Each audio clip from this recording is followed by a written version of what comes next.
The key to unlock the next breakthrough could be sitting in your driveway. Donate your car today.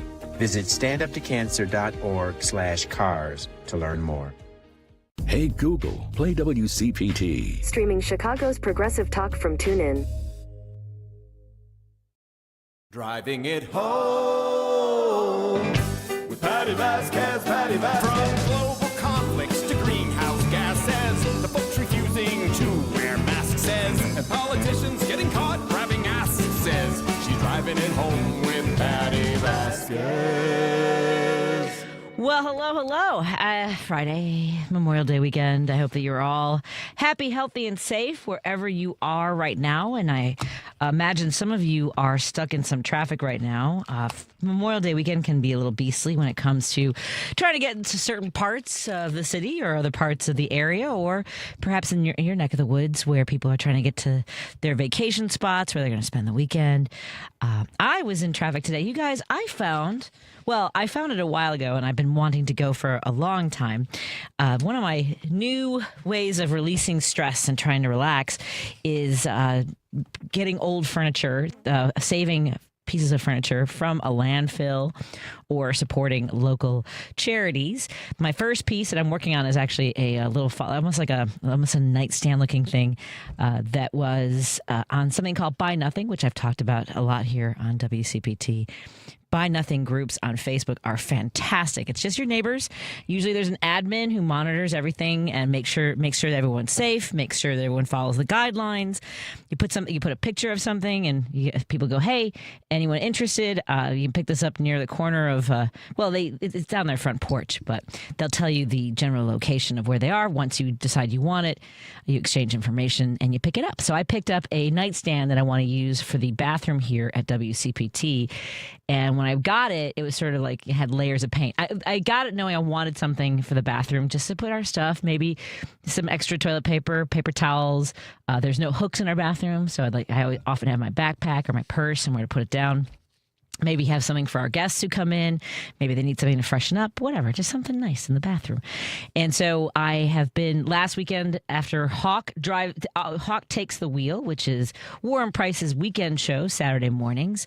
He has a great show where we talk about all your automotive needs. We'll be on tomorrow morning as well. And he'll be honoring some veterans who have been through a lot. And he wanted to honor the men and women that they've known throughout their careers who have died in the line of duty in battle or on the battlefield or along the way. And so as we honor fallen soldiers this weekend, Warren is doing a very important and I think it's going to be heartwarming to hear the conversations that he'll have with some veterans tomorrow morning at 9 a.m.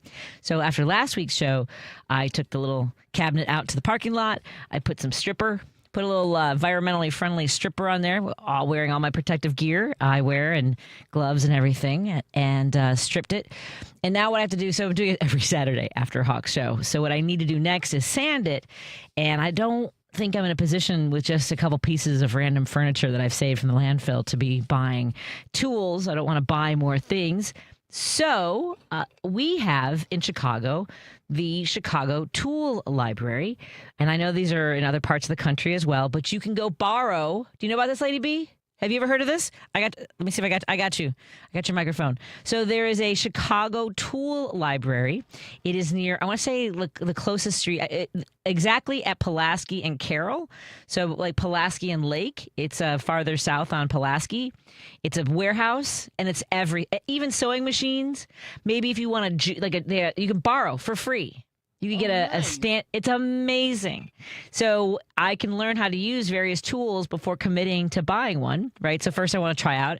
I got to borrow a DeWalt sander, and I bought a dolly so I can move that cabinet in and out of the bath. That's me that's stripping it down. In case how cool is that? And you're right. You can see if you're willing to use it again. Yeah. You can buy it. Exactly. And you get to learn how to use it. Yep. Who wants to get a piece of equipment and then your hobby is over? You get bored. You borrow it for 7 days. You can ask to renew if no one else needs that piece of, because people put in holds on pieces of equipment and tools. They have everything. They have big pieces of equipment too. They've got everything from not table saws, but I know that they had circular saws, which are handheld. They have jigsaws. They have routers. They have all kinds. Even if you just need a miter box and a hand saw, They've got just all kinds of great tools. That's great. Wide range of almost like a library. It is a or library. something like that? You get a library card. You don't have to pay anything. They do ask pay as much as you can. So I gave them $25 to support maybe somebody else who doesn't. And if you pay $100, you get a hammer. So we'll see how often. It's a bit of a hike. So it's sort of a balance. But I'm not giving money to put more crap in my house that I might not use. So first I'll use the sander for a couple 2-3 weekends. Yeah. I like that. The Chicago Tool Library. You can look it up online. Then I'm sure there are tool libraries in your area. You can look for it different ways, but I think it's just in general tool library. And even they have lawnmowers if you need that. They have all kinds of if you have an emergency need for a shovel. But I mean, folks who don't necessarily want to run to their Ace Hardware, and you can try out different brands because they had let's say, hey, what's better, Ryobi? You got power drills. They got all kinds of stuff. So it's just one of those things I'm trying to do. One, it's very relaxing for me to work on a piece of furniture. It's something that my father did. It's something I actually learned some skills at Lane Tech, so I'm not afraid of using a circular saw. Table saw. Look, it was kind of scary. They have a hole punch. They got hole punch. They got all kinds of equipment there. So I highly recommend checking out the tool library in your neighborhood. I think there are 2 in Chicago. And like I said, though, it is a bit of a drive. So then you're thinking about gas and then now I'm looking at the signs of how much gas costs, but it was really worth it to go to the Chicago Tool Library on Carroll here in Chicago. And that's what I've been up to. I was stuck in a little bit of traffic today. It wasn't too bad. Coming up in just a little bit, we've got some guests lined up for our conversations today. Coming up at 5:30, we're going to check in with our friends from the Physical Theater. They have a festival coming up that we want to learn about at 6 o'clock. We're going to talk to Angel Rodriguez-Targa with the Small Business Association to talk about the disaster loans that you might qualify for. Now, this was for a storm last August. I want to say it was August 16th.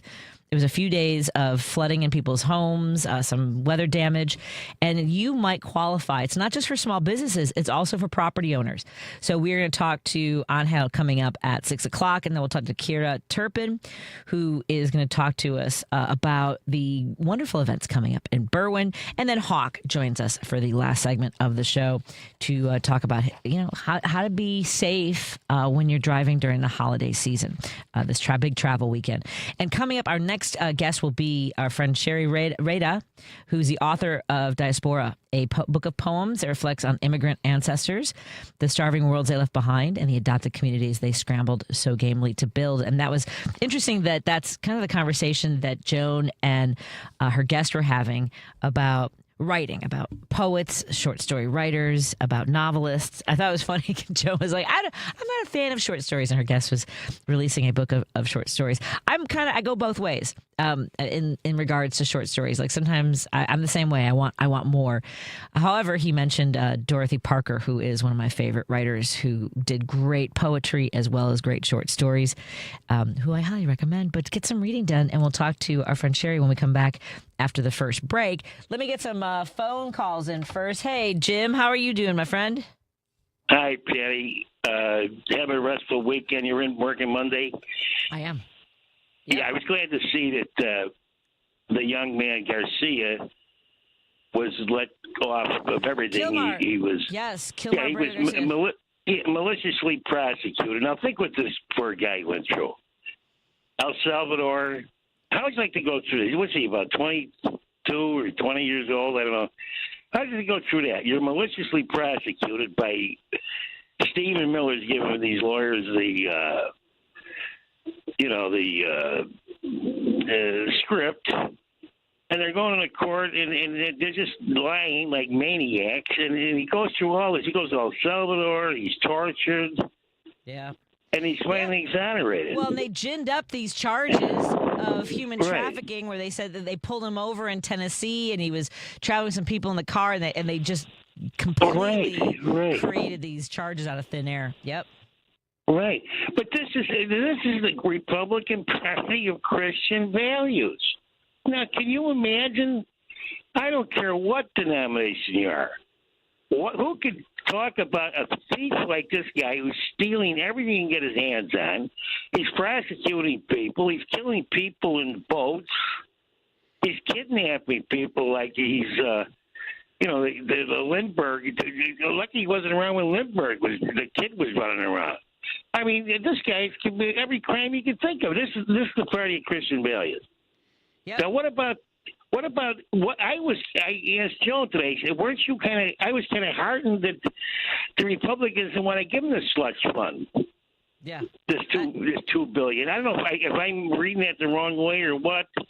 Well, I know the ballroom. There are multiple lawsuits pending, including two people who filed lawsuits today. One was an attorney, a January 6th prosecutor, and he is filing because why shouldn't he be compensated for the harm done to him by the J.D. Vance Trump administration? So they're saying that this is a purely political slush fund. So that's going to be one of the angles. I know that some of the police officers who were beaten by the January 6ers are also suing. So I think there's a lot of different angles that they're coming at this. But I don't think people realize that the fund already exists and has already been put under Trump's administration, like under his purview as to how to handle it, folks. So I don't know what you're thinking. You already grabbed the dough already. Yep. You already grabbed the dough. So in other words, we're never going to get it back. You're never going to get anything back out of Trump. So wherever he gets his hands on it, forget about it. You'll never get it back. Yep. Because he's an expert at suing people. He has to. Oh my God! What a week! Huh? I thought there was a chance they might scotch that, but I guess not. I guess he already got the money. Yeah. Exactly. What a. Yep. Okay, but that sinks me down a couple of degrees. Anyway, Patty, have a great weekend. You're working Monday? I'll be here on Monday. I'm looking forward to it. All right, dear. Thank you. Thanks, you and yours have a good weekend. Thank you so much. Dear. Enjoy yourself. Thank you. One of our listeners, Larry in Wheeling, asks if I have a half-mast respirator, which I do. I actually have it in my car because I've been to Broadview, and I'm aware that sometimes people get caught up in these caravans of ICE cars. So I have one in my car that I actually bought not too long ago. So thank you so much for the offer, Larry. I appreciate it. Meanwhile, I just bought a Delta 12 bandsaw. I really wanted a 14 at standard. Yeah, that's awesome. See, we're talking tool time with Patti Vasquez. I don't know. I don't know what it's like to relax. I've seen enough tools with these MAGA types. Fair enough. And thank you for your Memorial Day greetings from the 847. Let's take a break here. And we're going to check in with an author who is going to join us in just a moment. The author of Diaspora, a book of poems that reflects on immigrant ancestors, the starving worlds they left behind, and the adopted communities they scrambled so gamely to build with Sheri Reda. When we come back on WCPT 820, Heartland Signal and KKNW 1150 in Seattle. Thank you for joining us, everybody. Stephanie Miller. I get to say my favorite sentence in the entire world. Here comes Kathy Griffin, hero of democracy. Hello. How are we going to do this? Because I know we're both going to want to talk at the same time because it's a love fest. I am so in love with you. You are so important and wonderful and funny and brilliant, and you are who I aspire to be. No, you. When I grow up, I want to be you. No, you. No, you. Stephanie Miller, weekday mornings 8 to 11 on WCPT 820. WCPT 820 listeners, it's time for some girls news. As AI integrates into the workforce, it is creating a digital glass ceiling that heavily impacts women. In high-income countries, 9.6% of jobs held by women are at a high risk of automation by AI, compared to only 3.5% of the jobs that are held by men. Of the 6.1 million employees that would have the hardest time adapting to AI-related job loss, 86% are women. Despite advancement, women hold just 26% of AI-related jobs globally, and 15% are in leadership positions. AI hiring tools and systems themselves are trained on male data, meaning they are more likely to recommend men for higher paying jobs. WCPT 820 listeners, I'm Whitney Rydell, and this is WCPT 820's Girls News. WCPT 820, Chicago's progressive talk, where facts matter. You're listening to Driving It Home with Patti Vasquez. Thank you so much for joining us as we continue our conversation. I feel like it's author evening here at WCPT. John Esposito had a fantastic conversation with an incredible author, and we have an incredible author with us right now. Sheri Reda, the author of Diaspora, a book of poems. Diaspora. I asked her before we went on, and then I heard her say it. See, it's not just names. We talked about all the different ways you can get it wrong. So that's what I do with my name, too. Sheri, thank you so much for joining us today. By the way, so we're on Zoom, and not everybody can see you, but you have the perfect background, like nothing distracting, just beautiful you. How are you doing today? Thank you. I'm doing great. I wish the sky looked like this, but I'm doing great. Where are you talking to us from this evening? Chicago, my closet. Out. Oh, your closet. I love it. Did you grow up here? I did. Yeah, around Grand and Harlem. Okay, where'd you go to high school? Oh, sorry. Well, then my family moved west along the Milwaukee Road, and I went to high school at Driscoll High School, which no longer exists. It was an experimental Catholic high school. Where was Driscoll? Yeah, in Addison, Illinois. Okay, that is west. That's west. Yeah. Excellent. Yeah. So were you always writing something down? Were you scribbling as a kid? What was your childhood like that led you to be an author and a writer full time? I was always writing things down, waking up in the middle of the night and reciting something, going back to bed. Oh. Always writing things down. And I can't remember anything unless I do, so it's a good thing. Oh, isn't it the worst when people, I'm a stand-up comic, so, there's always this, like, there are different schools of it, right? You've come across every type of technique that a writer has, right? Some people say, I don't write anything down, I only write a certain time of day every single day. All the wide range of it. Do you have sort of a process for yourself, or does it depend on the project you're working on? No, it's whatever minute I can get, right? My life has always been juggling 2 or 3 jobs and kids and stuff like that. And so whenever I can, probably it's why I write poems, because they're short. You can get an image, you can get an idea, and then you can dive deeply into it when you get the next chance. I've always admired the work of poets because you do have to put so much into what you have to imbue every single word, right, with the power that you intend. So tell us a little about this work, Diaspora, of immigrants leaving their lands, and how far back do we go with these stories of immigrants? These stories for me begin with people who came here in 1909 through 1921 or so. They all came to Chicago under one circumstance or another for jobs because they were starving. Right. In Italy, they were peasants, and they had different kinds of luck. Some were sponsored by friends who took care of them. One couldn't find a job until he got one with a guy who turned out to be a mob guy and entangled him before he knew what had happened.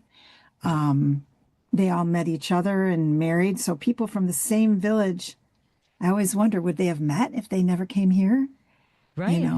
There was a lot of that. So I just recently made a trip with my friend to all the places in Chicago they had lived. Oh, really? Like what are some of the neighborhoods? One was around Grand and Racine, by D'Amato's Bakery. Sure. Yes. Another was what my dad always called Racine and Urine. Where he lived in the back of the store. And then they moved out to Cragen and actually had a whole apartment upstairs from a liquor store and tavern. And it's interesting because I think a lot about how kind of people, have moved away from brick and mortar, right? So then you have all these buildings all over Chicago, all these storefronts, and with apartments above them, because there were a lot of shop owners who lived above the place they worked, right? Yeah, right. Sort of that community. And some of them still exist. Sure.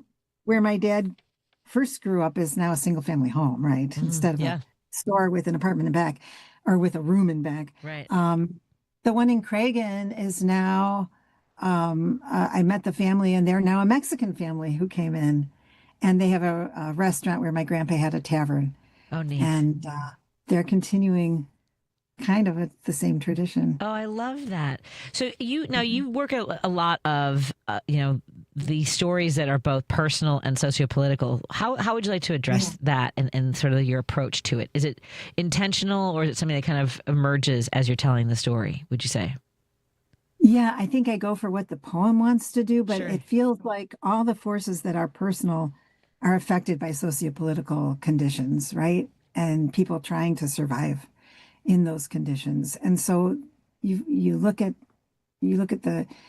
the situation in which people were in and how they were responding, and it has a lot to do with the pressures that were affecting them. Right. And so the minute I look beyond, what was my dad saying and how was he acting, I end up talking about those conditions. And so that's why my poems are ultimately somewhat political as well. Now, how does it feel when they are sort of used politically, when they've appeared in anti-Trump messaging? I mean, I suspect you try to you write from the voices of those that you're trying to reflect, Yeah. How does that land for you when you see your work being used in political ways? Yeah. I have mixed feelings about it, because I'd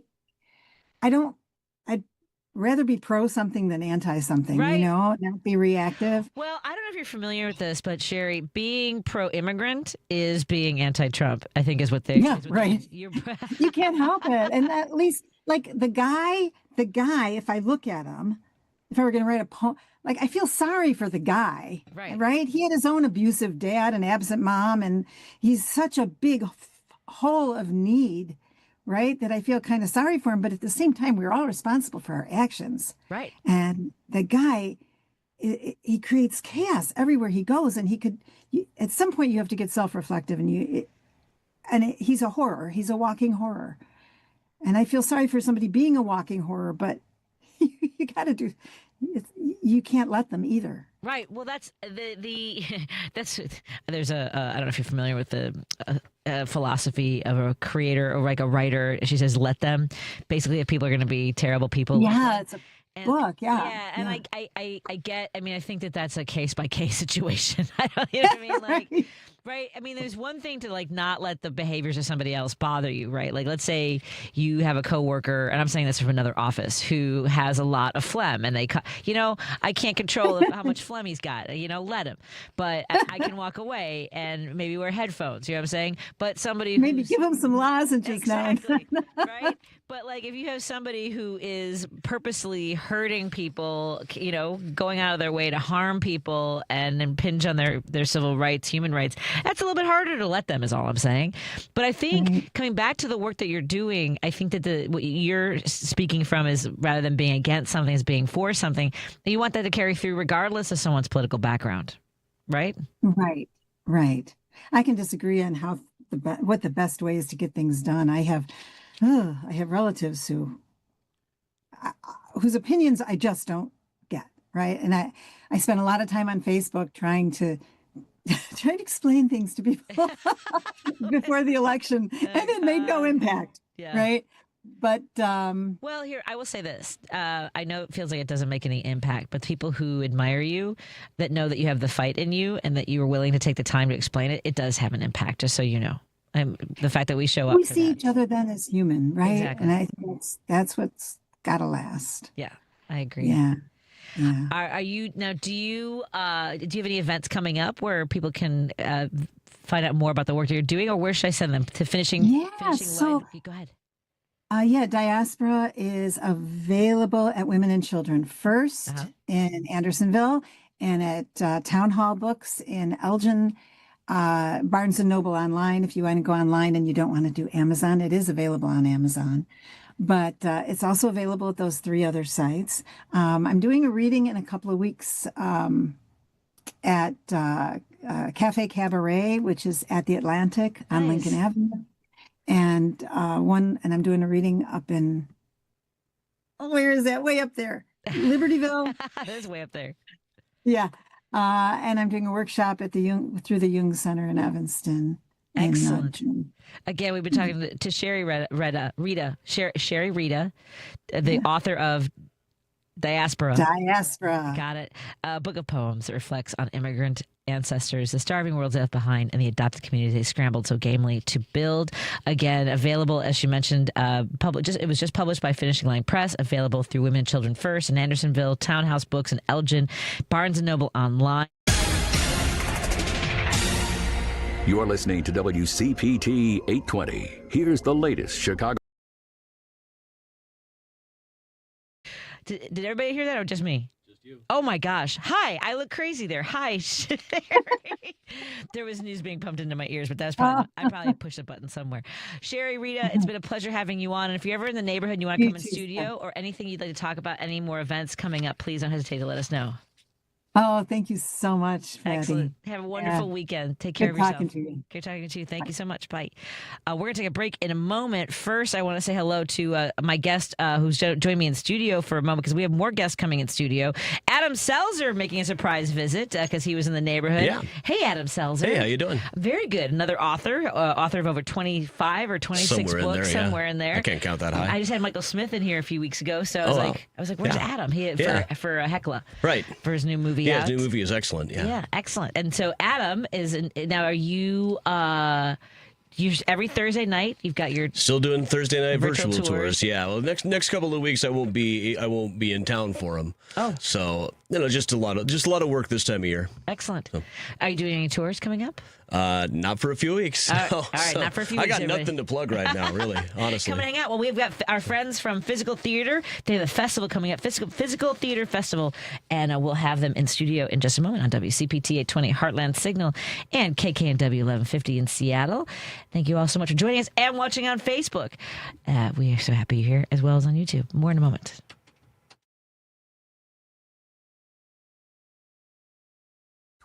Here's the latest Chicago weather update.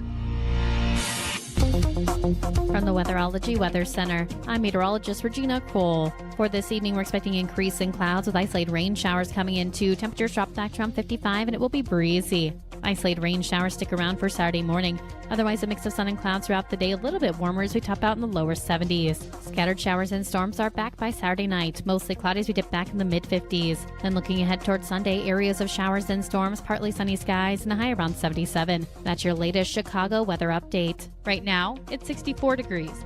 This is Chicago's Progressive Talk, 820 AM, WCPT Willow Springs, and online at WCPT820.com, where facts matter.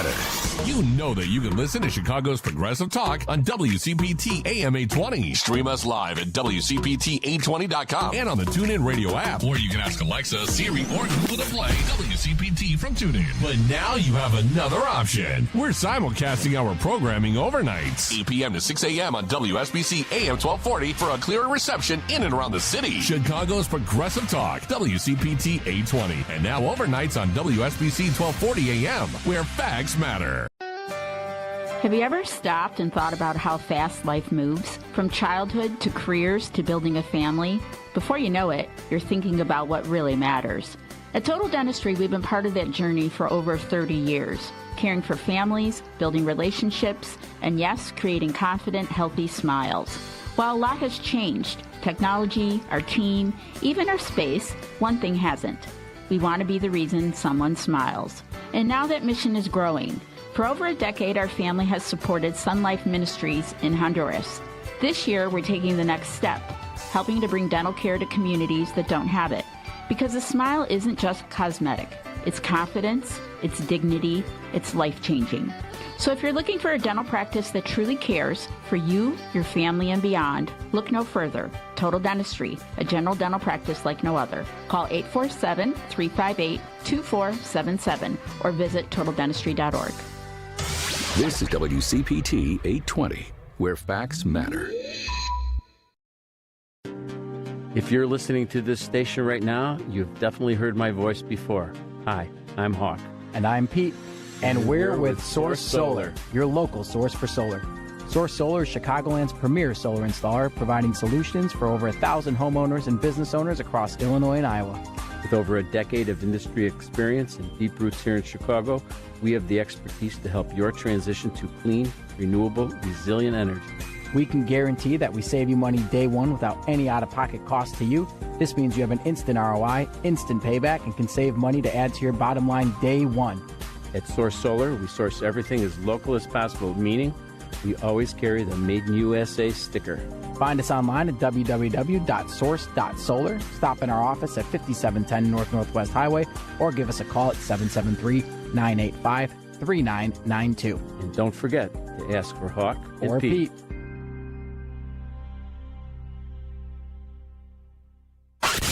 You're listening to Driving It Home with Patti Vasquez.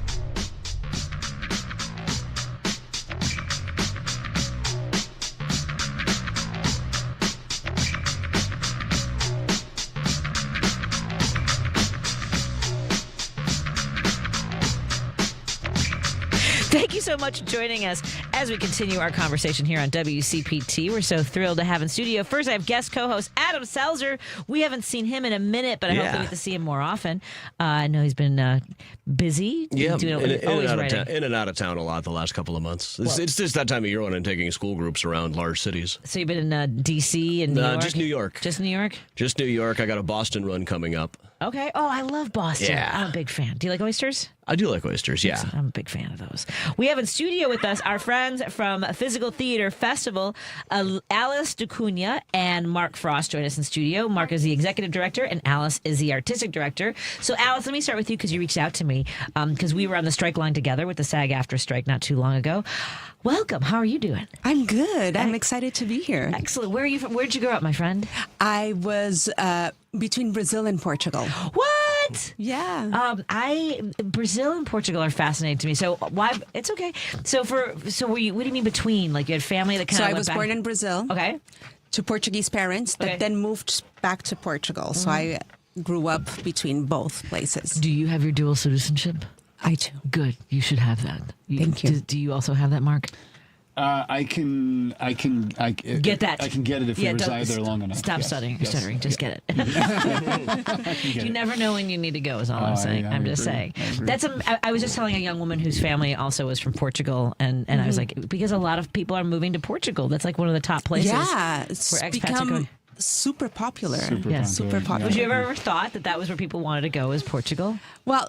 It's know, beautiful. growing up there, it's so I always knew the jewel of a place that it is. Okay. So it doesn't surprise me, but it is a novelty that everyone has discovered it. You know, what I know to be very true, that it's a beautiful, welcoming, I guess. Welcoming, peaceful. Yeah. It was great to grow up there. Excellent. And what brought you to Chicago? Marc did. Marc, actually. You also, I love Chicago. Now, where'd you grow up, my friend? I grew up in the suburbs. I grew up in Highland Park. Okay. North side. HBHS, all right. That's right, HBHS. And then I found my way into the theater world. And eventually, Alice and I met in London, actually, at a theater school. Yeah, well, that's fine then. If you met in London, at least it didn't start. I mean, like, not that I don't want you to start in Chicago, but he lured you to Chicago. I mean, like, London is not that much of, I mean, it's the urban area that, It would have been a thermic shock if it was from Portugal to Chicago. Like, London is a halfway point, this right? Is what I'm saying. Don't you think, Adam? How was Portugal to London? Yeah. It was, London had been the coldest I've ever been in my life, right? Like, so yeah. Well, this is a little bit different here then. Yes. Sorry about that. Deepest apologies. So you met doing theater work in London. Yes. Well, which is a great place to be doing that. Yeah. Actually, we met studying physical theater in London. Okay. And we did a 2-year course there. And that's what started everything. So with physical theater, so I studied. Do you know Dexter Bullard? Yeah, I do. I studied physical theater under Dexter Bullard. Oh, wow! This is something that people don't know about me. I studied. Thank you very much. He's the original director in Chicago of the play Killer Joe, which eventually went to Broadway, not Broadway, but off Broadway, and then became a film with Matthew McConaughey. He's brilliant. Tell him I said hi, and I'm still here. I will. He doesn't remember. I'm also going to shout out that he was a big part of that company, Plasticine. Yes, in Chicago.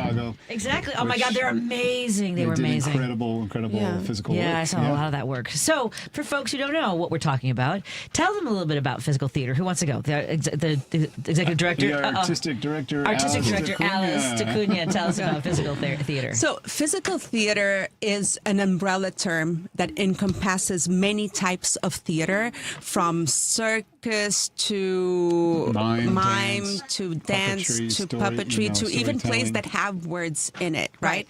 But I think when at least when we're programming the festival, we're looking. We have this like code that we look for pieces of theater that at least the visual aspect matches the words, right, so that it has a care of what is in space and movement, that the play has to be as interesting in the scene visually as the words are. Yeah.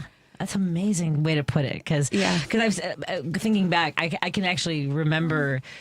Because when you see a production, right, you might remember a line or something like that. But I remember plasticine theater. Like I remember in particular a performance that I saw where there was almost like a gauze between the audience and the performers, and the way they were kind of like moving through. Like I remember the visual elements of it more than I remember any single line of any play I've seen since. Do you know what I'm saying? Right? That's what physical theater. I'm so excited. Yeah, it's looking for like poetic imagery also, right? And moments and And also it's very funny because we always have a clown every year, you know, and people line up for those there's workshops that with the artists, so the clown workshops always sell out. So it's, you know, there's workshops? Yeah, so people can take workshops with Adam, the out-of-town do you artists. Want to do a clown workshop with me? That sounds good, yeah. Oh my God, we would love to have you. Let's get you guys in there. When did I tell I'm always looking for something new to try. Exactly. Yeah.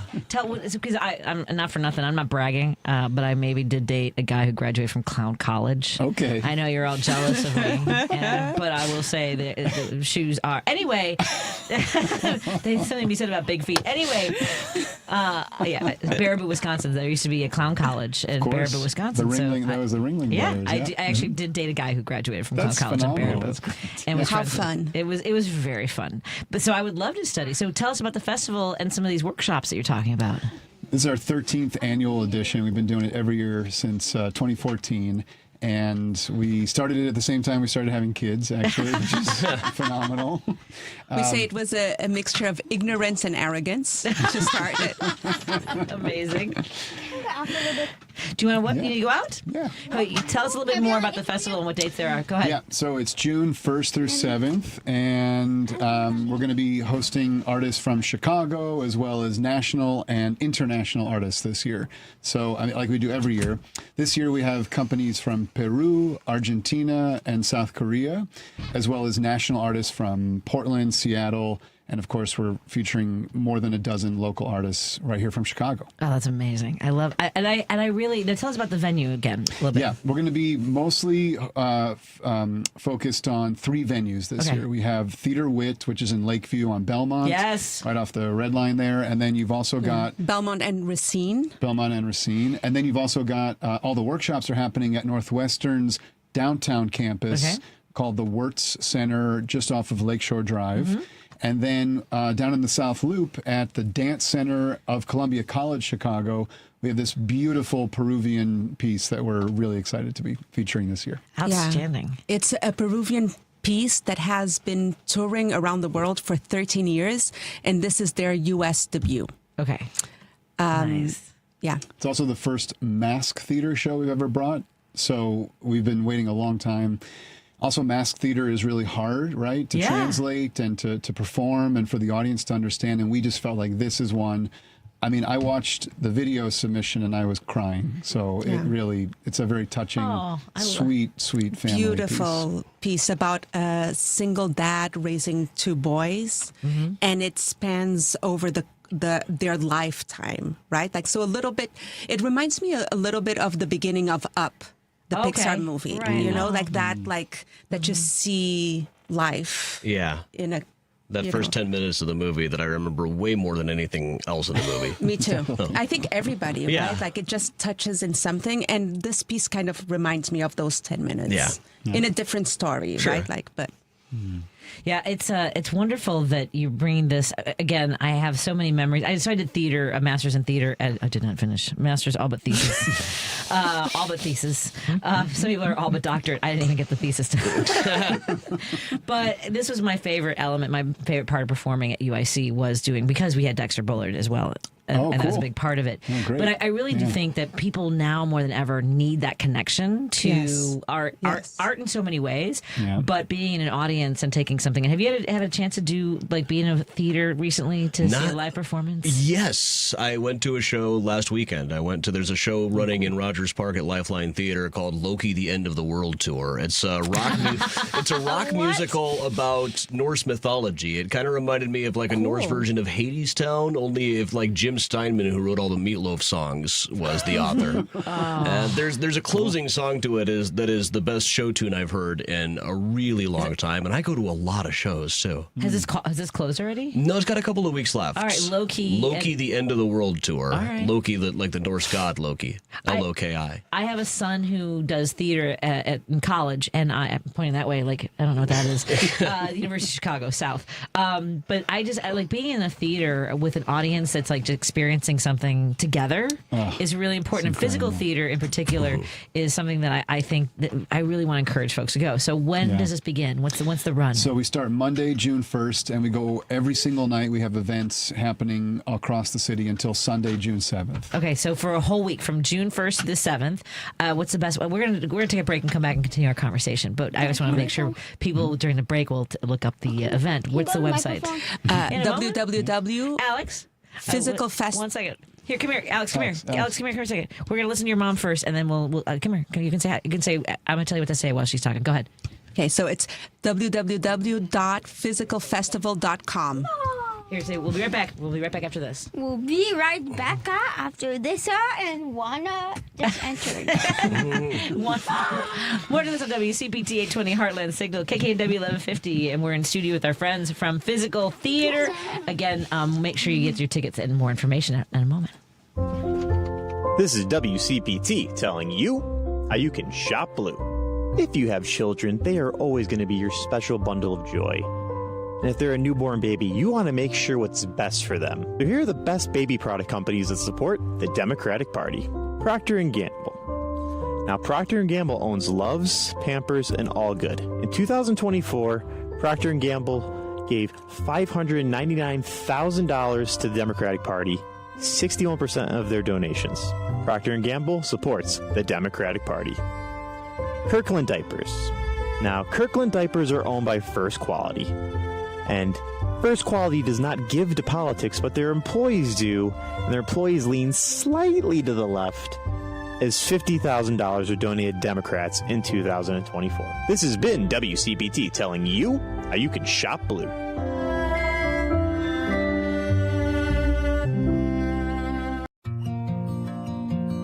Hey, this is George Lopez, and I want to take a moment to talk about cancer because it is no joke. Hey, every 16 seconds, an American receives a cancer diagnosis, and every minute of every day, another person loses their life to cancer because far too often, cancer goes undetected until it's too late. That's why Stand Up to Cancer has set a bold goal to make early stage detection an essential part of standard of care for all cancers. So often, if cancer is detected early, the chance of long-term survival is 90%. So if we all support cancer research, more than 2 million lives could be saved in the next decade. It will take all of us standing up together to put this goal within reach. Our success is measured in the months, years, and lifetimes given back to the people with cancer and their families. So join the mission and help save lives today at standuptocancer.org.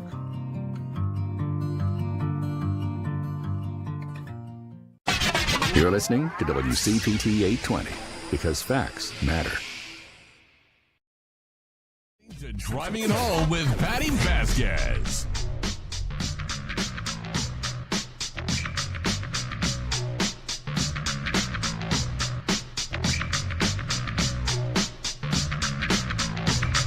Thank you so much for joining us. Adam is like, what did I get myself into coming in? Adam Selzer. So Adam, I have a little bit of a secret here. So the reason I didn't catch your text or email or call was because I was juicing. I have a new. So there's a. Do you ever go to Jerry's Produce in Niles? There's a place called. No, tell me about it. This place, it is insane. It is a produce center in Niles at Milwaukee and Oakton, and you can get a whole bag of lemons for $3, a whole bag of like ginger, like 2 weeks in on ginger root, and I'm like, and so this is where I go now because I wanted to make some juice, but I'm not gonna spend how much it's costing. So anyway, I was juicing. I was juicing a whole bunch of celery and 2 whole massive cucumbers and kale, and I make a whole thing of juice for the whole week, and I make like yesterday I made ginger blueberry. You don't need to know all this, Sounds but great. that's No, but I'm taking tips. I get migraines, so I'm trying to do a little more holistic stuff. So is it working? I made this ginger raspberry blueberry mix that I kind of went through a puree and then with some ginger in that too in the cubes, and then I just put that in the soda when I feel like a little bit of a headache coming on. They're starting to come back. I went for a long time with no migraines and they're back. So I'm sorry. Anyway, but that's what I was juicing. So my juicer is very loud, so I did not hear you texting me. Otherwise I was like, come on in. Adam was in the neighborhood. He's a very good friend of mine. He's an author. He's written over 25 or 26 books. We don't know yet. I kind of depends on what counts, I guess. Alex, do you like history books? Do you like history at all? What are your favorite subjects? What do you like to study? Can I do the microphone? Yeah, you're on the microphone. Patty bum. Patty bum? Are you calling me a bum? Those are some words you're using there. What history books are I survived? I survived. Like I survived history books? Yeah, like I survived the Chicago fire. Yeah, because there's like Bob and Kevin and more names. So people who survive like really scary stuff? I have to beat Juan. Okay, you're going to go check out what Juan's doing? Be you, be cool. That's what, I'm just reading his shirt. That's what it says. So you write history books? Yeah. Some, mostly. Mostly these days. I'm working on volume 2 of Graceland Cemetery's Who's Who book right now. Oh, that's awesome. So that's a lot of strange digging in old ladies' diaries and stuff, trying to find where all the stories are. That's fascinating. So yeah, it's really interesting stuff. Well, you're not. Do you live in Wrigleyville? Is that what you're saying? You're coming from around, sort of nearby. Nearby. Yeah. So Graceland, he does a lot of tours at cemeteries and things like that, and I am now a stop on the Graceland Cemetery tour. Yes, you cut your story about Not Minnie me. Minoso. I'm not dead. No. Yeah, that's like I do. I'm wondering what's the story behind this. Yeah, I do kind of have a rule that you have to be dead to get your story told on the tour. I broke it briefly. There was a composer who put up a gravestone for himself, pre-need, that said "composer now decomposing," and I did point that out a couple of times. But then he passed away a couple months ago, and I've been joking. He must have really wanted to make sure he got into the book. So funny. What's a fascinating story? It comes all the time. Well, one of my favorites lately is like one advertisement from the 1850s that I show on my live streams all the time is a wig maker's ad, where he also mentions that ladies who bring in their hair or the hair of deceased friends can have it made into bracelets, negligees, etc. Oh my goodness gracious! So an email came to Graceland the other day that they passed on to me for a person who was looking for a guy named Jared Gray, who was interred there, he was born a free black man in D.C. and attended the first convention of people of color in 1831. Turns out he's the wig maker. Oh, wow. And may have done some work on the Underground Railroad as well. So but I'm still trying to figure out all of the data about him. His name can be spelled 3 or 4 different ways, and plus there's the initial versions. And it turns out it's a whole plot. He had at least 3 children got into the wig making trade. 2 of his sons-in-law were wig makers, and there's only one small marker in the plot, but they're all in the same lot.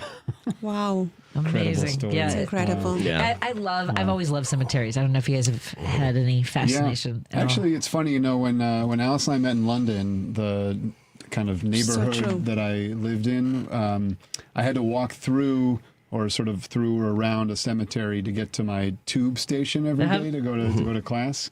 And I found it very fascinating, also kind of calming, and just a connection to those who've come before. And also because it was London, some of those graves were pretty old, right? So it was a great place to sort of like daydream and just feel connection to the past. And we did our final project of physical theater of the first year. I did it about that cemetery. I thought you were saying at the cemetery. No. I almost feel like you have to do a performance in the cemetery now. we had to for our project for the first year. We had to go and study a space, a location. right? Some people went to like a meat factory. We went to the cemetery. And to study, observe a location, and then see how we can transform that into theater. Wow. And That's a cool project. do interviews to the people that work there. And I love that. And how long were you studying in London?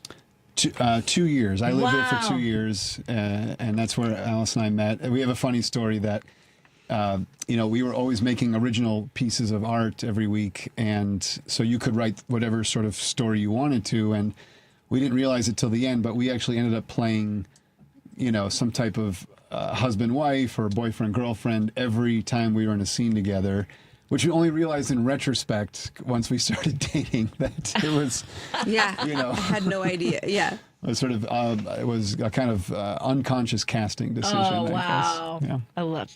I always wanted to study, and I love London. My whole family were all Anglophiles. I'm in love with Scotland, and it's wonderful that you had that experience. That's amazing. Yeah, that's fantastic. By the way, a listener has apparently a mascot quiz for you. A history of some of the strangest high school mascots on the North Shore from Better Magazine. Here's a quick quiz for your HBHS friend. Before they were the Giants, what was the nickname of Highland Park High School teams? What a great question. The moniker was changed in 1971 from. It's not that big of a change. I'll be honest with you. My dad went to Highland Park as well, and so I'm trying to think. It's a very small I think it was still the Giants. It's a very small. The Little Giants. Yeah. I feel like I might have helped out. Yeah, I appreciate that. Larry went to Wheeling. Where Larry's from Wheeling. He graduated from Highland Park in 1975. Oh, hello, Larry. That's incredible. Yeah. It's so funny because the Highland Park. Over the years, I feel like I've had a lot of Highland Park. Like Whitney Young is represented a lot on my show. Highland Park, some Lane Tech, go Lane. Yep. But yeah, we're weird here in Chicago about our high school. Are we a little weird about our high schools? Have you noticed that? I love it. I love Chicago's love a team to adhere to, right? Like to cheer. I like that. This is true. You can find out how great Lane Tech was by standing next to somebody who went there for 5 random minutes. I feel that feels intensely true. Is all I was saying. Whereas I don't think of my high school at all. Do you know at Lane Tech if you take a tour in the hallways, there's actually these beautiful murals that date back to the WPA. So these artists were able to do, and they have like a whole from industries, from agriculture to all the machine, metal, all that stuff, and farm, and then indigenous population. Anyway, so yes, our school's fantastic. That's cool. We live not so far from Lane Tech, so keep your eyes open for the tours. I'll check out when the tours are happening. Yeah, we also have one of 2 totem poles in Chicago. The other's on Lakeshore Drive. Anyway, I live in high school. Where did you go? Lane Tech. I'm joking. I didn't suspect at all. What? That's what we're here to talk about. Tell folks again about how they can enjoy physical theater coming up June 1st through the 7th. Yeah, so we have amazing theater from all over the world. We have a beautiful play from Peru called Los Regalos. You shouldn't miss that. It's a unique piece of theater. We have Apocalypsing with Luciano Rosso, who is a TikTok sensation from Argentina, one of the most mesmerizing performers I've ever seen. His show is Apocalypsing. We also have this very moving story called Sell Me, I Am from North Korea by Zora Baek, a performer from South Korea. It's a really moving story about this girl that goes on an expedition to find medication for her mom. Oh, wow. And she has to basically sort of, I think they call it defecting. She has to cross into from the North Korean to the Chinese territory to try to find medicine and help for her mother. I mean, it's just the kind of story that I think is very rarely told. And she's done it at the UN, Amnesty International. I mean, it's an award-winning, incredible piece. Oh, lovely. Yeah. Then we have 2 shows that are family-friendly and that are spectacular. One is I Think It Could Work. They are Cirque du Soleil performers, right? Like they do this small show. It's super positive. I think if you are 106 or 3 years old or 20, you're really going to enjoy this show. It's from Chicago by a company that has toured also around the world. They got awards in the Fringe Festival in Australia, Scotland, everywhere. It's a beautiful, fun piece. And we have another family-friendly show, which is more vaudevillian clowns. Okay. Those are the clowns that will be teaching the clown workshop. And I think the main title is like, what if the Wright brothers went wrong? And it's called Bow and Arrow, and it's classic clown fun. You made me knock over my stuff. Yeah. Well, where can folks get more information about it? Patti went wrong? www.physicalfestival.com and also on our social media, Physical Festival. Excellent. Yeah. Well, it was wonderful having you in studio.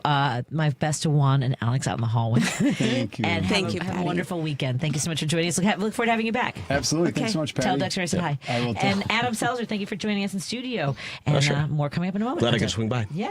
I'm glad you could too. More after this on WCPT 820, Heartland Signal. Sorry, Lady B, I know I'm super late. I've tried everything to stand out at work. Donuts, a company coffee blend, even dressed as the company mascot for Halloween. There's an easier way, a ComEd facility assessment. Their engineer gave my company free insights and actions that saved us $732,000 on energy. Easy, right? Learn how ComEd can help you save at ComEd.com/facility assessment. ComEd, powering lives. Savings will vary based on customers' usage and rate. How do you know you're home? At Habitat for Humanity, we believe it's when you find peace, stability, and safety. But 1 in 3 people on Earth woke up today without a good home. Not because of chance, but because of high costs and other very real barriers. A housing crisis this big needs all of us. So let's open the door to opportunity and build a tomorrow where home is possible for everyone. Visit Habitat.org to learn more. Again, that's Habitat.org. Habitat for Humanity. Let's open the door. Amazon Business. With smart business buying, innovative AI tools optimize your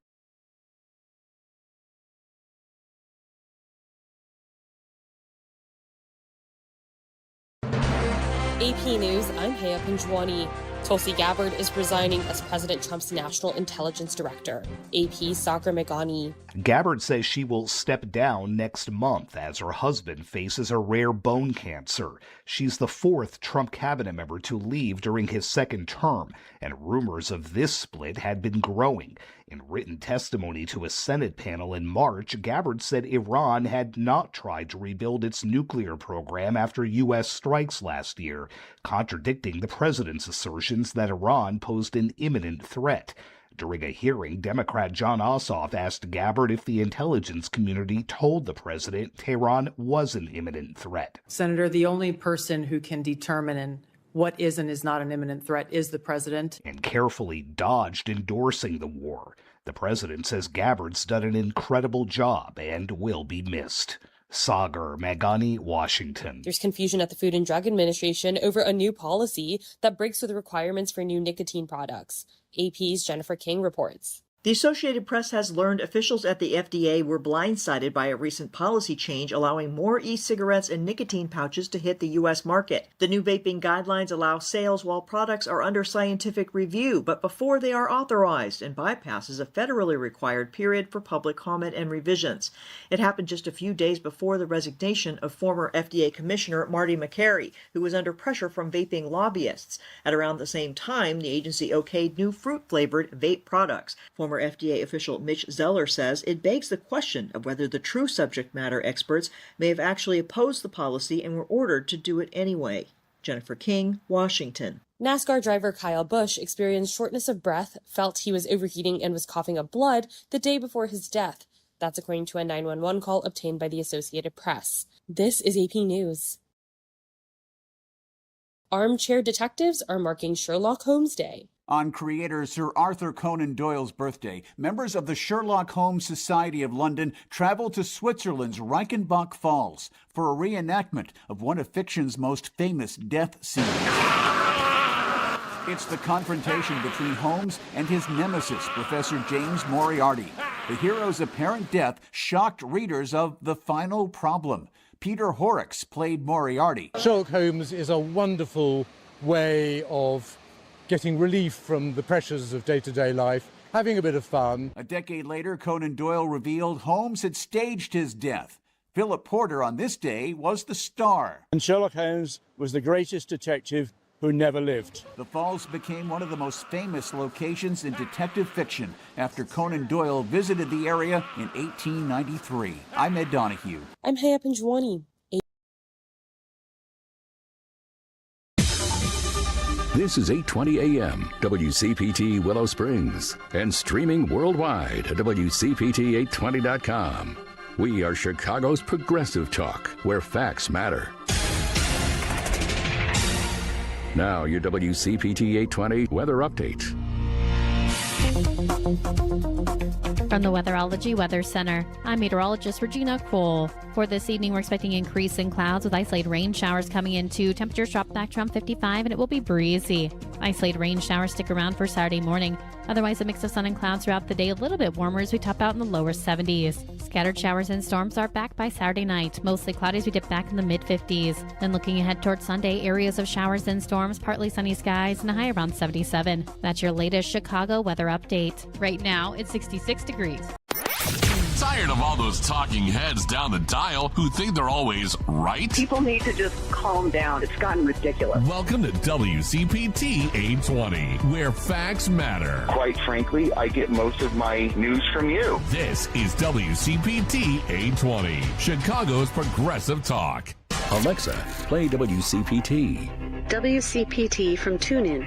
Driving it home with Patti Vasquez, Patti Vasquez. From global conflicts to greenhouse gases, the folks refusing to wear masks says, and politicians getting caught grabbing ass says, she's driving it home with Patti Vasquez.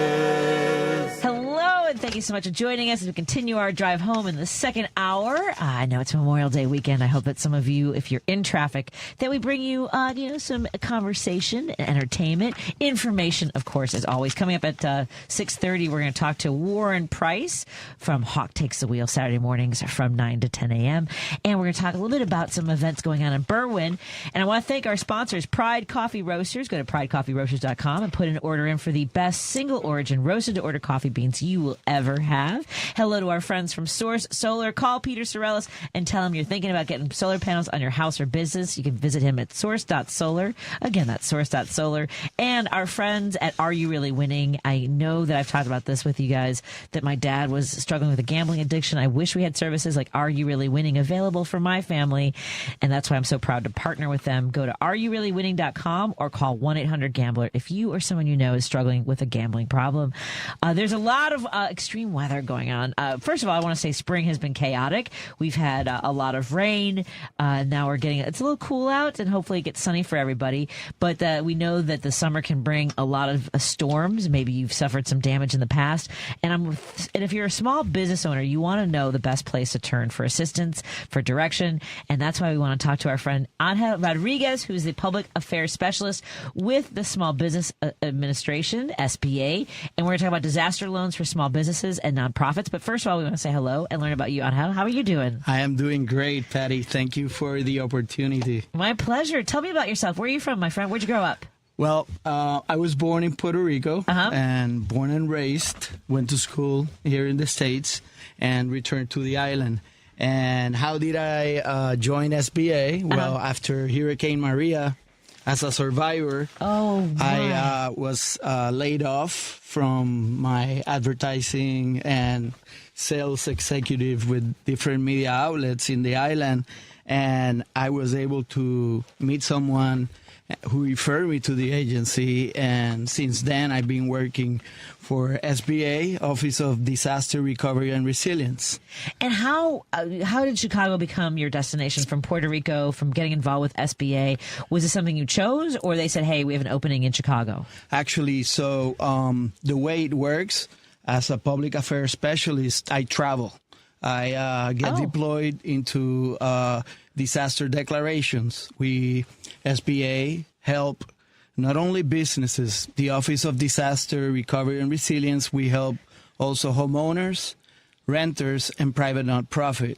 So when there's a disaster declaration and I am available, I get deployed into the area where it's been. So I have more than 15 deployments since Hurricane Maria. Wow. And I have been able to help communities build back and recover. That has to be so much of the energy behind the work that you're doing, is knowing firsthand, seeing what it did to your communities, to your island, to want to help other people have access to resources. So 15 deployments to different parts of the country. People think of tornadoes, hurricanes. What has been some of the most dramatic impacts you've seen from storms or places that you've had to visit? To tell you the truth, Hurricane Maria in Puerto Rico, total devastation from east to west, from north to south, and the adjacent municipalities of Vieques and Culebra. But I also had the opportunity to help communities in Kentucky, in the area, in Mississippi, in Apalachicola, Hurricane Michael. I've been around, and also SBA has been helping since the 50s, right? And we've been able to help also in 9/11. So the agency, not only during COVID, so we had a product which is the PPP and the EIDLs, which are the economic injury disaster loans. One of the ones that we have here in Cook County available.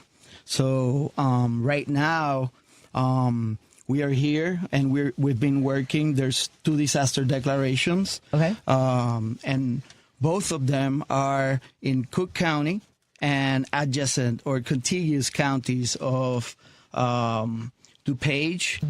We have Kane, Lake, McHenry, and Will. Okay. So funny. I feel like you're reading off this is how they say like tornado warnings. It's like if you are in the areas of DuPage, Kane, Lake, McHenry, and Will, in addition to Cook County, this may apply to you, right? Correct. And there's a difference between Cook County and the other counties. Cook County is a primary county. That means that survivors can apply for physical damage and for economic injury, economic damage. So if your business went down, if you were impacted because people could not buy your services, if they weren't able to or you weren't available because of the damage, you may qualify. Yeah, there was a business interruption where you were not able to operate and you lost sales, but you need to also pay your staff. These recovery programs, which are as low as 4% and up to 8%, can help you recover back, and not only on the economic side, but also on the physical damages that the property suffered. If you lost equipment, machinery, inventory, you may qualify for these programs. And these loans come at interest rates that are, this is manageable for a lot of folks who are struggling too. They are. They can be up to 30 years, and they come directly from the Department of Treasury. So that means that the process is really fast, and we exhort the community that was affected to go through the process and apply. People think that SBA only helps help businesses, right? But we help homeowners, renters, and private nonprofits. Yeah, I don't think people would have realized that. So if you have here, we get hail damage and things like that. Tell us about the event that happened in August. Was this flooding? Yeah, this was flooding in August. It was August 16th through the 19th of 2025. And I think people figure, well, I didn't file anything. It's too late. You guys have a pretty wide window. This goes all the way through December of this year, the end of the year, almost the 16th. Correct. So that declaration, which is the one that occurred in August, was approved, and then recently there was another one approved. And yes, they have 2 different deadlines, but if you were affected in both of them, you are eligible to apply for each one. Right. That means that you have the opportunity to go through the process. And if you think you don't qualify, just go ahead and go through the process, because maybe you qualify. And we're here. We have 3 different centers that I will mention them that are open, but also other ways to do it is online and calling our 1-800 number. Because, years ago, I really think there's just not enough information for homeowners to have access to this information. It's a matter of looking for it too. We just figure it doesn't apply to me because there used to be a lot more flooding in this part of Chicago on the northwest side, and then they changed the rain drains and the storm drains. But there were, I know, people in this neighborhood where we are right now on the northwest side who had water in their basements, and they just probably figured that's the cost of living in Chicago. But there are loans available to them to recover some of the losses. Well, I have to say that up to date, we have approved more than $2 million, and most of the loans that have been approved are from people that suffered those floods in their basement. A lot of renters that lost their personal belongings, their refrigerators, their personal, and they are being helped with these opportunities. An example is, you use the credit card with a very high interest, talking about 20-something%. Yeah. Well, you have this opportunity to consider that you can get a loan as low as 2.8% and use that money to pay off that money you borrow on a higher rate. And you will be able to just show evidence of what you paid and submit them with the other information, which is very easy. It's your email address, the names of the people that are part of the application, financial information of expenses and income, and go through the process. That would be a case manager assigned to you, and he will be able to walk you through the process and help you in this opportunity. I want to mention that we have 3 centers open right now. Yes, tell us about those. We have on Ward 21st Ward. We have our team over there helping. They're bilingual, and it's open from 8 a.m. to 5 p.m. Okay. And then also we have the Ward 21st and 22nd. Okay. 22nd with Michael Rodriguez. And we're open there from 8 to 5. And then on West Lawn Library, which is in Ward 13, we are open on Mondays and Wednesdays from noon to 8. Tuesdays and Thursdays from 10 to 6.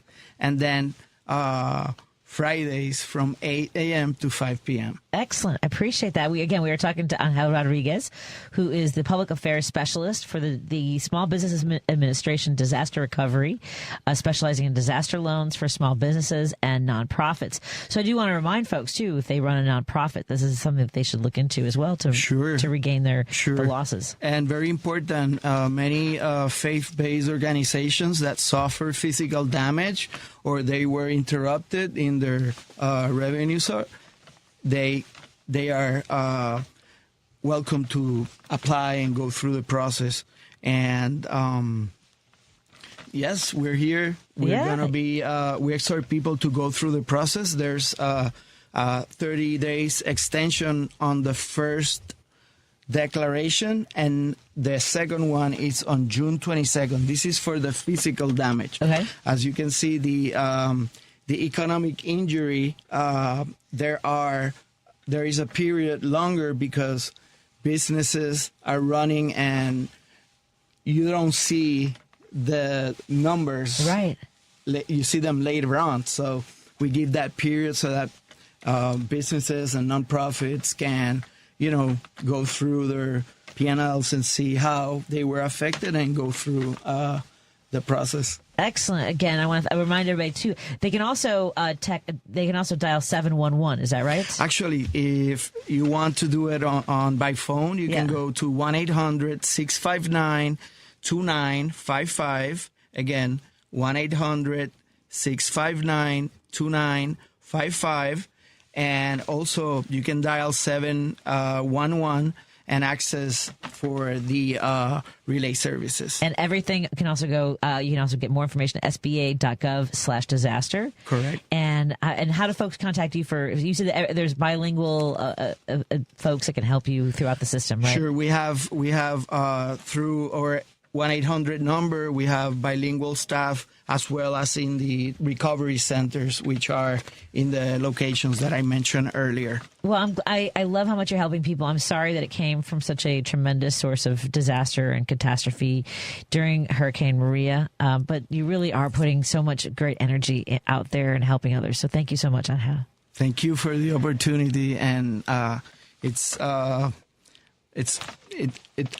of me. It's part of helping and seeing community grow, and not only on this part, I get to know people and learn, and even sometimes do voluntary work with nonprofits that are in the area, and that fulfills, and I really thank you for this opportunity, and looking forward to other opportunities and other collaborations with key stakeholders and opportunities out there. Sounds good to me. Count on it, my friend. We'll talk to you soon. Thank Have you. a great weekend. Thank you. More after this on WCPT 820, KKNW 1150, and KTNF AM 950. That's information for you all over the country, by the way. More in a moment. From energy to public health, extreme weather, the economy, and more, Climate Connections makes the global local. Hear it weekdays during the Tom Hartman program and during Joan Esposito, live, local, and progressive. Right here on WCPT 820, Chicago's Progressive Talk, where facts matter. Chicago's Progressive Talk, WCPT 820, where facts matter. No detours, no distractions, just bold ideas and real talk. This is Driving It Home with Patti Vasquez. Thank you so much for joining us as we continue to drive it home. And there is so much going on in the Chicagoland area all summer long. And I feel like we should kick it off this Memorial Day weekend by checking in with our friends from Berwyn. By the way, our friend Kierra Turpin, who joins us, the project Homegrown coordinator with Berwyn Development Corporation, joins us to talk about cruise nights. Kierra, first of all, how are you doing today? I'm doing well. So excited to be on with you. Thank you so much for having me. Oh, our pleasure. I hope that you don't mind that many of us still can't say the word Berwyn without thinking of Svengoolie. Berwyn! I don't know how often that comes up for you. No, all the time. Totally understand. I love it. Now, I want to talk about these great events you have coming up all summer long, I believe it's starting this weekend. Is that right? It starts June 1st. Oh, June 1st. So very soon. Yes.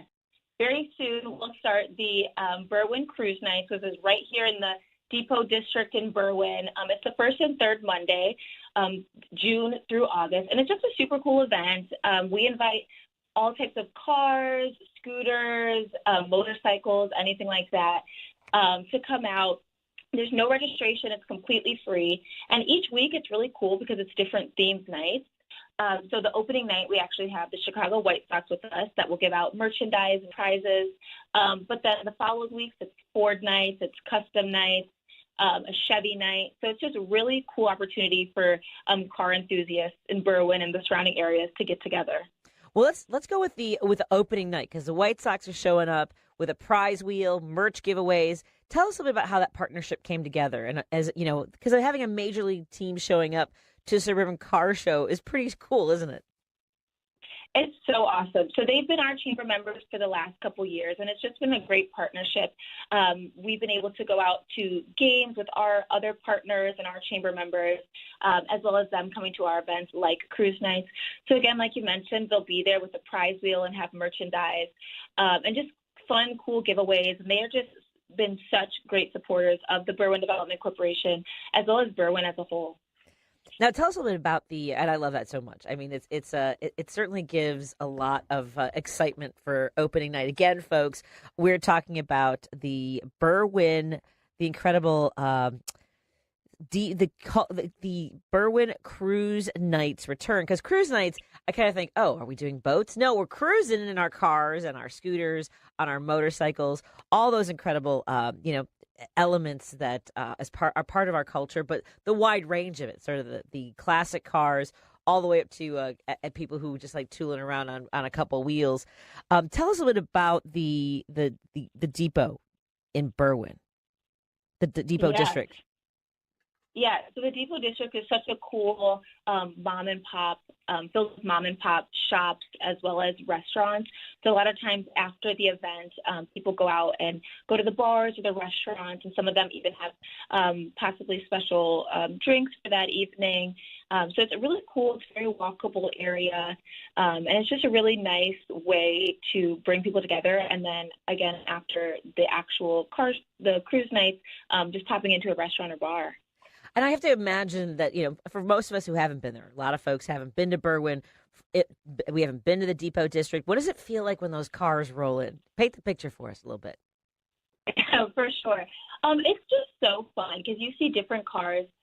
You see like the low riders, you see really cool motorcycles.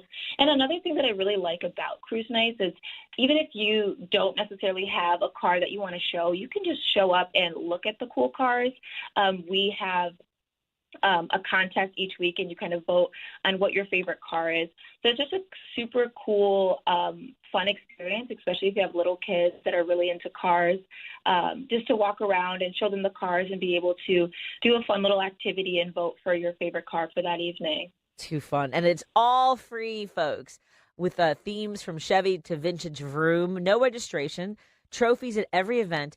By the way, Kierra, whose idea was it to keep this thing free and so loose? And tell folks why that matters, especially now. Yeah, of course. So we have an amazing special events coordinator, Genesis, and she really pitched to bring this back because, of course, we have our Route 66 car show each year in August. And so this is a great event to kind of lead up to the car show. We definitely wanted to keep it free. We wanted to keep families engaged, especially everything that's going on right now. We want a fun, positive, family-friendly event to bring the community together in such an amazing place like the Depot District. So she really was a supporter of keeping this this event as well as our community. We want to hear from the community what Berwyn wants, what they love, and this is an event that they loved. And so we wanted to do what our community wanted. So we definitely brought it back, and it was amazing last year, and I'm super excited for this Cruise Night series this summer. It's a lot of hard work that goes into that, and the entire Depot District, because that didn't happen by accident, obviously. What would you say, because a lot of communities are looking for ways to revitalize areas of their neighborhoods, of their business areas. What would you say Berwyn did right that maybe other suburbs might want to try to bring down to their downtowns? What should they be paying attention to? What would be your advice for other communities? Again, I would definitely go out to the community, go to the business owners that are in those areas, to the families that live in those areas, and hear from them. Yeah. There's a lot of great ideas that you can come up with, say, in your office, in the network that you work with. But what's most important to serving the community is hearing from the community. I think we take a lot of pride in wanting to get the feedback from our business owners, from the families that live in these areas. So that would be my biggest advice. Is just hearing from the people that you are wanting to serve. That sounds exactly right. Because it's amazing when you go to certain towns, whether it's a suburb or somewhere maybe a little bit farther out, that have really paid attention to, what businesses are there, how to collaborate. And I love that. Plus, Route 66 is turning 100 this year, and Berwyn's car culture is so tied into that history.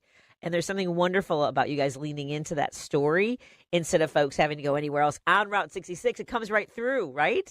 Yes, of course. Yeah, like you mentioned, there is such a huge car community in Berwyn. You'll see the coolest cars just rolling around on an average day.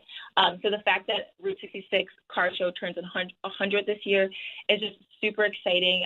We have people that talk about this all year, so we're super excited for that. And then again, with the cruise nights, this kind of builds up. We didn't want to just have this be this one day where community members can come together for the car show because there's such a big car enthusiast community here. So having cruise nights throughout the summer is just kind of keeping that community close and just that and growing each week throughout the summer leading up to the car show. Amazing. Again, folks, the cruise nights start on June 1st at the Depot District in Berwyn. They've got 6 themed nights: Chevy night, Ford night, customs, modern marvels, vintage vroom.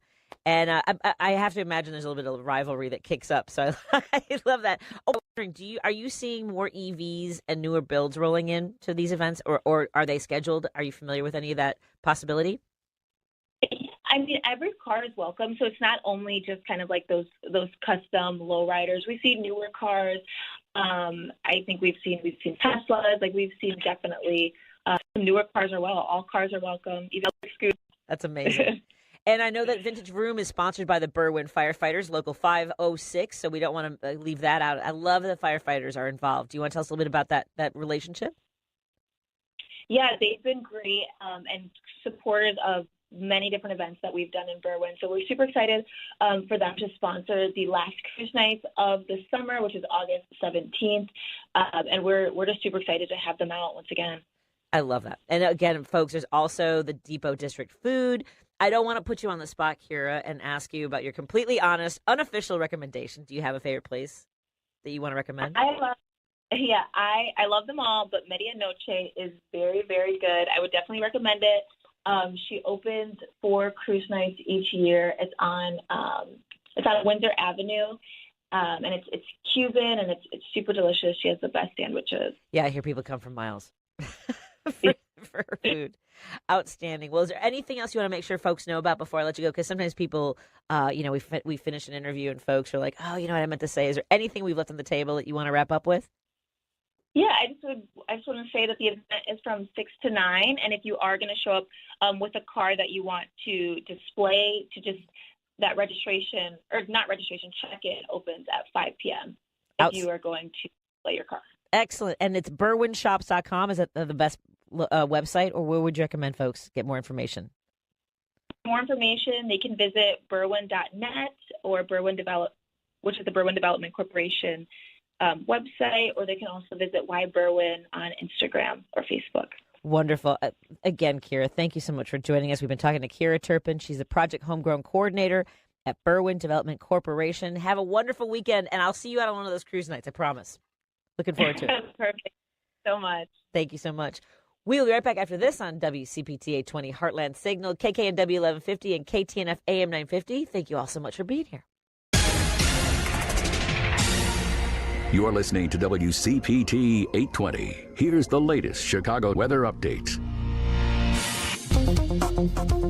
From the Weatherology Weather Center, I'm meteorologist Regina Cole. For this evening, we're expecting increase in clouds with isolated rain showers coming into. Temperatures drop back to around 55, and it will be breezy. Isolated rain showers stick around for Saturday morning. Otherwise, a mix of sun and clouds throughout the day, a little bit warmer as we top out in the lower 70s. Scattered showers and storms are back by Saturday night. Mostly cloudy as we dip back in the mid-50s. Then looking ahead towards Sunday, areas of showers and storms, partly sunny skies, and a high around 77. That's your latest Chicago weather update. Right now, it's 64 degrees. This is Chicago's Progressive Talk, 820 AM, WCPT Willow Springs, and online at WCPT820.com, where facts matter. Where are they now with Art and Bobby, Saturdays at 10 a.m. I got a question for Jorianne about Patti. Are we getting the Honey Bears back someday? Wait a minute, wait a minute. Oh, yeah. Hey, you guys are supposed to have your own show, Patti. Oh. Whether it's a podcast or whatever it is. That's a good idea. Now you've got me going. I got goosebumps all over my whole body. My whole body is full of goosebumps. That would be wonderful. What would the Honey Bear podcast be called? I got it. Honey Pants. Where are they now? 2 guys that grew up in Chicago, just like Richie Z. Hey, where's Hal Sparks? I'm not sure where he is now, but I know where you can find him Saturdays at 11. He'll be right here on WCPT 820 for the Hal Sparks radio program, Mega Worldwide. Because facts matter. You're listening to WCPT 820. From city streets to political beats, you're driving it home with Patti Vasquez, where progressive talk fuels the ride. Thank you so much for joining us as we continue driving it home on WCPT 820 Heartland Signal, KKNW 1150 in Seattle, KTNF AM 950 Minneapolis, St. Paul, and all of those listening on our live stream or maybe in future times, as known by our friends at Politics Bar, the future times on your podcast, wherever you listen to your podcast. Joining me is my very good friend, Warren Preis, who has been in the automotive industry for over 40 years, for more than 36 years. 59. 59 altogether? Yes, since I started in 1967. See, I just can't imagine you're old enough to have done over 59 years. I was born in 66. Is that your second birth? Yes. Warren Preis, he is now an an auto concierge, car concierge. But it doesn't, that's something I feel like we have to keep educating people on because it's such a unique profession. I don't think people are familiar with someone who will walk you through all your car needs. I'll do a lot more than just walk you through your situation. I'll give you a classic example. Patty's driving down the street and some guy hits her from behind. It's happened a couple more than once. Okay. Yeah. And not just in the bars. And she doesn't ever really want to get good at handling automobile accidents on the street because nobody wants to be proficient in that. No, thank you. Yeah, but if you are proficient in it or you know enough about it, you know that you're supposed to get out of your car after you touch yourself to make sure you're alive and well and you're breathing. And you don't have to get out of your car, though. You don't have to get out of your car. I suggest you get out of your car if you want to get some information from the party that bumped into you before they decide to run away. Sure. So after you've found that you're fine and you're healthy and you can handle the situation because of the duress you're under, you get out of the car and you take your phone out, and the first thing you do is you take a picture of the license plate of the vehicle that you're looking at because you want some information because you might not get it later just in case the party decides to leave. And then you walk over to the person and say, "Hi, fancy having you bump into me today. I'd like to have your name and the name of your insurance company. Get a picture of your insurance card and your driver's license, please. And can I have your phone number?" And there's a pause. And then there's a pause. And then the person might say, "No, it's your fault." I said, "But you rear-ended me." A lot of people, no matter what, aren't going to admit liability and fault. They feel that maybe they're right or they can get away with it or... The only situation I can think of where someone who hits you from behind might be in the right is if you throw your car in reverse and hit them. That's happened. Of course it has. But people do that, but there's other reasons that you could do that. You could decide to change your mind in the middle of making a turn or something and stop as you're going, and no matter what, the person behind you is supposed to be looking out. Yes. But still, you could be a creator of that. And that's why Illinois has the fault law, the percentage of fault law. Because if you have an accident in Illinois, you might not be 100% correct. You might only be 80%, 60%. I've seen many times where insurance companies, even though the other party is 100% wrong, just because of money, they say, well, we're only going to pay 60%.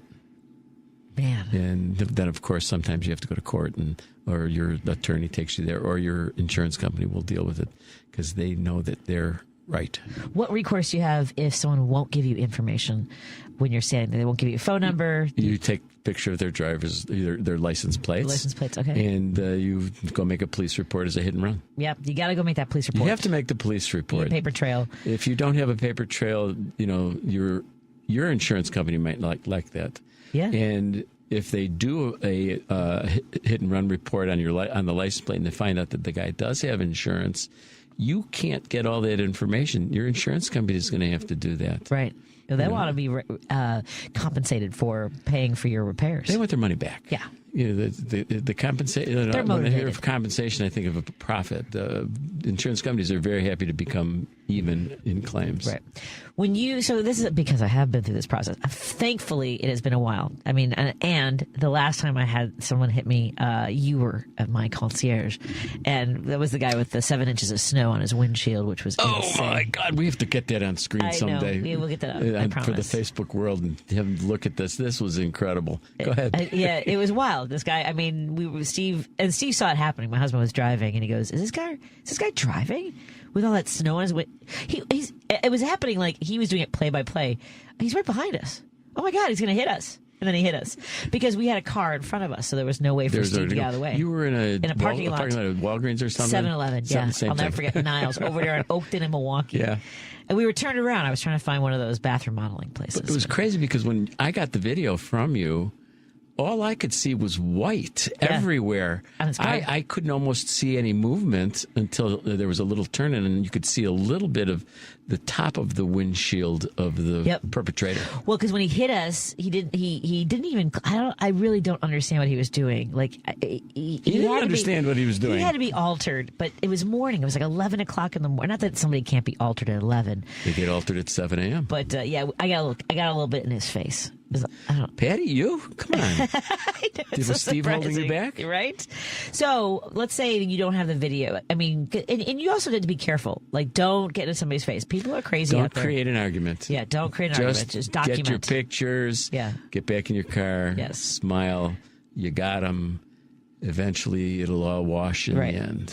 And you were able to, because we had the video, the insurance process went pretty quickly. But so the part of filing a claim is you have an adjuster. You have your insurance company sends out somebody to evaluate the damage. Not necessarily anymore. No, really? No. The guy, see, you were the last person I worked with. It was like 10 years ago. That's a lot of things have changed. They're using photographs and AI. Oh, boy. To even look at a car. And do they do the estimate, what they think that the damage Insurance is worth? companies will write an estimate without physically looking at the car on the scene. Okay. They'll write I believe it's this much damage. Okay. And then if you say it's X damage and they say it's Y, then it's a battle because you're looking to get another 700-800 or 7,000 or 8,000, and they're trying to give you 100 or 200, sure, or 3,000 against the $5,000 supplement. You don't know, but you have to have someone who's going to fight for you because the shop doesn't want to pay for your repairs if the insurance company's not going to reimburse them. Right. Why should they? It's not their fault that they're not giving proper dollars. Yeah, exactly. And they do. And then there are auto body repair shops that insurance companies have relationships with, or they tend to they're preferred. Preferred. Yeah, we have preferred vendors that we deal with direct. Just go to them and they'll fix your car for you, no problem. But they also then fix the car the way the insurance company wants it. Yes. Fixed. Okay. So there's potential for conflict of interest. There's a conflict of interest for you. They're more interested in dealing on the insurance company side to try and cut costs. Yeah. Imagine this: one insurance company that can do $77 billion in receipts a year in money coming in, and they only pay out maybe $5 to $10 billion. So the profits they're making are huge. But if you run some numbers, if you were to do 18 claims an hour, 8 hours a day, 5.5 days a week, 52 weeks a year, and you could times 50 states times $100. How much money is that? In that $100 should have been put into the car, but the insurance company doesn't want to pay it. Yeah. How much did they save? Anyone got a guess on that? Throw me a number on that calculation.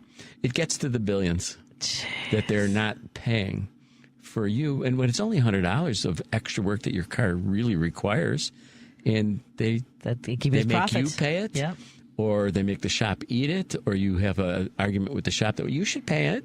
Well, the shop shouldn't have to pay for it. The insurance company should pay for it and not cost the shop or the owner of the vehicle any anguish. That's why you need to work with someone like Warren who can walk you through the whole process. We're going to walk you through the whole process. I'm going to go to your home. I'm going to take a look at your car. I'm going to kick the tires. I'm going to explain to you exactly what your situation is and how to get this thing accomplished in a rightful manner.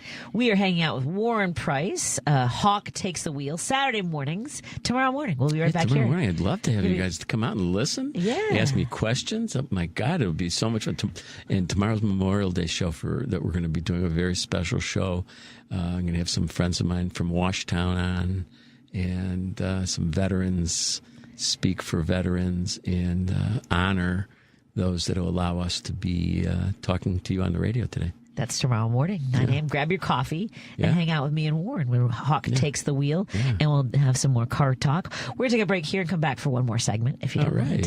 Hanging out with Warren Preis, Hawk Takes the Wheel, Saturday mornings, 9 a.m. to 10 a.m. And you can reach out to him for his car concierge services. You can call it 630-561-2222. And find Hawk Takes the Wheel on Facebook. More after this on WCPT 820 Heartland Signal, KKNW 1150, KTNF AM 950. Thank you, everyone, for being here. This is WCPT telling you how you can shop blue. Let's see if we can shop blue and slay by looking at clothing brands that support the Democratic Party. Nike.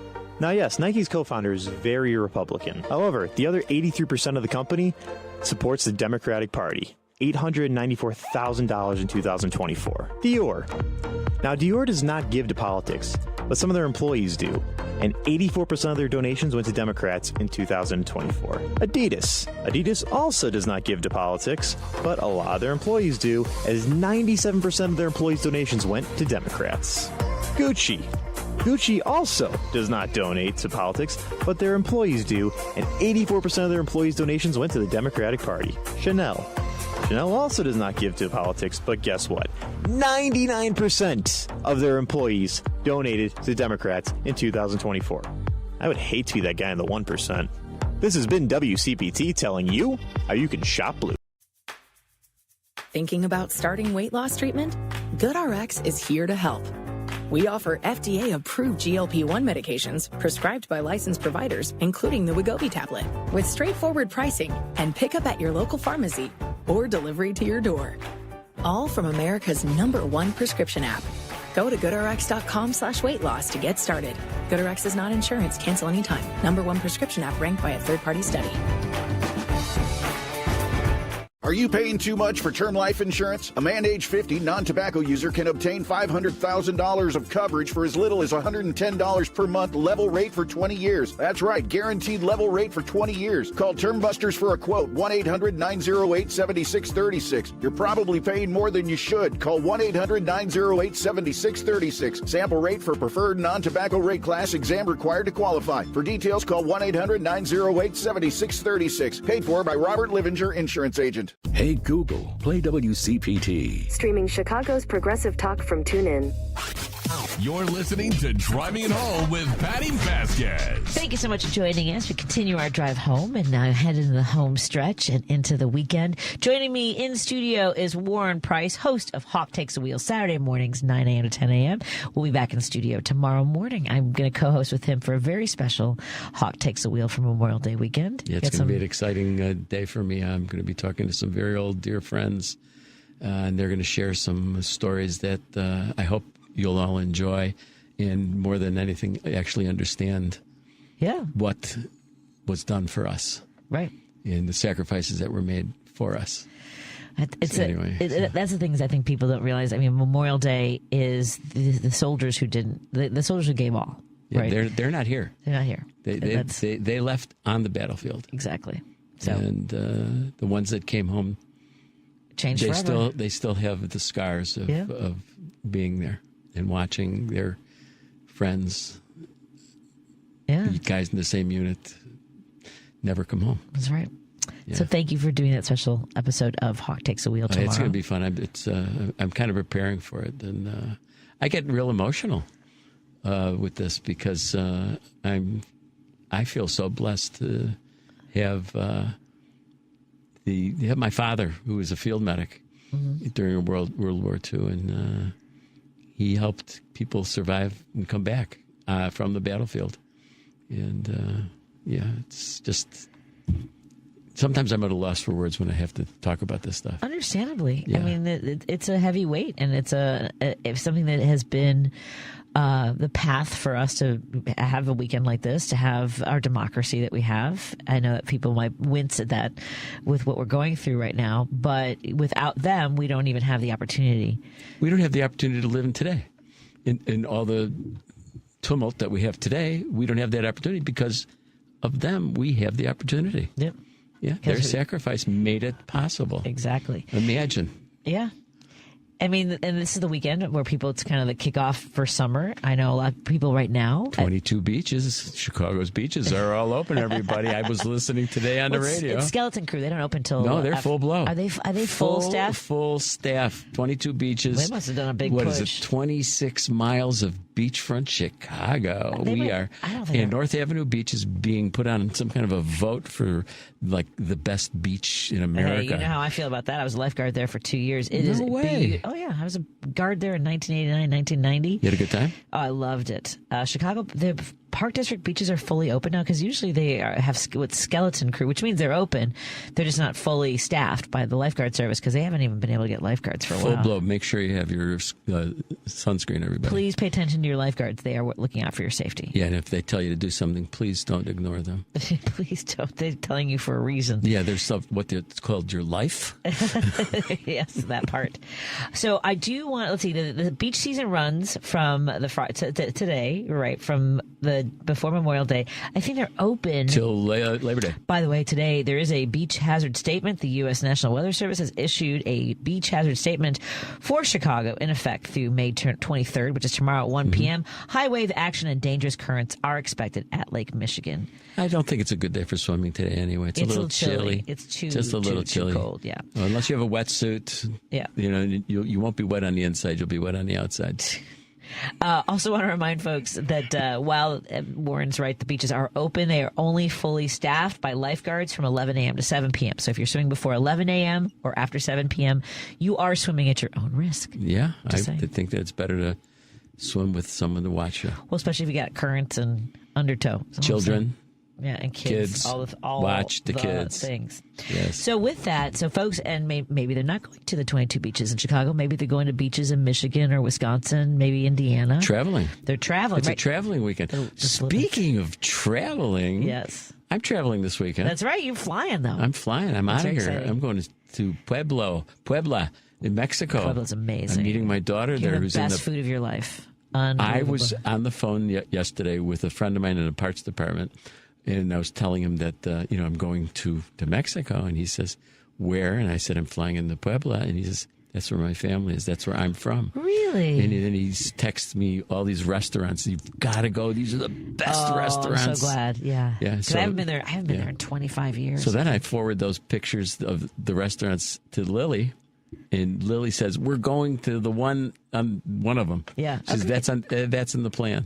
Oh, good. Yeah, so I've got it. She's got all the itinerary planned out. Yeah, I'm just a part of the tour. She's the guide. You got your passport all lined up. You got everything ready. I have the passport out. She said, "Make sure you have your real ID." Yeah. I said, "I have it." Well, the passport should be enough. Well, but she absolutely said, "Do you have a real ID?" I said, "It's on my driver's license.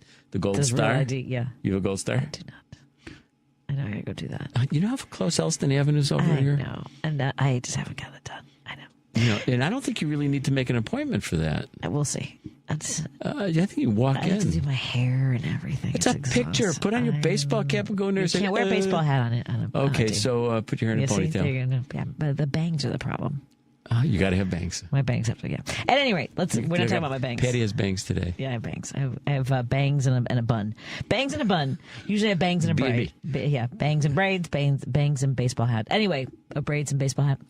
Really, no one needed to hear that part of the conversation. At any rate, I'm excited that you're going to Mexico. Yeah, it's going to be great. You're staying in Mexico City, in Puebla, and then... I'm ending in Mexico City. From my understanding, correct me if I'm wrong later, Lily, I'm flying into Puebla, then going to Querétaro, Tehuacan, nice, Zabatan Salinas, and then to Mexico City.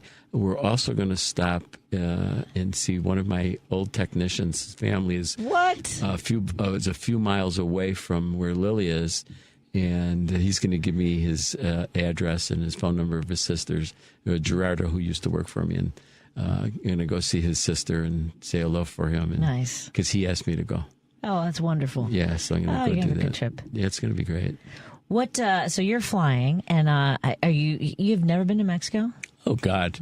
Been to Mexico you've 3,000 Mexico City, times. I mean, sorry, Mexico City. I've never been. I've only been in the airport in Mexico City. Yeah, I think you love Mexico City. Or actually, wait.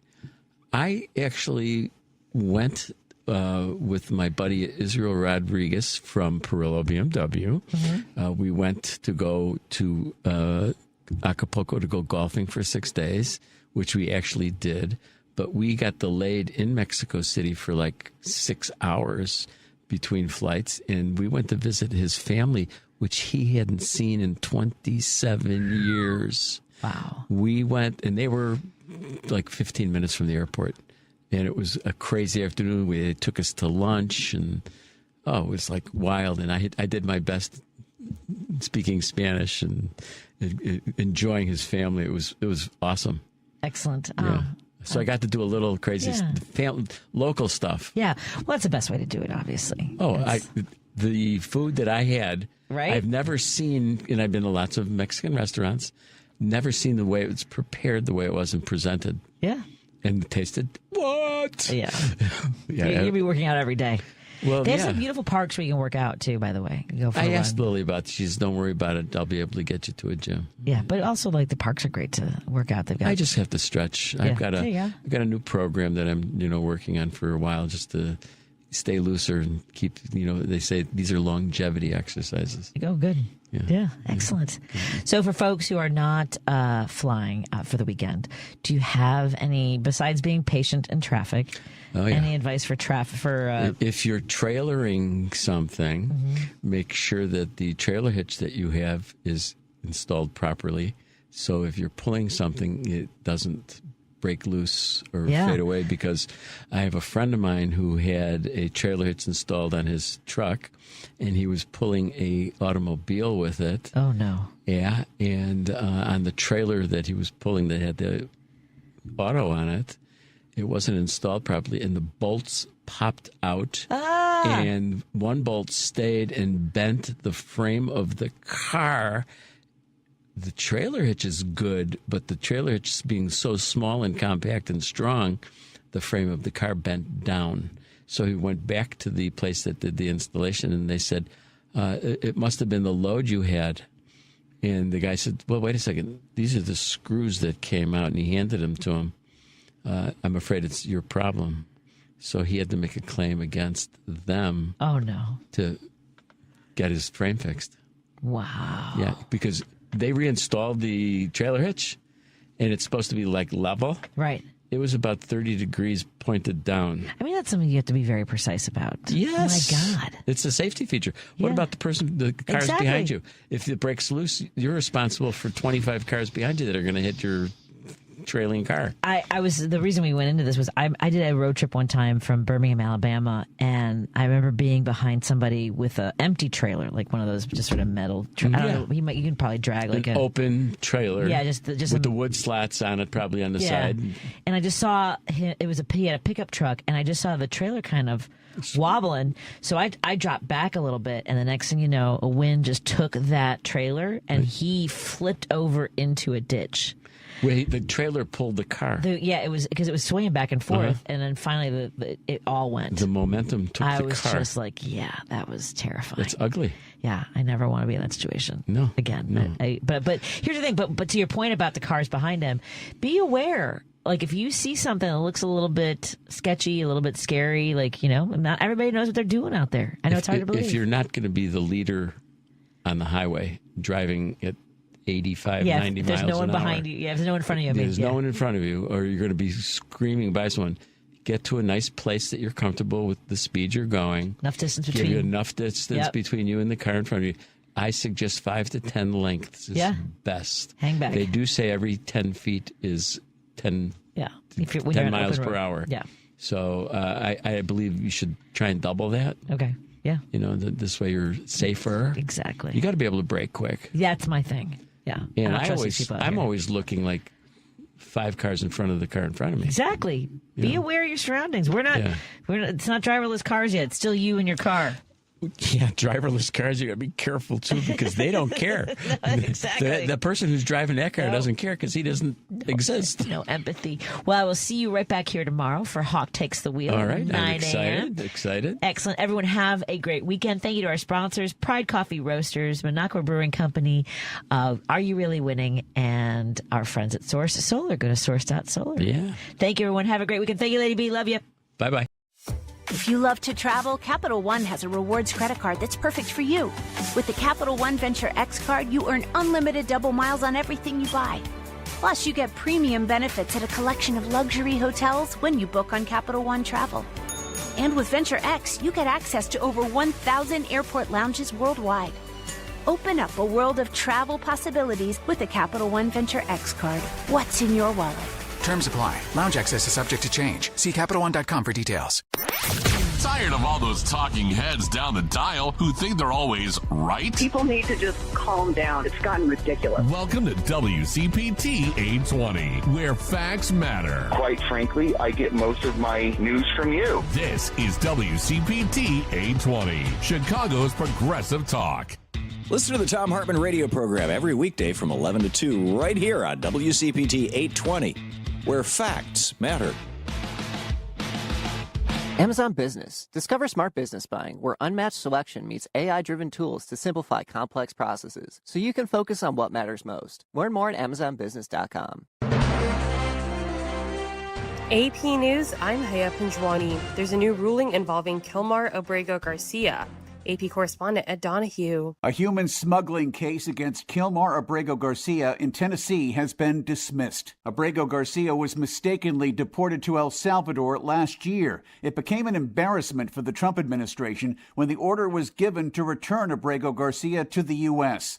He claimed the administration was vindictive, and the federal judge agreed. Abrego-Garcia is a Salvadoran citizen with an American wife and child who has lived in Maryland for years. But he immigrated to the U.S. illegally as a teenager. I'm Ed Donahue. AP Washington correspondent Sagar Meghani reports that the Federal Reserve's Board of Governors has a new chairman. President Trump was on hand as Kevin Warsh was sworn in after months of bashing predecessor Jerome Powell for not lowering interest rates. He said Warsh will prioritize a strong economy. Thankfully, unlike some of his predecessors, Kevin understands that when the economy is booming, that's a good thing.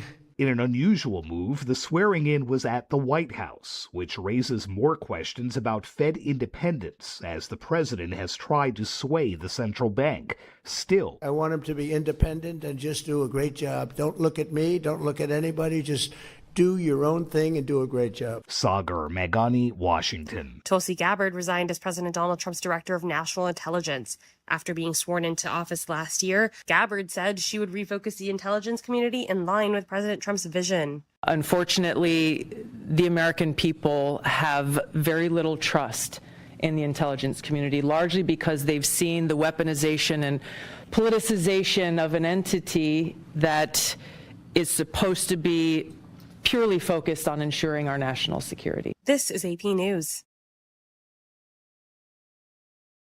Evacuation orders in California have expanded as responders try to get a handle on a potentially dangerous chemical leak. About 40,000 people were placed under evacuation orders in Southern California due to a leak of hazardous chemicals that started Thursday afternoon at the GKN Aerospace facility in Garden Grove. Officials say a valve on a tank holding thousands of gallons of methyl methacrylate, a highly toxic and flammable chemical used in making plastic parts, overheated and began venting. Responders were unable to stop the leak overnight. Garden Grove Fire Chief Craig Covey says it's a crisis situation. One, the tank fails and spills a total of about 6,000 to 7,000 gallons of very bad chemicals into the parking lot in that area. Or two, the tank goes into a thermal runaway and blows up. I'm Jennifer King. SpaceX launched its biggest, most powerful Starship yet on a test flight. I'm Haya Pinjwani, AP News. This is Chicago's Progressive Talk, 820 AM, WCPT Willow Springs, and online at WCPT820.com, where facts matter. Driving it home with Patti Vasquez. John Fugelsang joins us. Oh my God, John, I need you so badly. I need your humor. I need your brilliance. I want to thank you for all you're doing, because CPT is like this incredible beating heart of progressive talk radio. And my first time at your studios was in, I think, 2012. And I just can't believe that how CPT keeps rolling and keeps inspiring. I give you credit for the Pope. I'll take that, even if he's a Sox fan. We'll take it. Patti Vasquez, weeknights 5 to 7 on WCPT 820. How serious is youth vaping? Irreversible lung damage serious. 1 in 10 kids vape serious, which warrants a serious conversation from a serious parental figure like yourself. Not the seriously know-it-all sports dad or the seriously smart podcaster. It requires a serious conversation that is best had by you. No, seriously, the best person to talk to your child about vaping is you. To start the conversation, visit talkaboutvaping.org. Brought to you by the American Lung Association and the Ad Council. Stand Up to Cancer asked leading cancer researchers to speak about why they do their work. 2 words come to mind for me. One is responsibility, the other is purpose. It's just so inspiring to do research that impacts human lives. Stand Up to Cancer has been a critical partner in advancing research for cancer. Cancer research saves lives. So please, help us fight in this battle against cancer. Be a part of the team that ends cancer at standuptocancer.org. Tell me how you're doing, really. Tell me that you missed the bus this morning, your rent's past due, and your stress level has skyrocketed. I'm here for you. To listen, not judge. To connect you to local mental health resources. No matter what you're going through, specialists like me from NAMI Chicago Helpline are here for you. Call or text Helpline to 833-626-4244. That's 833-626-4244. Here's the deal. We gotta set ourselves up. See, retirement is the long game. We gotta make moves and make them early. Set up goals. Don't worry about a setback. Just save up and stack up to reach them. Let's put ourselves in the right position. Pre-game to greater things. Start building your retirement plan at thisispretirement.org. Brought to you by AARP and the Ad Council. Hi, I'm Kyle at Blindster. Buying custom blinds shouldn't be complicated or stressful. That's why we make it simple and affordable. You measure, you install, and you save big on custom blinds. Ordering takes minutes, installation is easy, and we guarantee they'll fit. Blindster.com. WCPT 820, Chicago's progressive talk, where facts matter. It's political. Step up to the bar. Thinking critical. You'll think at the bar, whoever you are, the politics bar. With Sean Smith, Pierce, and Jody Hamilton. Good Friday evening. It is Memorial Day weekend. Hopefully you are having a pleasant weekend. Hopefully you got some nice things scheduled this weekend. Jody will be in a little bit. We will bop in with a little bit of new content, new drink of the day as well. It is kind of a best of weekend for us. We're playing some of the best of stuff that we've done and, giving you a little bit of new as well. Dana Steele, who we had here a couple weeks ago, we're going to replay our interview with her. Paula Poundstone, a little replay of that tonight as well. And we're going to start out tonight with Carlos Alzraki talking about green energy and our duty to manage the earth responsibly.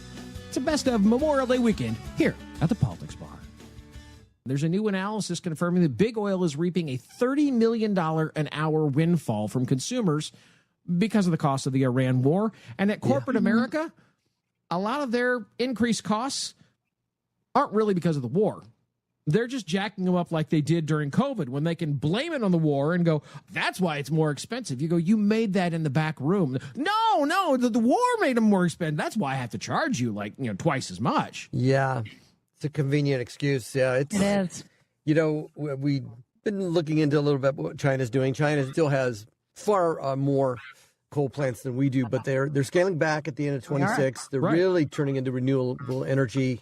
They were talking about how Cuba could invest like $8 billion and turn their problems around by investing. Yeah. 3 million people in Uruguay, they're 98% renewables. Obviously, it's much smaller, but China is really making a commitment. They have over 170 models of electric cars. Yep. They're flying is very difficult in China, which makes their trains a lot more popular. But because their trains are all connected, you don't have to buy 4 or 5 different tickets. You can get from place to place pretty easily on one line. And so the high China's already seeing the future. They have for a while. Yeah. Yeah. And we want to drill, right next to El Capitan. Well, that's the thing. We don't want to, but these idiot Republicans do. Yep. These MAGA Republicans, and it's not even all the people. It is the elected officials who have been lining their pockets with all the money from all the corporate stuff that it's so offensive. And go ahead. No, it seems like it's always been like this, right? You hear about the oil barons and the bankers and I don't think it's ever changed. It's just the technology has changed and the ability to do more damage more quickly. I had read a report that actually the ozone layer for the first time has shrunk because we were doing renewable things, because we were scaling back. And so they just look at that and like, see, there's nothing wrong with the environment. The ozone layer is closed. Yeah, because of what we did. Right. And cost-wise, I don't know if either of you guys pay attention to, he goes by Dr. Volts on a lot of the social media. David, God, I cannot remember his name right now, but he's brilliant. He's a writer that does Volts blog, and he does all kinds of renewable energy stuff. And he's now mentioning to anybody who will listen that the cost of renewable energy stuff, like solar panels, for example, even though we're not subsidizing them here in the United States anymore, the costs of renewable energy are still lower than almost any of the other fossil fuel-based energy. It's one of the reasons why China is making that change so fast, Carlos, is because they're going, okay, so we have these growing energy needs, but we'll get to the point where we can dump this coal plant and that one because we've done the renewables, and then we'll just, mothball those and can those and turn them into And then guess who will not be that important? The Middle East. Yeah, that's why they're doing it too. They're trying to get around it. It's interesting. I watched a couple of videos on YouTube, and one of the things that China uses, like we do here, is eminent domain, but they use it to an exponential kind of level. Like if your house is in the way, they say, too bad. We're building a track literally right over it. Right. And like in Germany, there's this one line that they've been trying to build forever, but there was a population of rare extinct lizards, and they had to pause building. That kind of stuff is not happening in China. No. Lizards be damned. We're building our tracks. We're going. And that allows them to just clear the path and build. They have government subsidies. Right. Obviously, the wages aren't good. They don't have to import a lot of stuff. So the cost for them is cheaper. But at least they're making an effort, and nobody's naive enough to say, "Oh, we could be in renewables for 10 years, and we don't need coal, and we don't need oil, and we don't need nuclear. We're still going to need those things, but you can start to make that move like China has." So, sorry, Jody, that we are not dependent.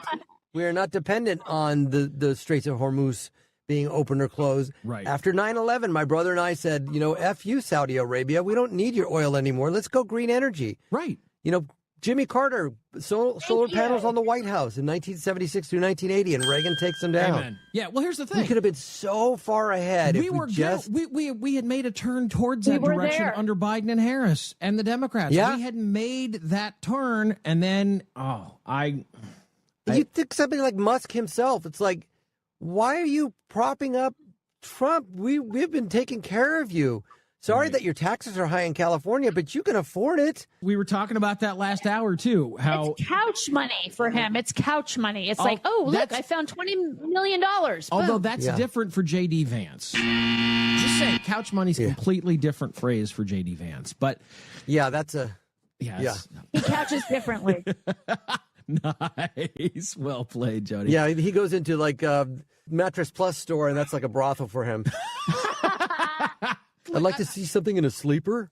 An Ashley furniture store. It's like, that's what I would say. Ashley or Living Spaces. Ashley, are you here? Oh, no way. I'm sorry. Yeah.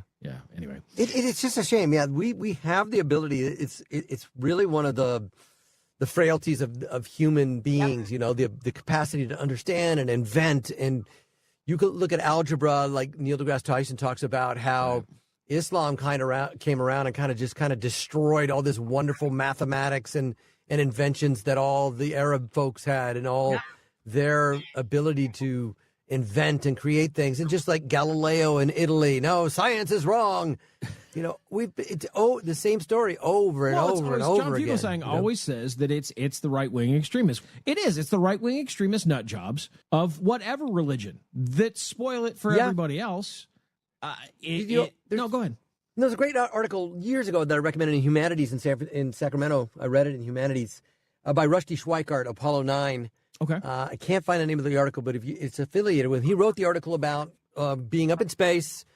He had something break down where one of his jobs couldn't be done, so he looked out the porthole and he saw the Earth, and he just describes that feeling, much like the astronaut did who just came back from Artemis, right? Where he said, I don't see lines, I don't see boundaries, I don't see religion, I just see this ball of humanity, and what we're doing with all these religions and states and countries, it just doesn't make sense when you pull back and just see the globe the land, what it could and the be. water. I mean, it's just there's no boundaries. It's just land and water. Well, that's the thing that Mae altruistic. Mae Jemison said this with the latest space mission when they were coming down, and she was on Artemis. Yeah. Well, she was on, was it MS or CNN? I can't remember which, but she was commentating for them, and she said the thing that really struck her when she was up there wasn't necessarily not seeing the boundaries; it was seeing that thin blue line of atmosphere that separates us, all of us, and everything we care about from space. And it's like, and how fragile that is. And it's like, oh, crap, we should probably take better care of this thing.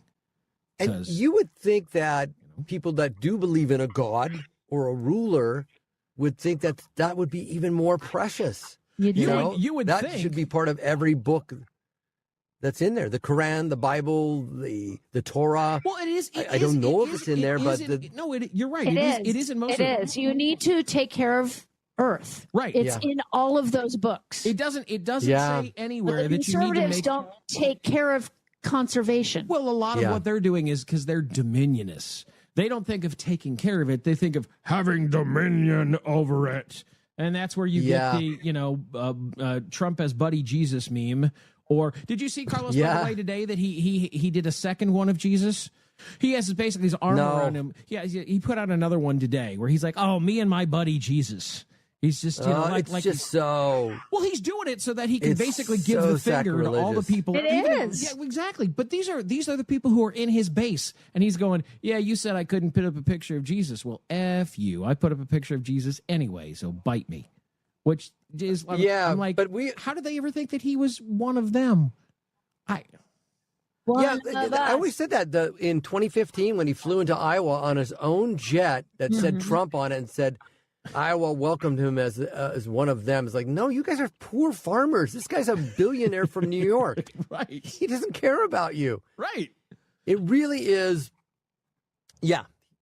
He is Jim Jones, as somebody said, but he would have sold the punch. Yeah, exactly. He would have sold the punch. I heard you this morning. He would totally yes. You can have it for $5 if you want to die. You're going to have to drink But he wouldn't tell him give that me he wanted to die. He'd say it will take you to a much better place, but you got to wait until everybody has theirs, and then you can drink it. Notice he said, and then he doesn't drink it at all. Yeah, yeah. What happened was we were on the precipice with Musk, letting people know, circling back to. People are not doing the right thing because they don't see it as profitable. They see oil as profitable. They see natural gas as profitable. Nuclear is profitable. War is profitable. They don't see green energy as profitable. And Musk was on the cusp of really passing that torch along to say, look at all these electric cars. Look at all the networks I'm building. This is profitable. Well, he still Let's is. make solar panels. Let's Tesla, do this. One of the things that we looked at with the taxes today, Tesla made 5.86. I think I said, Jody. I think that's what the thing in the News on Tap today says. 5.86 billion last year that they didn't have to pay any taxes on. I'm sorry. That's anybody who says that it's not profitable and yet they made 5.86 billion. I'm sorry. That's a hell of a lot of profitable. So and all of the energy stuff that he's done with all his that's where a lot of the Middle East oil barons have been going is renewable technologies because they're not dumb. They know that stuff is ending. They're working towards mass energy of green energy and battery storage. That's part of the reason. Yeah, we're going to be behind. Yeah. Oh yeah. We're going to be behind everybody. We're going to be behind. We had old T. Boone Pickens back in Texas doing it many decades ago. With the windmills. Yeah. Mm-hmm. Yeah. But you see all these, you follow Instagram or TikTok, you see that if some of these Chinese cars got into the U.S. market for the cost, like they pay like $9,000 for a car that can go to 170 miles on one charge. Yep. And the models that they're making just blow ours out of the water. Yeah. Like similar models to what we have for 60, 70, 80,000 models. And they're like, we'll sell it to you for 22,000. Yep. Yep. Wow. We always love having Carlos in the bar. We'll have to have him back again soon. It is a best of Memorial Day weekend with some new stuff. We got a fresh new drink of the day coming up a little bit later. Next up, we're going to replay an interview we had with Paula Poundstone, actually from just earlier this week, because Paula is this evening in St. Cloud, Minnesota, not too far from the Twin Cities. at the Paramount Center for the Arts. Hopefully you've had a chance to see Paula in concert. She's always great, and we always love it when Paula comes to visit. She's up next right here at the Politics Bar.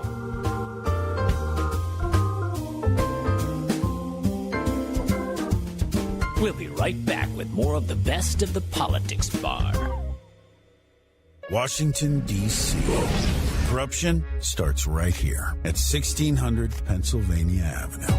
Shady crypto deals, pardons for even the worst criminals, a massive cover-up, protecting pedophiles and sex traffickers, run directly from the Oval Office in the Department of Justice. Tax breaks, no-bid contracts, backroom deals for people who made seven-figure contributions that reek of corruption.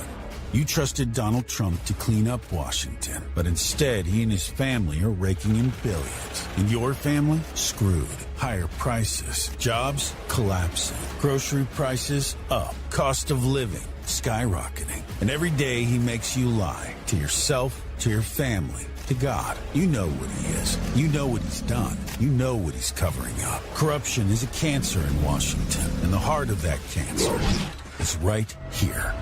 The Lincoln Project is responsible for the content of this advertising. This is Stephanie Miller, and here's what you missed. You struck a hopeful note. You said, what are y'all planning to drink when it happens? I think it's important to plan ahead. What are you going to wear? What's your playlist? Brunch, mimosa. What's his name? Scott Bissett just offered a new straight of vermouth. Speaking of vermouth, I'm thinking like a martini. Like dry. Right. Like dry like the vagina of Stephen Miller's wife.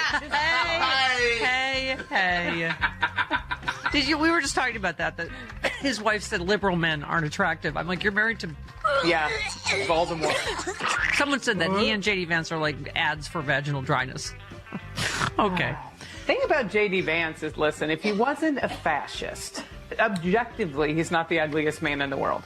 He's got a certain boyishness about him. He's kind of doughy. Like he looks the eyeliner. Yeah. Maybe I just like men in eyeliner. That's You like drag queens. That's what it is. Hear all this and more on the next Stephanie Miller Show. It's Sunday morning in America, and that wonderfully relaxed feeling of a long, lazy day lingers in the air. If you want to make the moment last, may I suggest the perfect solution, the Martin Sheen Podcast. Join me, your host, Martin Sheen, for beautifully crafted 20-minute programs filled with never-before-heard stories of my life, along with personal reflections and poetry that inspires. The Martin Sheen Podcast is the perfect Sunday refresh, a chance to take a deep breath, relax, and know that the stress of Monday may be just around the corner, but not here, not now. So make this your weekly moment of calm as we explore faith, hope, love, and what it means to be human. And know this journey is ever unfolding as I invite you to see what's next with me, Martin Sheen. And thank you. MSW Media. You know that you can listen to Chicago's Progressive Talk on WCPT AM 820. Stream us live at WCPT820.com and on the TuneIn Radio app. Or you can ask Alexa, Siri, or Google to play WCPT from TuneIn. But now you have another option. We're simulcasting our programming overnights. 8 p.m. to 6 a.m. on WSBC AM 1240 for a clearer reception in and around the city. Chicago's Progressive Talk, WCPT 820. And now overnights on WSBC 1240 AM, where facts matter. Paid advertisement for non-attorney spokesperson. Victory Legal Network is not a law firm. Cases may be referred to participating law firms. Compensation is not guaranteed. Attention parents. Was your baby born premature and then given Similac or Enfamil brand formula in the hospital? Studies now show that premature infants given cow's milk-based baby formula face a much higher risk of developing necrotizing enterocolitis, or NEC. If you or your loved one had a premature baby and was given one of these baby formulas, you may qualify for significant compensation. Visit govictory33.com now to see if you qualify. A recent jury awarded $60 million in compensation to the family of a child who developed NEC. Families are now taking action. Visit govictory33.com now to see if you qualify for significant compensation. If your baby was given Similac or Enfamil and later diagnosed with NEC, you may qualify for significant compensation, but time is limited. Strict filing deadlines apply, and waiting could mean losing your opportunity for justice. Don't wait. Visit govictory33.com today to see if you qualify. That's govictory33.com. Paid for by Victory Legal Network. I thought it was just stress. But then it felt like I was stuck in a state of panic, obsessed with worry that something bad would happen if I didn't complete endless rituals. I couldn't solve this on my own. So I made the call. I found a doctor who diagnosed me with OCD. Now I'm able to live more in the present. Mental health care works when you make the call. Visit mentalhealthcareworks.org.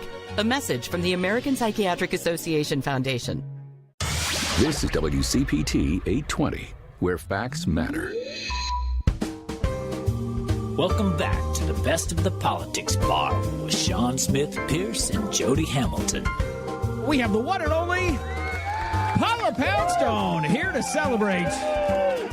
I did not pay them. I just asked them to cheer for you, Paula. This.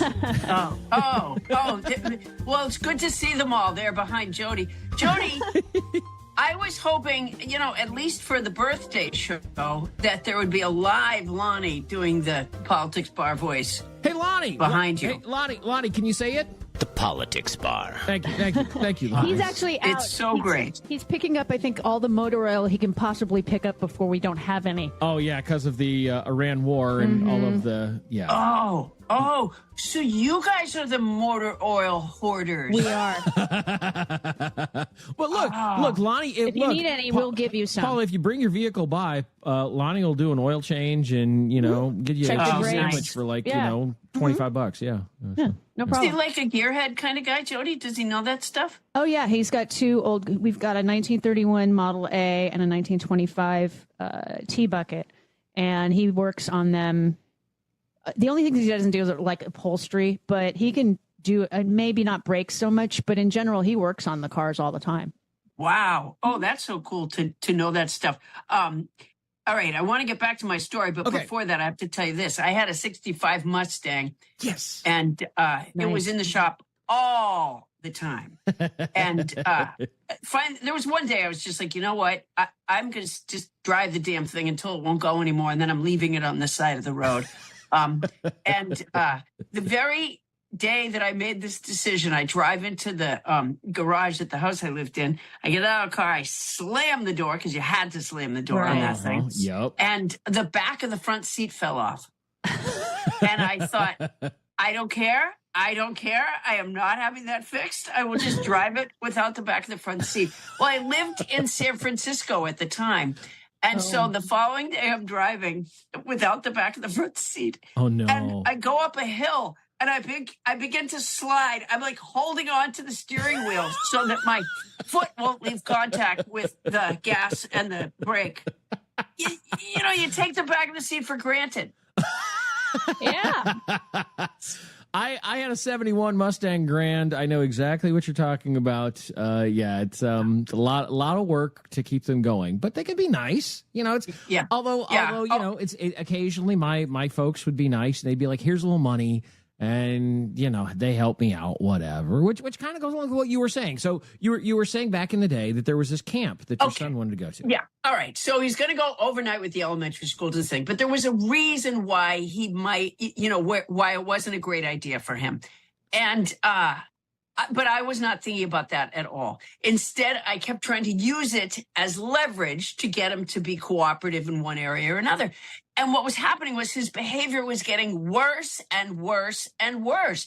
And I'd already kind of, shot my wad, so to speak, and I didn't want to tell him he couldn't go because I think socially it was important for him to go. Right. And finally, it dawned on me what was wrong, which was that there was this thing that was a problem for him, and he didn't want to go. Right. That was the truth. And I feel that the reason I repeat that story is that, to me, when Trump says, I'm going to give $1.7 billion to the January 6th attackers he convicted, Jerry said, that's a man who doesn't want to be president. And I think the fact that America keeps going, well, okay, but don't do it again. I think he's just like, what do I have to do to get the hell out of this job? I can't disagree. I don't think that he actually ever wanted to be president a second time. No, he didn't. I just think that he wanted to stay out of jail. He didn't want to be president the first time. Yeah. No, I'm not sure that not he really did. to do the job. I mean, he wanted. No, he liked being he doesn't like presidenting. He likes being president. Right. He likes the idea of being president, but not the actual job. He wants somebody else to do the actual work. Stephen Miller. Right. Yeah. Which. Yeah. Anyway. Well, President Miller. isn't he being? Didn't I read? Didn't I glance? I shouldn't say I read anything. Didn't I glance? It's pretty much all I glanced at Moby Dick. I heard about it. Yeah, I did. Didn't I glance at a thing that said that Stephen Miller was being sidelined? Well, I know that the Xi doesn't like him, and they snubbed him in China big time. Right. Oh wow. Well, They snubbed Trump. They didn't meet Trump. They didn't meet him. They also we were saying the other day that they gave him shade. Like, for example, they said a bunch of kids. And you're like, oh yeah, why? It's like, because of Epstein. And as opposed to other world leaders that they always send soldiers and things there, or they send like, if they send something that would be softer, they send like adult women like dancers or something, but they sent kids. And they did that because they were in their very subtle Chinese way going, psst, Epstein. Yeah. And he didn't get it. I support that theory. I also feel, I'm going to screw up. What was the name of the country? Pakistan. There was one of the stands. Mm-hmm. It was the day before Trump was there. The president of another country was there, and it was like, was it Kazakhstan or something? It wasn't Kazakhstan, but it was a stand I had never heard of. Honestly, it was one of the more remote stand. Uncle Stan, I think it was Uncle Stan. Yeah, that'll do it. Yeah, it was like Jackistan or something. But there was this other president was there the day before, and this is according to I heard this on Heather Cox Richardson, who got it from probably some news AP or guys. Reuters or something, right? Was it Uzbekistan? Turkmenistan? No, it wasn't Uzbekistan. Tajikistan? Might have been. I don't know. Anyway, it was another world leader. Okay, so there was another president there the day before, right? And on the day that Trump arrived, the China Daily, the newspaper, the cover story was about the president who was there the day before. Yeah, that is very typical from when my dad used to do business with some Chinese businessmen. That's the kind of thing where it's subtle. If you're Chinese, you notice it, but if you're American, you probably don't.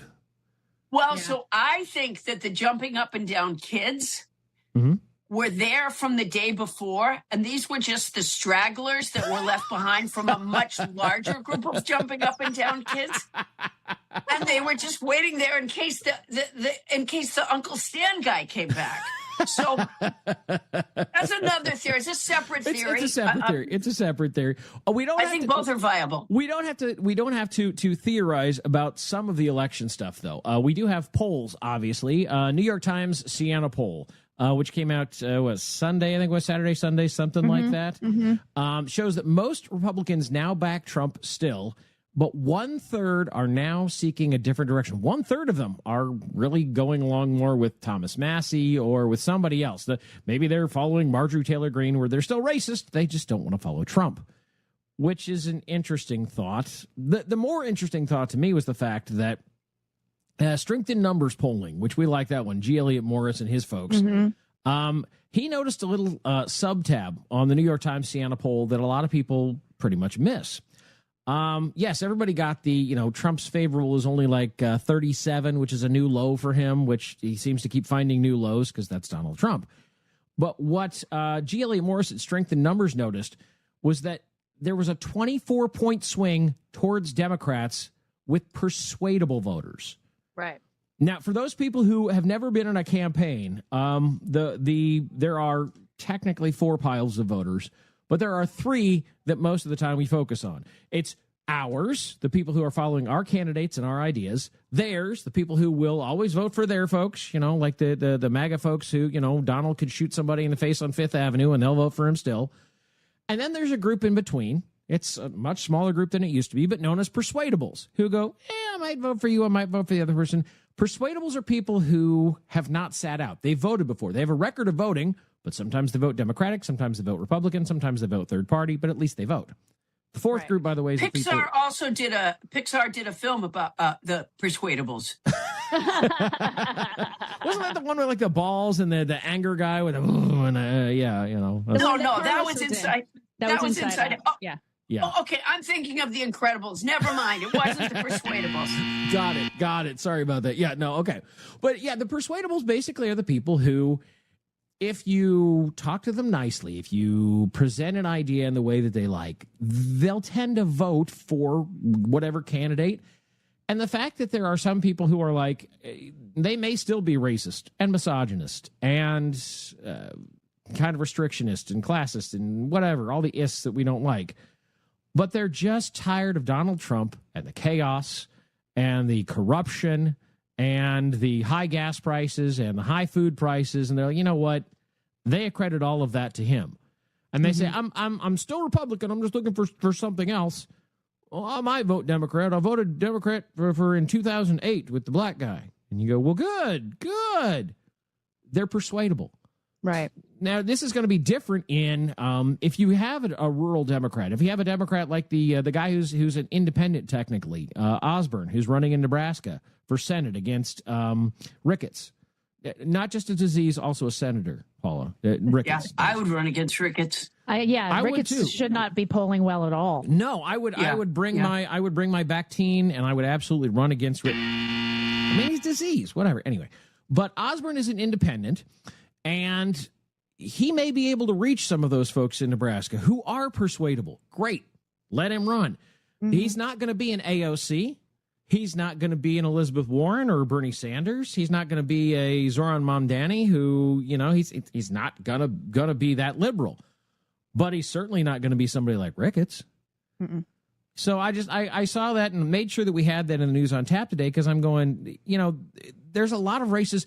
I get that we've been fighting over the maps and we've been talking about it. But I think I heard Hakeem Jeffries say, look, right now for the 2026, he figures at best Republicans could, you know, get maybe a 6-seat lead.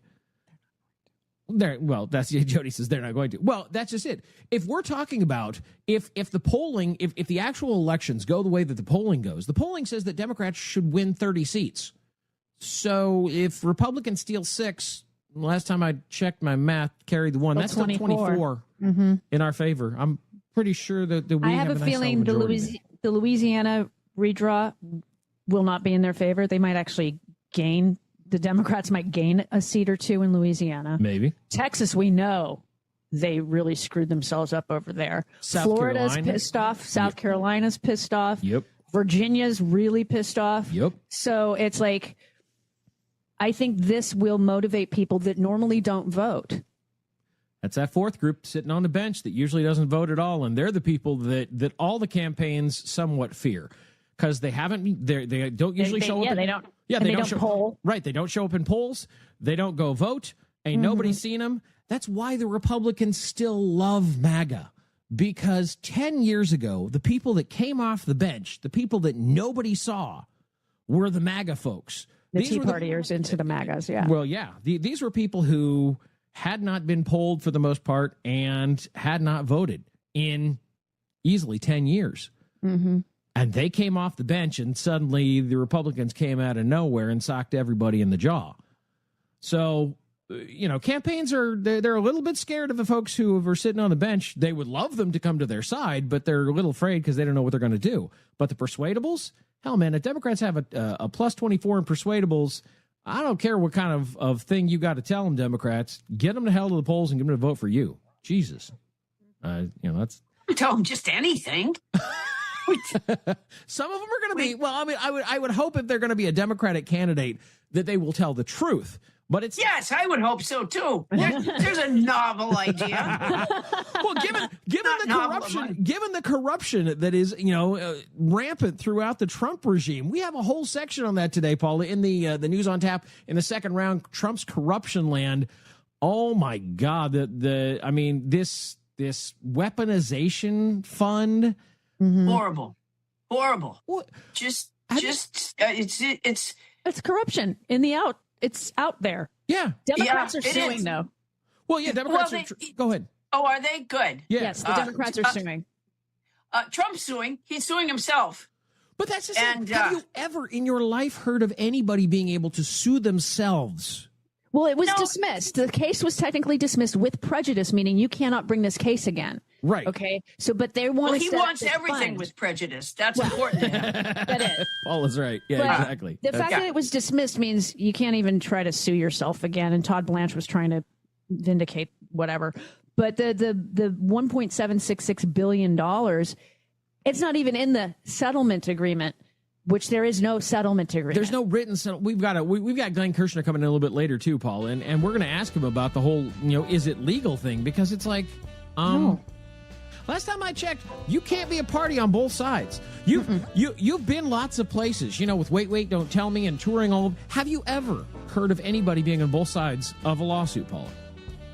Well, I'm self-employed, so yeah.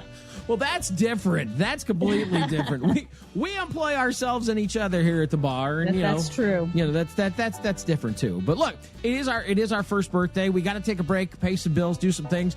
More with Paula Poundstone here on this Tuesday night. Freshen your drink. Hey, it's our birthday. Remember, you can get the discount if you want to resubscribe. Just go into the News on Tap. It's right under the first round there. It's at thepoliticsbar.com. More with Paula Poundstone coming up. Hang on.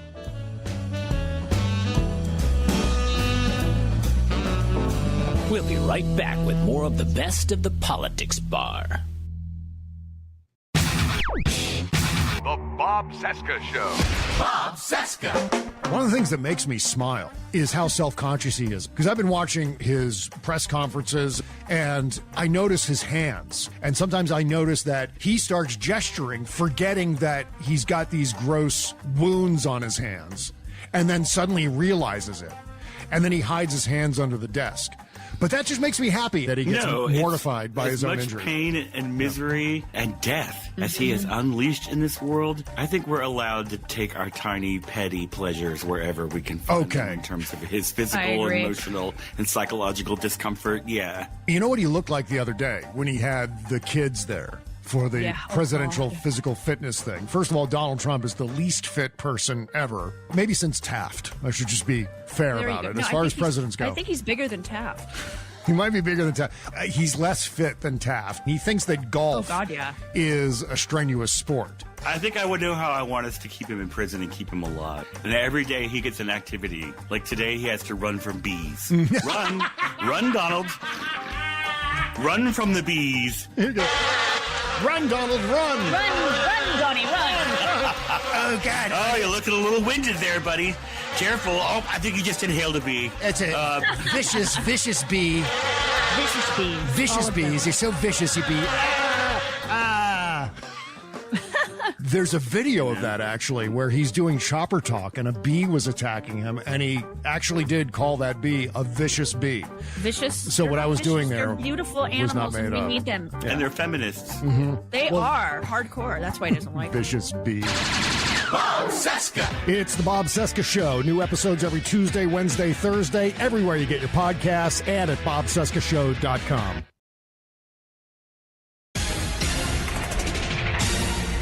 You're listening to WCPT 820. Here's the latest Chicago weather update.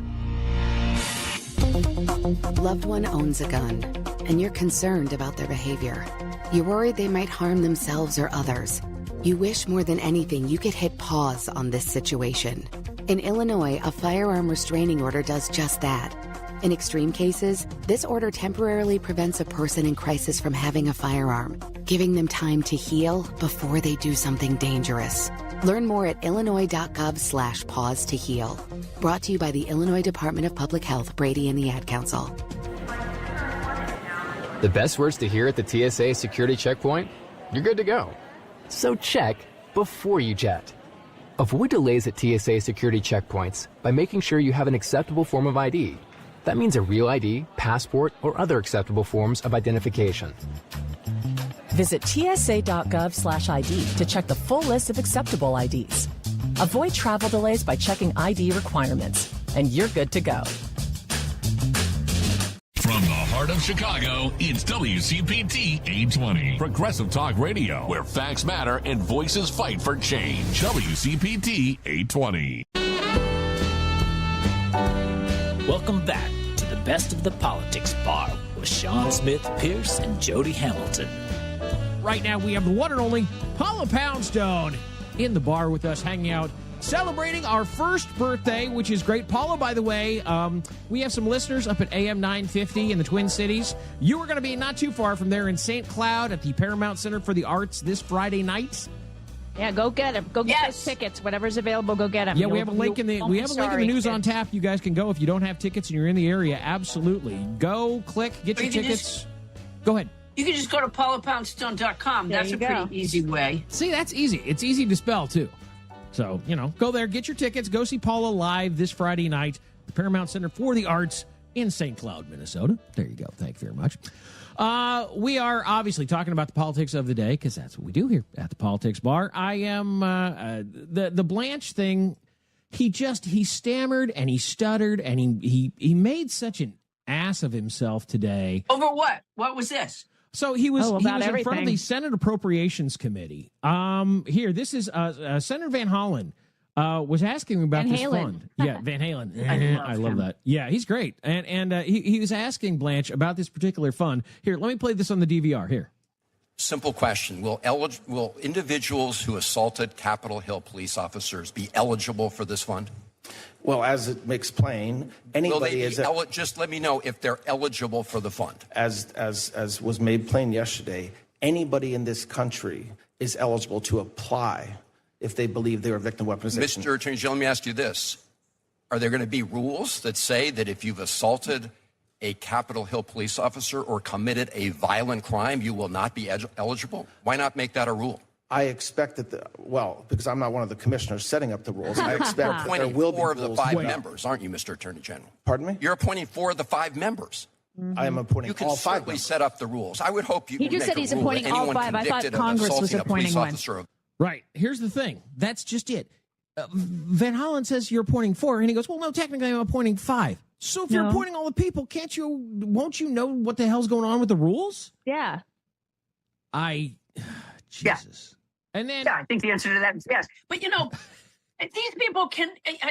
I'm so sick of. I mean, I watch a lot of these hearings, right?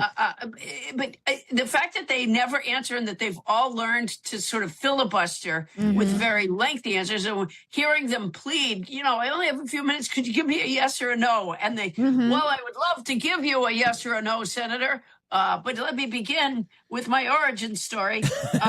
Right. And you're like, no. Okay, did you see, and it was Van Hollen that was questioning him, and I wish this wasn't a visual, but did you see Kash Patel when Van Hollen was questioning him the other day? Yes. He had all these papers, and he wasn't looking at Van Hollen. He was just going through I believe he was scrapbooking during the interview. You're right. I didn't see any bric-a-brac, but I'll bet you he used a lot of stickers. I don't know about scrapbooking, but I do remember when it was Pam Was there Bondi. macaroni on the table too, and some glitter? There could have been. Yeah, he could have been old school. You guys do remember when it was Bondi? She literally did have multiple binders in front of her that had zingers in them. Mm-hmm. Yeah, I remember I'm that. sitting there going, girl, if you're going to have binders, at least have like actual facts about the questions that they're asking, not looking up ways to insult the people up there. But they're not. They're not the interested. Dow is at $50,000. Yeah, the Dow. The funny thing the funny thing is that Pam is still, I guess, afraid. She's going to have to come in and testify to the Oversight Committee. They've all agreed that now, and she's going to come in. But she's not going to testify to any of the members. It's going to be off camera, so it's going to be behind closed doors, to a group of lawyers sitting in front of, and she doesn't know who they are. So it doesn't matter how many burn books she brings, they won't care. They're going to actually ask her actual questions, to which they probably know the answers. That way, if she lies, they can say, hey, you've lied to Congress. Now you go to jail. I mean, because she's a private citizen now. Yeah, so it's one of those where that's where I'm like, good. If you're afraid, Pam, good, be afraid, because they've all lied to Congress. Oh God, yeah. Anybody who went through a confirmation hearing that in Trump's cabinet lied to Congress. All of them. 100%. For sports, they lied to Congress. Well, His justices too. Just the oh heavens, yes. Oh God, yeah. The lying was so bad today. Here's another piece with Van Hollen and Blanche, because I love the fact that Van Hollen finally just out and out said what everybody already knows. Here. The case was dismissed by the judge last night. Yeah, because you moved to create this fund. I didn't move. I did not move. The settlement result, Mr. Attorney General, come on. So let me. So you're not going to submit this proposal to any federal judge or independent. There is no judge. Any independent authority What does that mean? An independent authority? It means not somebody who's getting to pick 5 of the members who was the president's former personal attorney. That would be somebody who would be independent. I'm the acting attorney general, okay? And the fact that I used to be President Trump's lawyer is just a fact, but I'm the acting attorney general. So don't say the president's former personal lawyer will do something. The acting attorney general will do something. Mr. Attorney General, you are acting today like the president's personal attorney, and that's Absolutely. the whole Oh, problem. nice. Yep. Very nice. I like Van Hollen. Van Hollen. He's good. And I like Gene him. Hackman sound alike. Yes, they do. Bit, yeah. Well, that's just Yeah. it, is that I want more Democrats to stand up. I want more Democrats to stand up regardless of wherever and whatever they're doing. Mm-hmm. I like my governor here in Virginia. Governor Abigail Spanberger is great. She's gotten a lot of stuff done already, but I wish that she would have done, I don't know if you know this, Paula, but in Ohio, the map that they use for the congressional stuff is technically illegal. Even the Ohio Supreme Court said, nope, you can't use it. They keep using it anyway because their governor's Republican, their Senate's Republican, their House is Republican, and they go, what are you going to do about it? And so the Ohio Supreme Court, just like ours, says, well, there's nothing I can do about it. They go, good, well, we're going to keep using I think that Spanberger, because, and this is something we've got to ask Glenn when he gets in, is in Virginia, in the Constitution for Virginia, it says the people's vote is superior to everything else. It's superior to the state Supreme Court, it's superior to the governor, and it's superior to the legislature. We had a vote here in the state that's where the people said, hey, we want the Democratic map.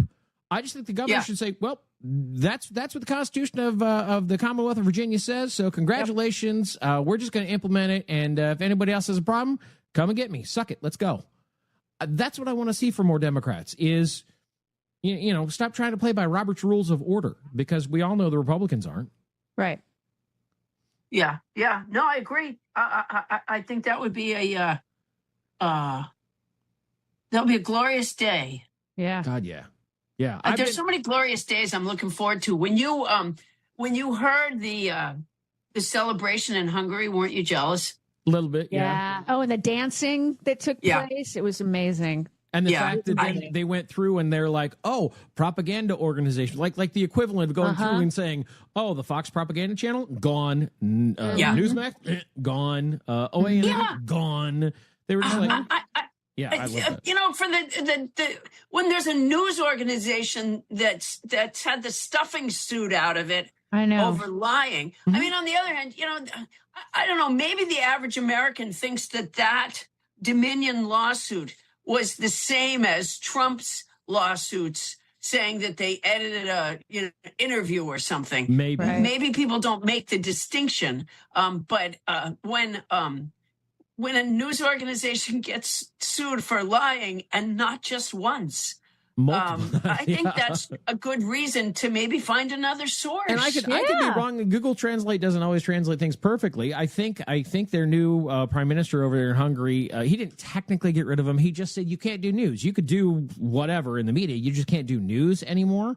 Right. Which is what I would say that we should do the same thing. You want to call it the Fox Entertainment News Channel, or not even news, just call it Fox Entertainment Channel, Fox Propaganda Channel, whatever you want to call it, infotainment, if you will. But don't call it news. Okay, fine. But everybody will know that you're not actual news. Everybody will know that what you're doing is bogus, it's fiction related, it's garbage. And the people who are the true believers will still, and everybody else will pay attention to something else.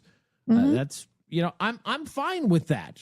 Just forcibly decrease, say, oh, you can't have all those subscribers, and people go, that's me. And I go, we got to be more proactive in protecting our democracy. We've got to make sure that, you're a comedian, Paula. I don't know how Rupert Murdoch has gotten away with what he's gotten away with. Same. Yeah. Have you ever met a comedian that's good, that the stuff they're telling is based on lies? No, because I don't think the two go together. Right. Exactly.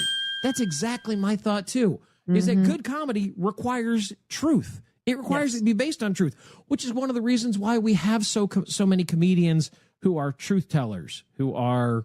By the way, I'm disappointed, as I'm sure as I know both of you are, really, that Colbert Show is ending. But yeah, you know, I didn't know if you'd ever met him, Paula, or I've done the show a few times. Yeah. Okay, I was pretty sure, but I was like, actually, maybe last summer, I'm dreaming something. So I named a kitten Colbert. Aww. Because all of my cats are named after heroes, and I do feel that what Stephen Colbert has done is heroic. Absolutely. I do too. You know, when we talk about the Fox thing, you know, if Fox is understood to be just entertainment, I think it opens up a lot more avenues for someone like, say, J.D. Vance, when this politics book closes itself on him. Because it's not wrong. He you know, he already knows how to do the eyeliner for the TV, so he already does know how to do that. This is my point. He is still basking in the glory of his high school production of The Mikado, and I just feel it would be so good for him to be able to, you know, use that in his future. Skills. Right. Yeah. You know, I get that. That's, you know, look, I don't disagree. And to be honest, I mean, I could see him sitting behind a you know, quote unquote news desk, fake news desk. Sure. But yeah, I think it's important that people be informed. It makes comedy better. It makes political decisions better. Mm-hmm. Yeah. Well, comedy is a helpful way to you know, illustrate or elucidate or you know, shine a light on things and make them make more sense. Yeah. Also, you know, people often say this thing, explain it to me like I'm a kindergartner, or explain it to me like I'm in the second grade.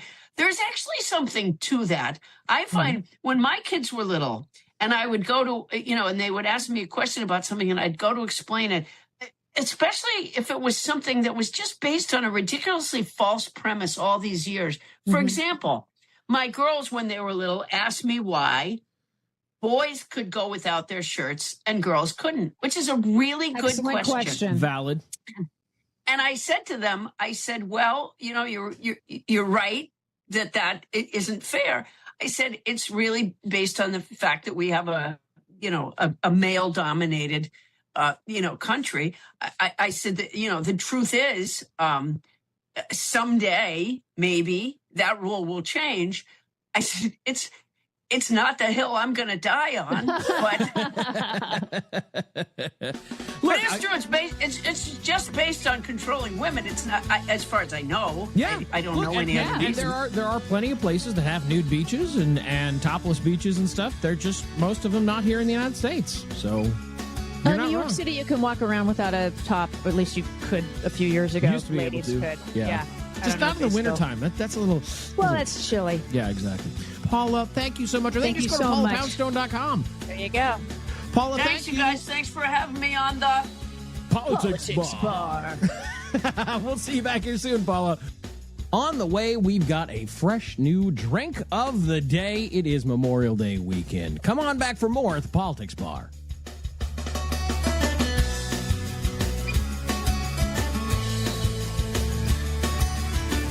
We'll be right back with more of the best of the Politics Bar. After my wife died, I lost myself too. I didn't feel like doing anything or seeing anyone. Then my granddaughter called to say she misses me, and I realized I had to make a change. That's when I made the call. I got referred to a psychiatrist, and she explained depression can happen to anyone. I'm learning that getting help doesn't make me weak. It makes me stronger. Mental health care works when you make the call.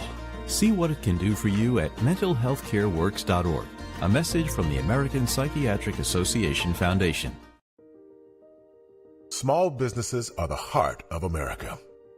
But you don't have to go it alone.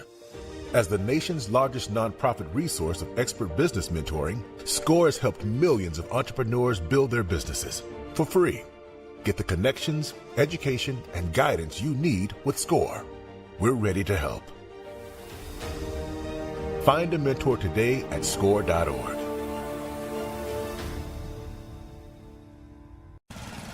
Babes, what are you doing? What? I'm just mowing the lawn. No, it's blazing hot and dry out here.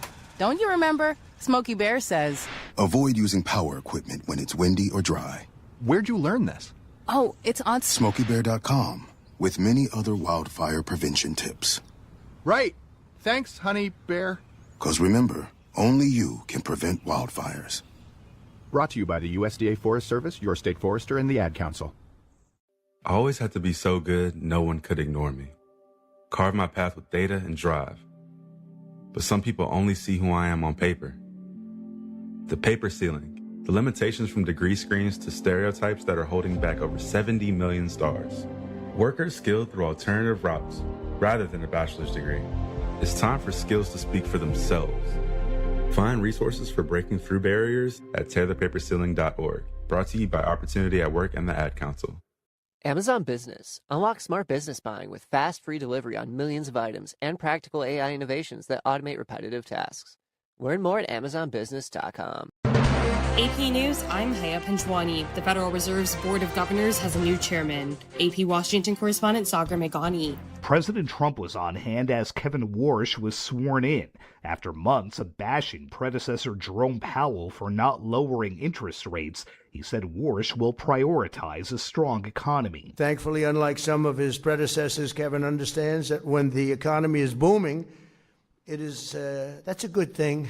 In an unusual move, the swearing-in was at the White House, which raises more questions about Fed independence as the president has tried to sway the central bank. Still, I want him to be independent and just do a great job. Don't look at me, don't look at anybody, just do your own thing and do a great job. For his part, the new chairman said the coming years can bring unmatched prosperity that will raise living standards for Americans from all walks of life. Sagar Meghani, Washington. Tulsi Gabbard has stepped down as the Director of National Intelligence. During a Senate Intelligence Community hearing in March, Gabbard dodged Georgia Senator John Ossoff's question about whether the intelligence community told President Trump Iran posed an imminent nuclear threat to the U.S. It is the nature of the imminent threat that the president has to make that determination based on a collection and volume of information and intelligence that he is provided with. A NASCAR driver's number is being temporarily retired after the icon's shocking death this week. Richard Childress Racing is temporarily retiring Kyle Busch's number 8 Cup Series car, at least until the driver's 11-year-old son Brexton is ready to take over behind the wheel. RCR will run the number 33 car on Sunday night in the Coca-Cola 600 after the 41-year-old Busch died unexpectedly Thursday of unknown causes. Austin Hill will replace Busch in the driver's seat. Brexton Busch is already known for his racing exploits.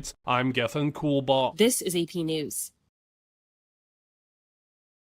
AP correspondent Jennifer King reports on developments in a deadly overdose case in New Mexico. Authorities say fentanyl and methamphetamine were found at a house where New Mexico responders got sick after answering an overdose call. Steve McLaughlin is the chief medical officer for University of New Mexico Hospital. When someone's exposed to an opioid or like fentanyl, initially they will often become drowsy. They can actually become unconscious, and then we see their breathing slow down and that they can in fact stop breathing. Mika and Georgia Rascon were identified as 2 of the 3 people in the house who died. A 4th person who was unresponsive and one of the responders who became sick were still hospitalized as of Friday. Mountaineer Mayor Peter Nieto says authorities were called to the house by a worried co-worker of one of the victims. The employer called and they did not answer, and so they sent another worker to go look, and they're the ones that discovered the scene. The investigation is still ongoing. I'm Jennifer King. I'm Haya Panjwani, AP News. This is Chicago's Progressive Talk, AM 820 WCPT Willow Springs, AM 1240 WSBC Chicago, and streaming worldwide at WCPT820.com. You know that you can listen to Chicago's Progressive Talk on WCPT AM 820. Stream us live at WCPT820.com and on the TuneIn Radio app. Or you can ask Alexa, Siri, or Google to play WCPT from TuneIn. But now you have another option. We're simulcasting our programming overnights, 8 p.m. to 6 a.m. on WSBC AM 1240. 1240 for a clearer reception in and around the city. Chicago's Progressive Talk, WCPT 820. And now overnights on WSBC 1240 AM, where facts matter. My name is John David Carpton. Dr. Kimberly Stegmeyer. Dr. Edith Perez. I'm a medical oncologist. And I focus on cancer prevention. People are always asking me, why? Why do I do this work? 2 words come to mind for me. One is responsibility. The other is purpose. There was a child that, I took care of and adored, and she said to me, Dr. Kim, will you remember me forever? Sorry. It's been a hard year. Every day I think of the faces of patients when I see their smiles, when I tell them that new treatments are helping their lives. It's just so inspiring to do research that impacts human lives. Stand Up to Cancer has been a critical partner in advancing research for cancer. Cancer research saves lives. So please help us fight in this battle against cancer.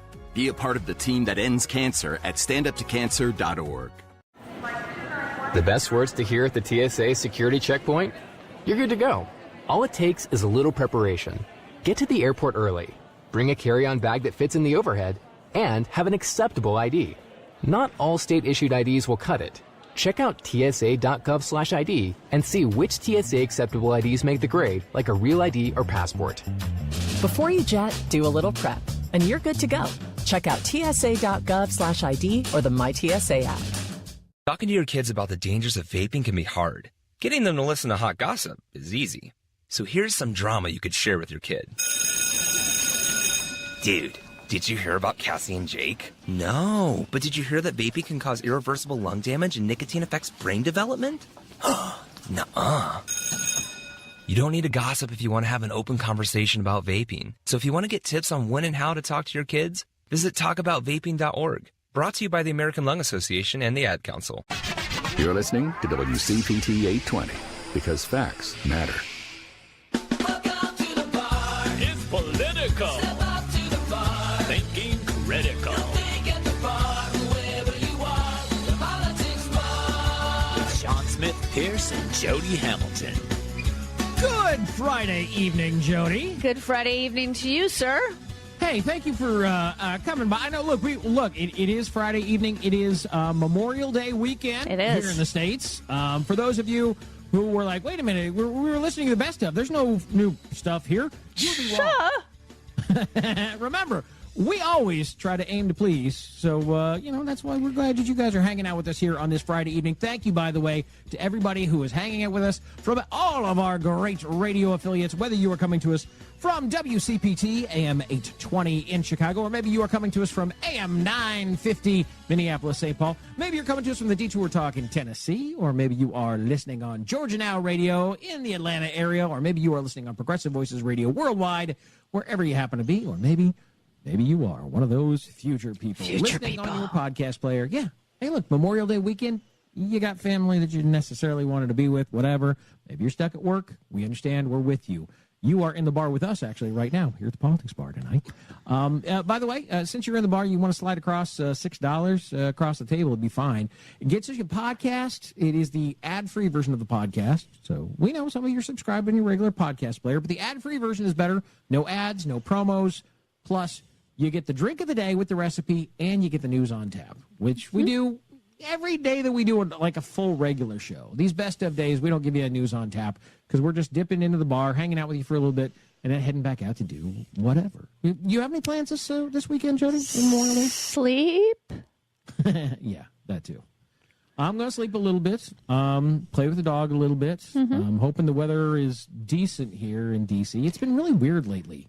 Yeah, I mean, like we said when Bob was on this week, when Lonnie came home from work on Wednesday, he was like, it's very smoky outside because there's a fire in Simi Valley and there's another one kind of in the Inland Empire. Well, there's a number of fires that are out there. I know there's like 3 big ones and several smaller ones. Oh, there's one in the Angeles National Forest. That's a one I'm concerned about. There's fires in Minnesota for our affiliates, for our people listening to our affiliates in Minnesota. Obviously, there's been big storms for those folks listening in the Midwest. And there's a tornado in a small town in Nebraska, kind of leveled some stuff there. There's no climate change, though. Yeah. Well, out here in the D.C. area, it's been like the spring has been so weird. It's been very... Same here. It's been either too cold or too warm. Like, you'll get a high of 55, and you're like, it's May, and they're like, it's 55, and a light wind, so it feels like it's 40s, upper 40s. You're right. Going, this is really... And then the next day, it's 90. I know, that's what it's been like this whole week. It's been like, it started super warm, and it's gotten back to somewhat normal. Just weird-ass weather. Weird-ass weather. You can see it coming from a mile away, which... I know. Look, that's where I'm hedging. For those of you who are subscribed, you guys still got the drink of the day recipe today. You got it in your email account. If you haven't subscribed, you should. Even on days when we're doing best ofs, you'll get a drink of the day and you'll get a fresh recipe. So something you can make for the holidays here. Since it is the Memorial Day holiday weekend, Jody, what is the drink of the day? I mean, technically, are we still kind of in spring? Yeah, we are in spring. Technically, until June 21st or 20th. I don't know when the solstice is, but yes, we're in spring until mid-June. It's kind of, like we were saying, it's kind of a dark spring, right? You can say that. So what is the drink of the day, and what is the inspiration for it? Okay, the drink of the day is called a Black Spring Cocktail. Okay. Because today is World Goth Day. There you go. Actually, I don't know if it should be applause. I mean, well, no, I'm kidding. Look, no, they just like do this, just move their bangs around like on South Park. And have really heavy eyeliner, heavier than J.D. Vance's, but still. Considering that you and David Ferguson are the Goth Ninjas. We are the Goth Ninjas. How did you guys get that name? How did I honestly cannot recall. David might know. Bob obviously would know because he's wicked smart. But I have no idea how that happened. I don't remember. We'll have to ask them here. Maybe next week when you go to Bob's or next week when Bob's here. But it's funny because hearing the different intros that I think did Mike do some of this? Rocky Mountain Mike did the one that sounds like airplanes, Top Gun. Yeah, he did that one, but there's two that Bob doesn't play all that much. There's that the Avengers were the one, AI versions. Oh yeah, there's that one too. Yeah, where I'm like, and Jody's leading it, but from behind. I remember that one. I wasn't even mentioned in that song until he reprogrammed it, and then I was finally mentioned.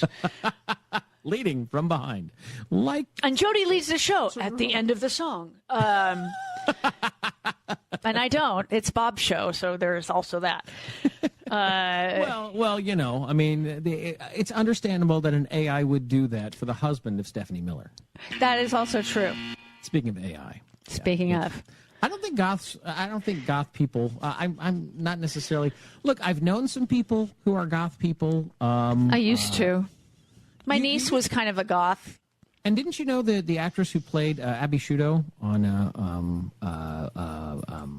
NCIS? Oh yeah. Yeah. Which she always. I mean, Abby Shudo was a goth. So. Well, when I met her, she had shock of white hair. Oh wow. Super blonde. Was she still doing the show at that point? No, pre-show. Yeah. Oh wow. Okay. Yeah. See, look, there's some goth people are obviously you can see them from a mile away because of the way they dress, and but they're not all dark and evil. They like to laugh, like the rest of us do. Sometimes I've seen some little weird videos on YouTube and things where you'll see people dressed up as goths, and yet they're doing like funny things, like playing in a Chuck E. Cheese. Why and not? People are like, well, it is. It is somewhat disconcerting. I understand because people go, wait, what? Well, you can't get into a Chuck E. Cheese unless you're going to a kid's party. I did not know that. Oh no, they give you wristbands. Well, right, but I mean, you can still be somebody who's goth. You can be dressed in your goth. Oh, you stuff. can, but you have to kind of be with whatever party. Because when my sister's youngest he was 6 or 7, something like that. We're like, we're here for so and so's party, and they're like, okay, here's the wristband that you have to wear. Oh wow! So that if he were to leave with me, we have the same wristband. Got it. Nope, that makes sense. Back in the day, they didn't do that. No, it's smart. Of course, actually, back in the day, they had a lot more of the arcade machines that I like to play, but whatever. So it is. I would put a bar next to a Chuck E. Cheese and a strip joint. So you're saying bar, a strip joint, Chuck E. Cheese? Bar, no, Chuck E. Cheese in the middle, strip joint and bar, and then someplace for manicures and pedis or something. And you all have to have the wristbands because we know we're all left our children there. I see what you're doing. Okay, got it. Well, look, if you know somebody who's a goth, if you know somebody who likes goth parties or art or fashion, we've got a good write-up that happens to be in the News on Tap since it is World Goth Day. Jody, what is in the drink of the day for World Goth Day? It is, by the way, what's the drink of the day called again? It is called, hold please, a Black Spring cocktail. Well, that makes sense. Dark spring. Okay, good. Cool. All right. So what is in a Black Spring cocktail? Okay, you're going to need a pre-chilled Collins glass. The tall one. Some ice, an ounce of straight rye whiskey. Seriously? The strong 50% booze. Okay. So don't have more than one, please. Because this is like, it's Everclear kind of stuff, almost. Okay. It's not quite Everclear, but it's close. It's 100 proof. This is a lot of booze. Got it. Okay, seriously. And an ounce of Dubonnet. Okay. Because you're English. A Rouge Light Quinquina. Yes, okay. And you know who drank that? The Queen. Makes sense. She liked her Dubonnet. We had that in one of our drinks of the day. I think we did a while ago. Yeah. An ounce of Amaro, for example, a Nardini. Okay, got it. 2 ounces of ginger beer. This is a very English drink, by the way. Yeah, I was going, this seems very, Well, World Goth Day started in the UK. Yeah, okay, got it. So there you go. And you skewered Luxardo cherries, so that's your garnish. With the plastic sword. Any kind of thing will do. So you stir the first ingredients in the glass with ice. Whiskey, the Dubonnet, and the Amaro. In your Collins glass. You put the ice in, and then you stir all of that. Mm-hmm. And then you strain it into another ice. A mixing glass can work, but 2 glasses, it doesn't really matter. Oh, okay. Look, I'll make sure we tell people to do a mixing glass too. I'll fix that. Thank you. Strain into your now ice-filled Collins glass, and then you top it with the ginger beer, and you briefly stir. No shaking because that would not. It'll bruise it. It won't taste right. It's a bad idea. Like bad idea jeans. You just don't want to do that. Plus, don't shake goths. That's not. I mean, they can do the headbanging. That's just saying. They can go, dude, and like cry with the Cure and stuff. But if you miss any part of the drink of the day, you guys know what to do. Go check it out at thepoliticsbar.com. I do. As you get into summer, I mean, you'll see more people dress up as goths in the wintertime. Of course. Because obviously, full trench coat and that kind of thing, and I get that. But it is less so in the summer. But whatever, I don't judge. I mean, this is basically the unofficial start to summer. This weekend is. Yeah. And I'm hoping that things get better this summer. I'm hoping that things get better this year. Yeah. The elections this last week, I know the mainstream focused on the Republicans who Donald Trump beat, yada, yada, yada. But the Democrats had some good wins. Mm-hmm. The polls have been really good for Democrats. The actions by some of the Democrats have been... We were talking earlier about Hakeem. You were noting this week. Mm-hmm. Was it Tuesday? Tuesday or Wednesday? Something like that. That you were saying that Hakeem is he's pissed. He's mad because you know what? And he should have been pissed anyway, but I think that the fact that the South in particular has been, Jim Crow 2.0 on steroids, which is what it is. I mean, it's going to upset. Crap. Yes, it's going to upset black folk, and it's upsetting me. It's upsetting. It should upset all of us, but it's taking away the right to vote from black Americans, which they fought and bled for. A lot of people fought and bled and died to make sure that look. So this is just. I was heartened this week to see the marches down in Alabama. In Alabama, I love that. Look, it's there is still a lot of good news. I realize that the mainstream isn't always focusing on it. They're, dark and good. The mainstream media is not goth. They are focusing on dark stuff, but they're just trying to scare the hell out of you. Mm-hmm. And that is not acceptable as far as I'm concerned. There are still plenty of reasons to be positive. So this weekend, look, go back through our news on taps from this week. You can find some good positive stories. Obviously, we will be here next week. We're going to have Monday off as well, which not a big deal. Look, happens. It's a holiday weekend. We got next week. Frangela is coming in. Yes. Hal Sparks will be in soon. Jared Rizzi will be back. Obviously, we'll get Brooklyn Dad Defiant. We'll get our regulars like Brooklyn Dad and Bob and John and Karen and Anita. But look, we try to bring in all kinds of interesting people because that is just what we do here at the Politics Bar.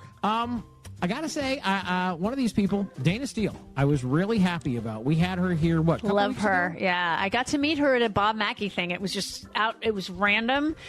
And then Lonnie used to listen to her when she was in Houston, so it was a whole... It was great. Look, if you missed our talk with Dana Steele, we're going to do that next hour as well. Or actually, no, wait, this hour. Right. We're in the second hour. We are. I forget about this. It's okay. That's okay. We'll do Dana Steele coming up next. Freshen your drink and come right back. It's the best of with Dana Steele here at the Politics Bar. After we pay some bills at the Politics Bar. The Bob Cesca Show. Bob Cesca. One of the things that makes me smile is how self-conscious he is. Because I've been watching his press conferences, and I notice his hands. And sometimes I notice that he starts gesturing, forgetting that he's got these gross wounds on his hands. And then suddenly realizes it. And then he hides his hands under the desk. But that just makes me happy that he gets mortified by his own injury. As much pain and misery and death as he has unleashed in this world, I think we're allowed to take our tiny, petty pleasures wherever we can find them in terms of his physical, emotional, and psychological discomfort. Yeah. You know what he looked like the other day when he had the kids there for the presidential physical fitness thing? First of all, Donald Trump is the least fit person ever, maybe since Taft. I should just be fair about it. As far as presidents go, I think he's bigger than Taft. He might be bigger than Taft. He's less fit than Taft. He thinks that golf is a strenuous sport. I think I would know how I want us to keep him in prison and keep him alive. And every day he gets an activity. Like today he has to run from bees. Run, Donald. Run from the bees. Run, Donald, run! Run, Donnie, run! Oh, God. Oh, you're looking a little winded there, buddy. Careful. Oh, I think you just inhaled a bee. It's a vicious bee. Vicious bees. Vicious bees. You're so vicious, you bee. There's a video of that, actually, where he's doing shopper talk, and a bee was attacking him, and he actually did call that bee a vicious bee. Vicious? So what I was doing there They're beautiful animals, and we need them. Yeah. And they're feminists. They are hardcore. That's why he doesn't like vicious bee. Bob Cesca. It's the Bob Cesca Show. New episodes every Tuesday, Wednesday, Thursday, everywhere you get your podcasts, and at bobcescashow.com. The Hal Sparks radio program. We wouldn't even have Tesla if it wasn't for Barack Obama. Obama insisted that there be funding for electric car companies in the rescue package in 2009. And Tesla was the single biggest beneficiary of it because they were further ahead. Because Elon Musk had bought Tesla as a company outright and was pretending to run it, as he does right now. Hal Sparks. Saturdays from 11 to 1 on WCPT 820, Chicago's Progressive Talk. We all have someone we love, like the favorite lyric in our favorite song. You can't imagine life without them. Cancer screening tests can help keep the person you love around longer by detecting changes before cancer develops, or catch it early when it may be easier to treat. And many tests are available for free or covered by insurance. It's time to sound like a broken record. Tell all your friends and family, I love you. Get screened. Visit cancer.org/getscreened to learn. Tell me how you're doing. Really. Tell me that you missed the bus this morning, your rent's past due, and your stress level has skyrocketed. I'm here for you. To listen, not judge. To connect you to local mental health resources. No matter what you're going through, specialists like me from NAMI Chicago Helpline are here for you. Call or text Helpline to 833-626-4244. That's 833-626-4244. All right, son. Time to put out this campfire. Dad, we learned about this in school. Oh, did you now? Okay. What's first? Smokey Bear said to. First, drown it with a bucket of water, then stir it with a shovel. Wow, you sound just like him. Then he said, if it's still warm, then do it again. Where can I learn all this? It's all on SmokeyBear.com with other wildfire prevention tips. Because only you can prevent wildfires. Brought to you by the USDA Forest Service, your state forester, and the Ad Council. Alexa, play WCPT. WCPT from TuneIn. Welcome back to the Best of the Politics Bar with Sean Smith, Pierce, and Jody Hamilton. We are here. Jody's here. Obviously, I'm here. And, of course, the one, the only, Dana Steele. We got to give her the full applause treatment. Because, we like to do that around here at the bar for our guests. It's just kind of a fun thing that we do. So, honestly, you do a whole lot of stuff. I am very glad. This is the first time that I get to meet you. You met Jody before. You kind of bounce back and I love your show. I when we're in Palm Springs, I get on my bike and we have like that 40-mile CV link, right? The protected bike path. And you're my show. When I get on there, I stop and I turn you on, and that's awesome. Thank you. Then I can ride the whole thing. We went to the Bob Mackey thing for the mayor, giving him the key to the city and all that stuff. Nice. And it was so random. And then Lonnie was like, wait, I heard you on Houston. And it was like a whole thing. Yeah. And I know, and I was immediately. I was like, how does he? And then it dawned on me who you were, and I told you about my connection with your mom from a million years ago, and your wonderful late sister, and we we lived down the street from each other when she was living with Frank and Debbie, and it's just like, so our paths have almost crossed all these years, and it was just at this random Bob Mackey thing, and now I run into Bob all the time. He's the loveliest human, by the way. He is. He's so sweet. He's Isn't so he sweet. The best? I told him there was the best line in that award ceremony when somebody asked him. I mean, he was answering all these questions and he had all these great stories. And then she said, "And what was it like to work with Barbra Streisand?" And he went, She was very Barbra Streisand. Yes. And I was like, the first time I ran into him after that, I was like, that's the best answer. When people ask me, like, what was Mick Jagger like? I'm going to say, very Mick Jagger like. Look, that is one of the things. I mean, when you work in media, whether it's radio, TV, movies, and you work with people that are famous or infamous, some of them are more real than others. Some of them are more down to earth than others. I found the bigger the star, the better they are. They know they know what they're there to promote. They know what they're there to sell. And they know they've done their homework. Yeah. And they're on time. They're early. They know it used to be the one-hit wonders. It was like, ugh. Right. They're the worst. The ones that are up and coming and think they're bigger than they are. Oh, yeah. And they'd be late and they would just answer everything with like, yeah, no. It's like, do you want to sell a damn concert ticket tonight or not? That's what I'm here for. So, well, and speaking of, concerts and events and things, you happen to do a lot of stuff, including you were involved this show. You've got a show coming to the Edinburgh Fringe Festival, which is it's in Edinburgh, Scotland. It is in August, I believe. Is that correct? The entire month of August, 4,000 shows. It's where Baby Reindeer and Fleabag and the musical Six and the musical Operation Mincemeat. So many things have started there. Yep. So obvious. So the fact that you've got a show called The Woman in the Mirror coming. Can you tell us? Very excited, terrified, excited, all of the above. I'm 66 years old. I'll turn 67 in Scotland. I never in a million years expected to be an actress at this age or a playwright. The short version is my mother was diagnosed with Alzheimer's. I ended up chronicling the whole thing on Facebook with a lot of dark comedy because that's just how I am. Atta girl. And turned it into a book called Surviving Alzheimer's with Friends Facebook and a really big glass of wine. Again, with a lot of comedy to try to help. It's a whole book of everything I wish I had known. Yeah. But it'll make you laugh. It'll make you cry. Turned it into a play. The first actress we hired dropped out the first day of rehearsals because her mom was diagnosed with, wait for it, Alzheimer's. Oh, wow. And I had to step in and play myself, which was terrifying. And I've done it now for 7 years. Oh, wow. We won Best Production in Southern California Theatrical Awards and Best Director. I mean, it's just been, and every time I think it's almost over, we'll get the call. We'd like you to come to Edinburgh and do it for 25 performances in a row every day. Wow. So, that's our friend Rude Pundit. We are. You know Rude. He's on Stephanie Miller's show. He's been here in the bar with us. Pundit, yeah. He was there with a show last year, I believe. So yeah, he was. This is great. It's like South by Southwest used to be for bands. Now, South by is just bands and stars. Right. But it's where bands could used to be discovered. And Hanson. Yes.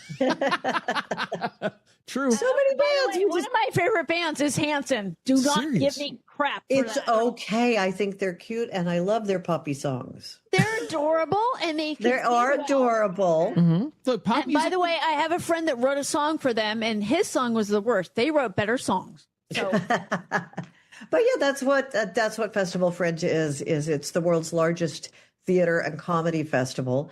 And you hope a producer from the West End, and you hope a producer from Broadway, and you hope the rep from Apple TV or Prime or Hulu or Netflix, the other whoever, 86,000 other things I have to pay for now on streaming. You hope somebody walks into your tiny little 13 by 13 stage, 70-seat theater and goes, "Oh my God, this is it." And if not, what an experience. And, my friend Enos wrote, "I Miss Communism." Oh, no way.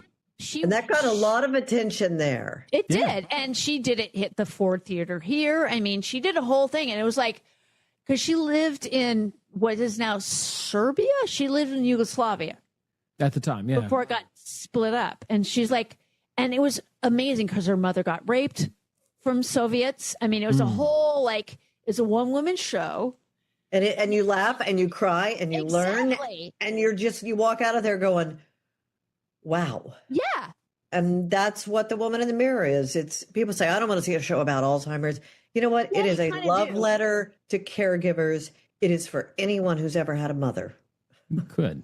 That's our tagline is, if it's not one thing, it's your mother. And we did steal that from Sigmund Freud. But I love that. The thing is, I think that a lot of times, especially with everything going on these days in the news, and things are a lot harder than they need to be. We didn't need to go to the stupid ass war in Iran. No.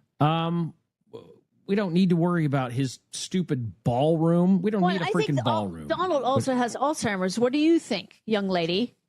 I'm not sure it's Alzheimer's. Think of dementia as an umbrella. Okay. Dementia. The umbrella is named dementia, and on the points of the umbrella are Lewy body, frontal lobe dementia, Alzheimer's. They're all different. Even Parkinson's is a dementia. There's something not quite right. Is it Alzheimer's? I don't know. I think it is maybe a form of dementia. I always hate to answer this question because I'm not a medical professional. No, of course. But I play one on stage. No, I play a caregiver, and I've been around it. And there are it's not so much what he says and does. It's sometimes the look he gets on his face that my wonder husband and I look at each other and go, "Oh my God, remember when Mom used to do that?" And he falls asleep. Right. And he can't follow a conversation. Thank you. So he changes the weave. subject. Right. The weave, as he calls it. And that weave is, and it's repeating the same things. Mm-hmm. And it's long-term memory. So long-term memory is him constantly doing the best, the biggest, the greatest. Those are things he remembers. Right.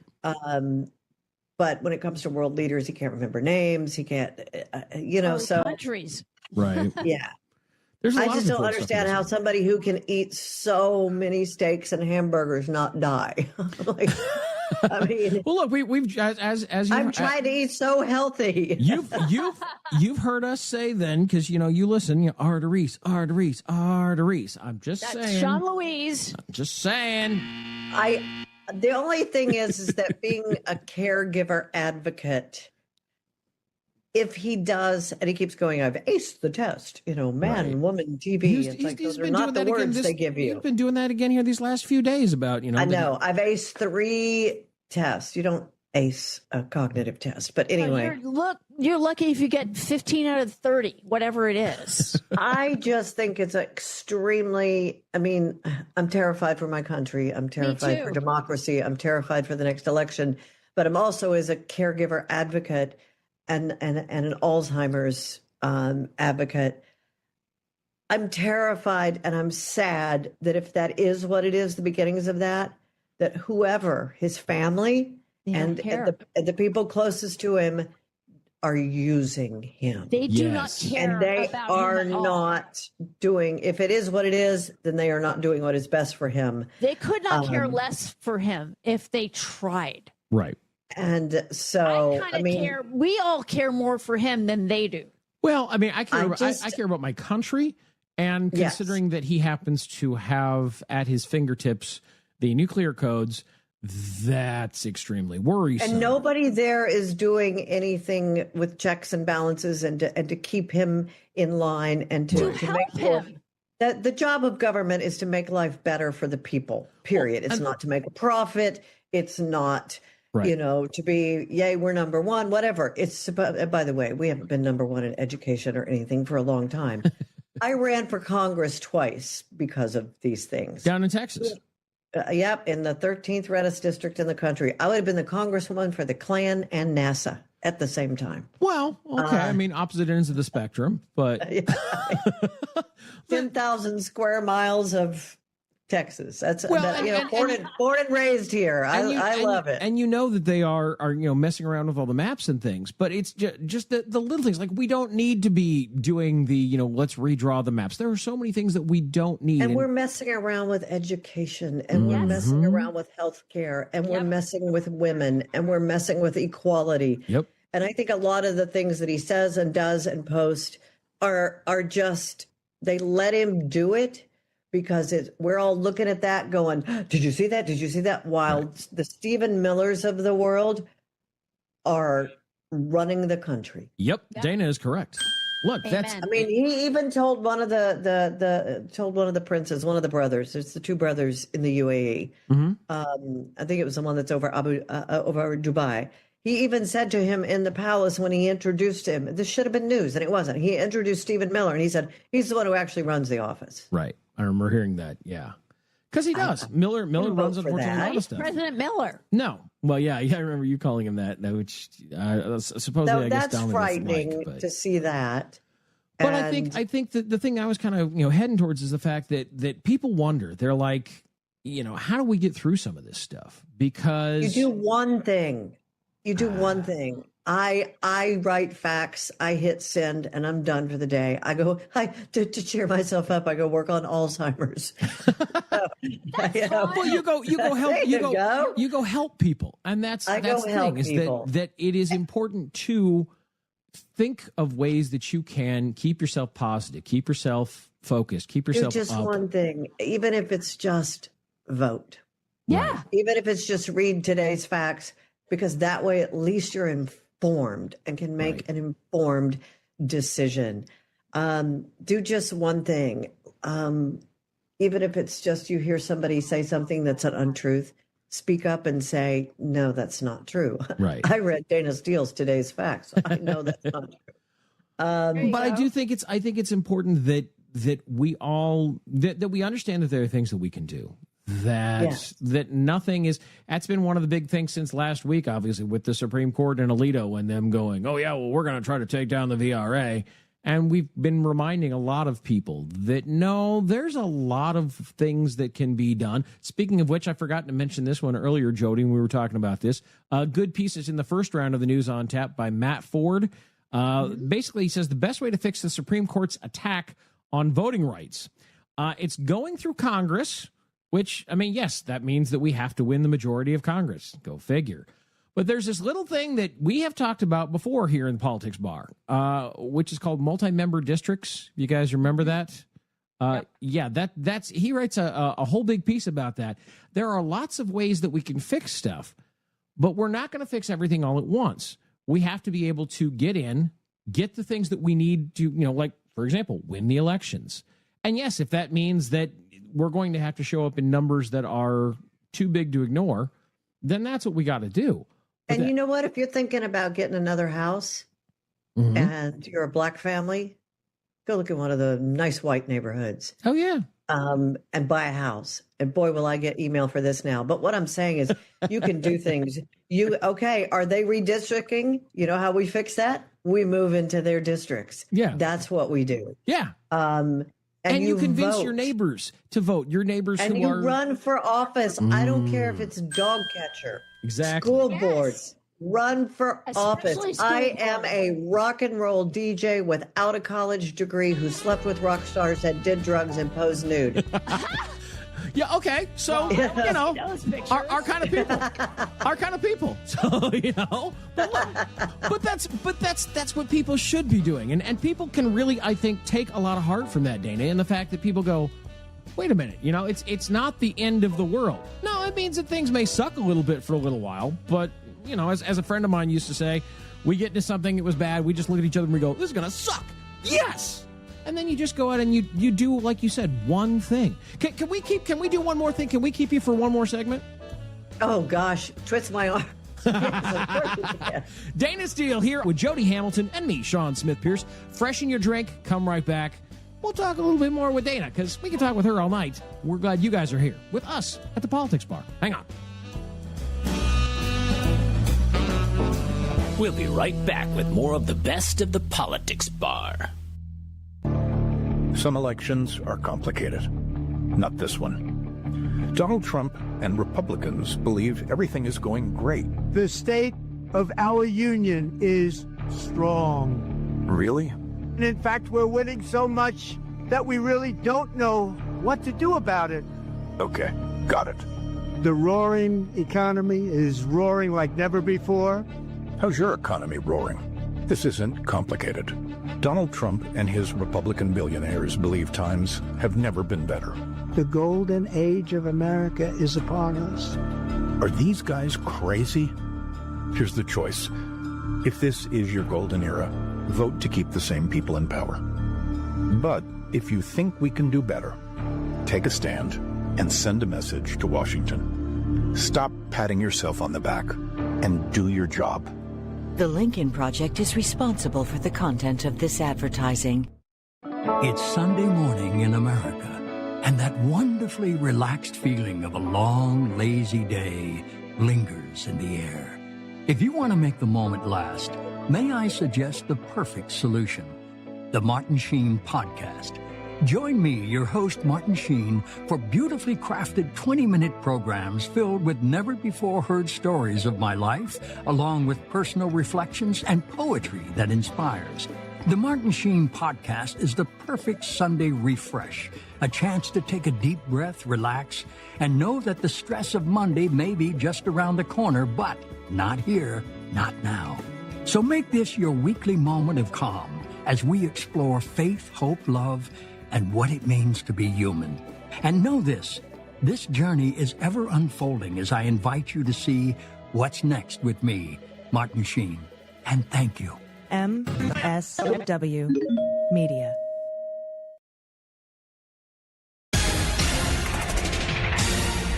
You're listening to WCPT 820. Here's the latest Chicago weather update. From the Weatherology Weather Center, I'm meteorologist Ray Miller.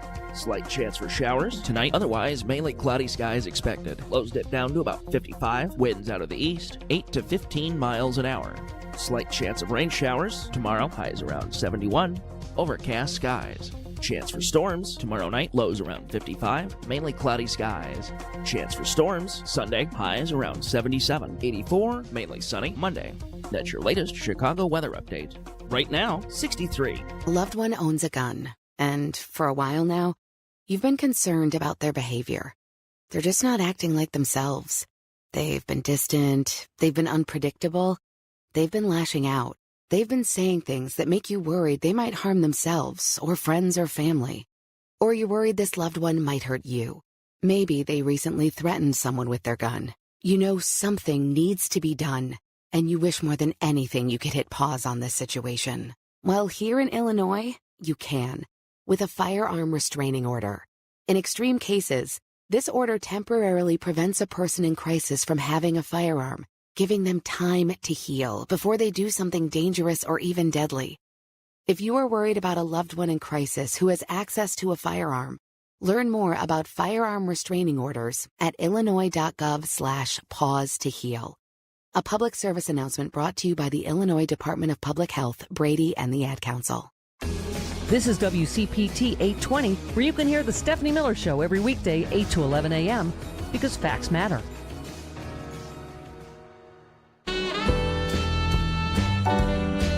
Welcome back to the Best of the Politics Bar with Sean Smith, Pierce, and Jody Hamilton. Last call on a Best of Friday night. Thank you for joining us again tonight. Jody and me and you, and tonight, Dana Steele, thank you very much. If you missed any of the show, by the way, the best thing you can do, we know some of you are listening on the radio, some of you are already listening on the podcast, but we do recommend subscribing at thepoliticsbar.com. $6 a month happens to be pretty much the best deal in town. Look, it's $1.50 a week. You can't even get a beer for that. You can't even get a coffee for that. And what you get is you get the show every single weeknight. You get it ad-free in your podcast player. You also happen to get the news on tap, and you happen to get the drink of the day with the recipe. So, look, it's a great deal. Check it out. It's all there at the Politics Bar. It's less than the gallon. I'm a subscriber. Thank you. See, look, Dana subscribes. You should just do what Dana does. I don't know about the posing nude thing. Dana. Some of you don't need to pose nude, but I'll send you that picture. I would like to see that. That's funny. It was just a takeoff on the Demi Moore. She had just done it, so we did it for the. Yeah, we did I was 7 months pregnant with my son.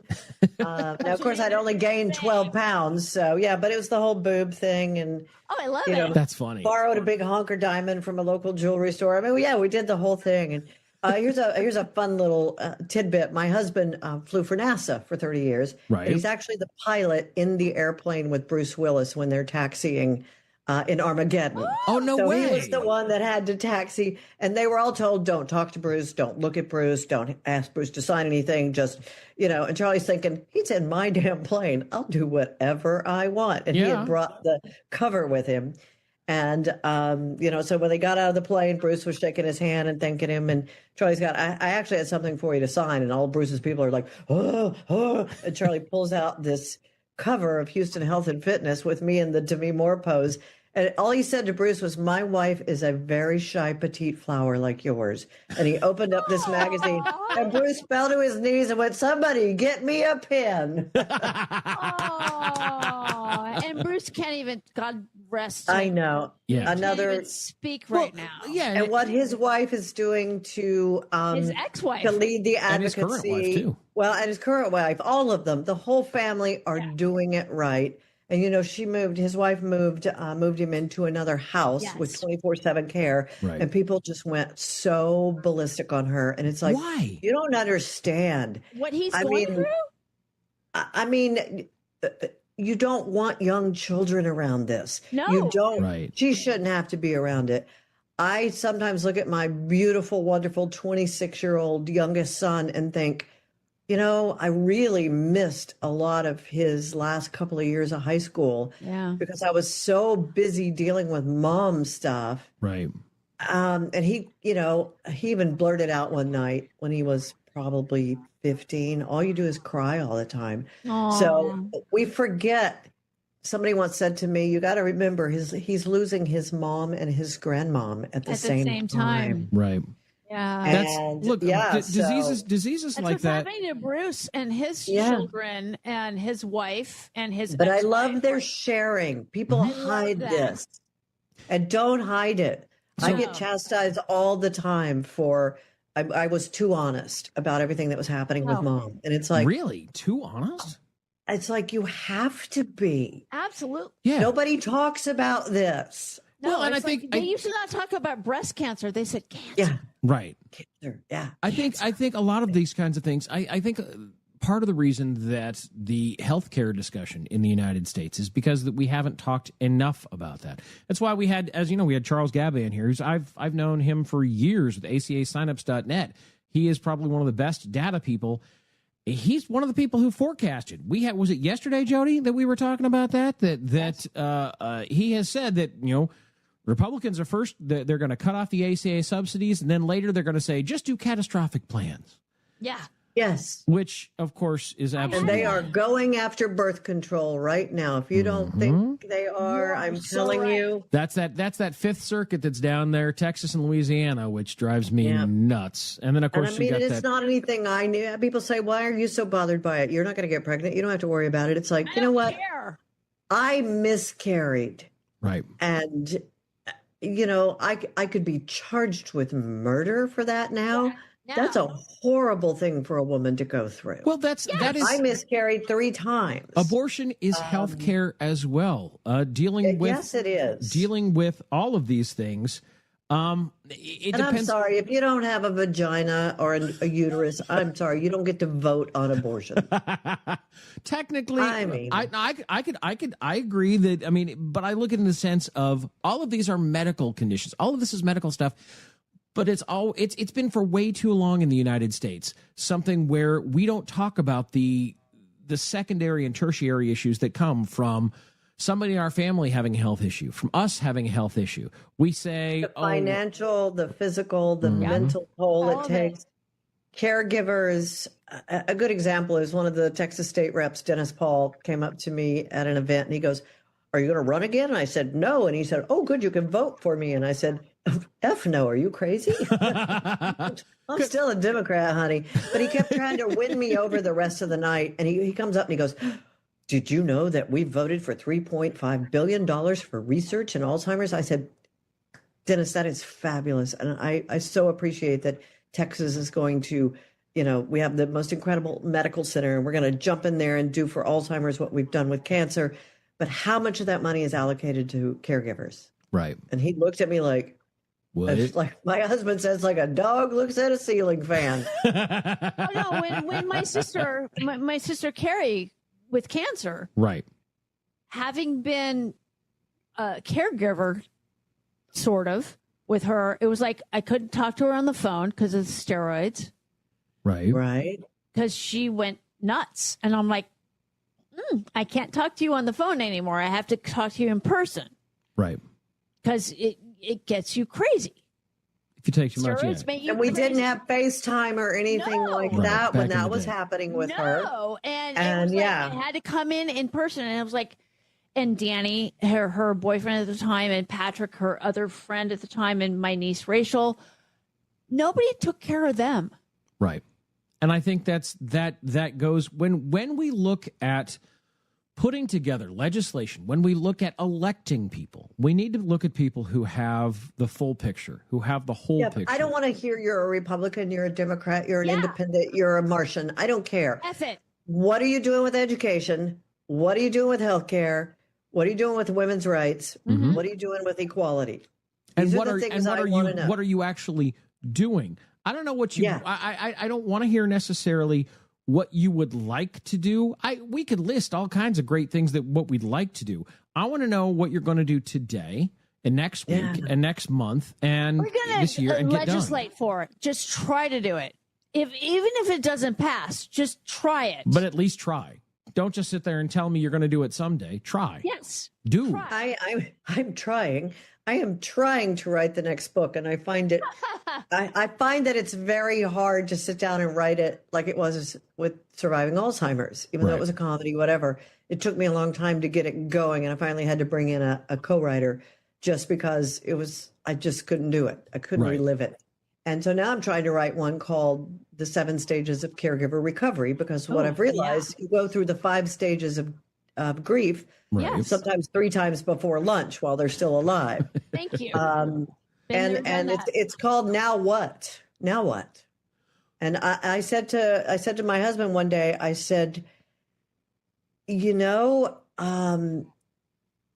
least I've finally come out of I didn't realize what a darkness I was in for so long. And this play is really, I was scared to relive this over and over again on a stage. Understandable. And instead, it brings my mom back to life, and you laugh and you realize what a fun. It's like one of my sons, when he finally saw it, said, "Oh my God, I forgot how magical Mimi was." Yeah, that's great.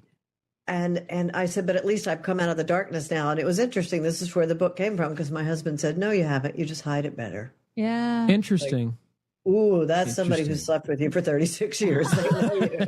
No, I mean, being a caregiver is difficult. It's difficult, and we don't shine enough of a light on caregivers while they're caregiving, and then what caregivers need afterwards, because they're in a dark, dark place, and they don't.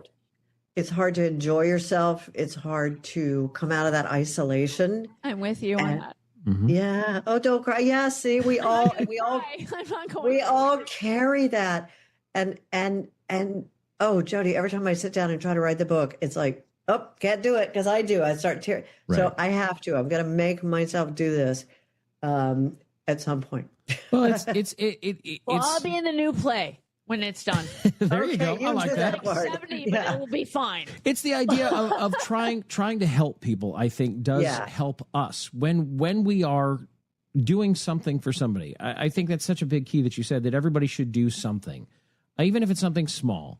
Well, and it's like we said earlier, Sean, about the immediacy of radio. Yeah. Yes. That was my favorite. Yeah, the rock stars and the concert tickets, and that was all fun and exciting. Yeah, I didn't pay for concert tickets for 10 years when I worked in music radio. I didn't When pay I for really 10 thrived years. was when we would, all come together to support the community because a police officer was down. Or during my second campaign for Congress, I was running a 24/7 jet ski and boat and pickup truck rescue operation on my Facebook page because people were trapped in their homes.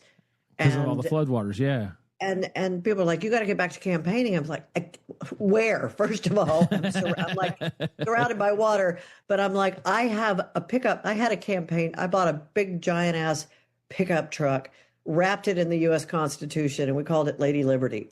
And so I was literally driving Lady Liberty around, picking up people's dogs and, picking people up because I could drive through high water. And, and I'm 5'2". I'm like, I'm going to get through that water and get those people. We don't know what we can do sometimes until we do it. And I think it's true for caregivers. It's true for politics. It's true for just staying informed. You got to try. Making life better for other people, not yourself, will always make your life better. Oh, God, yeah. Absolutely. And it's one of the things we try to do here at Politics Bars. Help other people out, help people get informed, help people not be afraid, help people to stand up and to understand complex subjects. I mean, that's... And you have so many great guests. Thank you. I do. I really do. I get on my bike and I just listen to you guys. And oh, you're so sweet. Well, then sometimes I go really fast because you're pissing me off. And Look, you are welcome back here anytime, Dana, because, this is the best thing about the Politics Bar is that this is a community for all of us. And these are the kinds of things that we do talk. Yes, some days we go a lot more in depth in some of the policy stuff. But today, we're talking a little bit more about, how we can help each other. And I think sometimes when the news is so chaotic and so frustrating, that's some of the best things that we can just do is spend a little time with each other, listen to each other, and be like, we'll get through this. This sucks right now, but we got this. So right. I used to tell people don't talk about politics, religion, or cats, and all bets are off now. Yeah, exactly. Look, well, we talk about cats regularly with Jody's. And boob cats. Boob cats. Exactly. Vinny the boob cat. Exactly. Yeah, Vinny, be good. Thank you, by the way, to Dana Steele, to Paula Poundstone, and, of course, to Carlos Alzraki on this Friday Memorial Day weekend. Hey, look, Monday we will be back with another Best of Plus. Some Best of stuff from Pete Dominic, some Glenn Kirshner. Yes, we'll have a new drink of the day, some fresh stuff as well for you. And then, of course, Tuesday we will be back. Frangel will be back in the bar with us on Tuesday night. Keep yourself safe. Be smart this weekend. We will see everybody back here next week at the Politics Bar.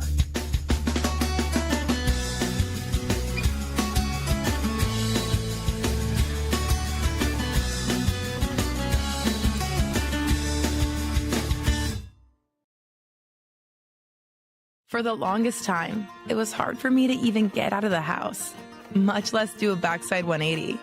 That's when I made the call. With my doctor's help, I was diagnosed with anxiety. Now I'm finding better ways to cope. Sure, some days are better than others, but the whole thing about getting out of the house, that's not really an issue anymore. Mental health care works when you make the call. See what it can do for you at mentalhealthcareworks.org. A message from the American Psychiatric Association Foundation. Today alone, 5,370 people in the United States will be diagnosed with cancer. That's why Stand Up to Cancer funds and develops the newest and most promising cancer treatments. Stand Up to Cancer wants to provide you with every opportunity to join in this mission. By donating your home, land, or commercial property, you can help Stand Up to Cancer fund innovative cancer research. Stand Up to Cancer makes the process easy, and it may be tax deductible. Visit standuptocancer.org/giveproperty to learn more. 1 in 10 people age 50 and older in the U.S. have early age-related macular degeneration.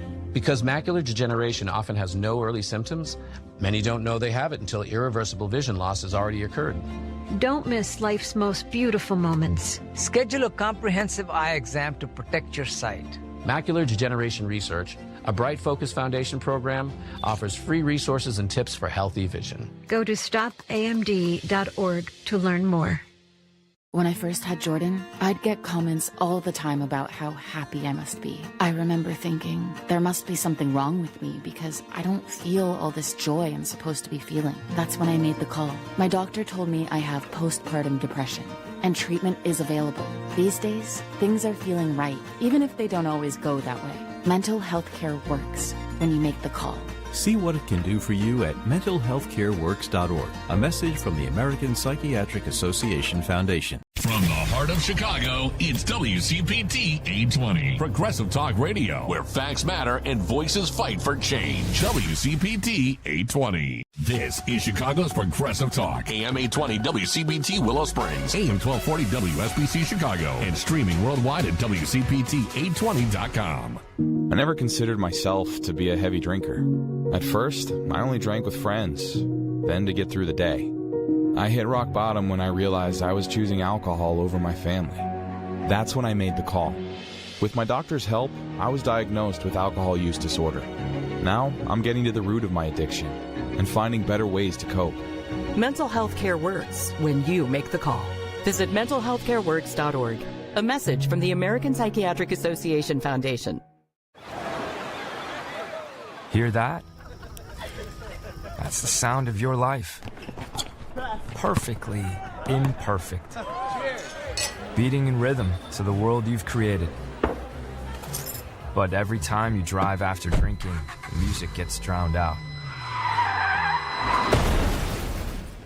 Your life sounds pretty great. Don't let a buzz ruin it. Buzz driving is drunk driving. Don't drive buzzed. A message from NHTSA and the Ad Council. Babes, what are you doing? What? I'm just mowing the lawn. No, it's blazing hot and dry out here. Don't you remember? Smokey Bear says. Avoid using power equipment when it's windy or dry. Where'd you learn this? Oh, it's on SmokeyBear.com with many other wildfire prevention tips. Right. Thanks, honey bear. 'Cause remember, only you can prevent wildfires. Brought to you by the USDA Forest Service, your state forester, and the Ad Council. How serious is youth vaping? Irreversible lung damage serious. 1 in 10 kids vape serious, which warrants a serious conversation from a serious parental figure like yourself. Not the seriously know-it-all sports dad or the seriously smart podcaster. It requires a serious conversation that is best had by you. No, seriously, the best person to talk to your child about vaping is you. To start the conversation, visit talkaboutvaping.org. Brought to you by the American Lung Association and the Ad Council. Chicago's Progressive Talk, WCPT 820, where facts matter. You're listening to the best of the Matt McNeil Show on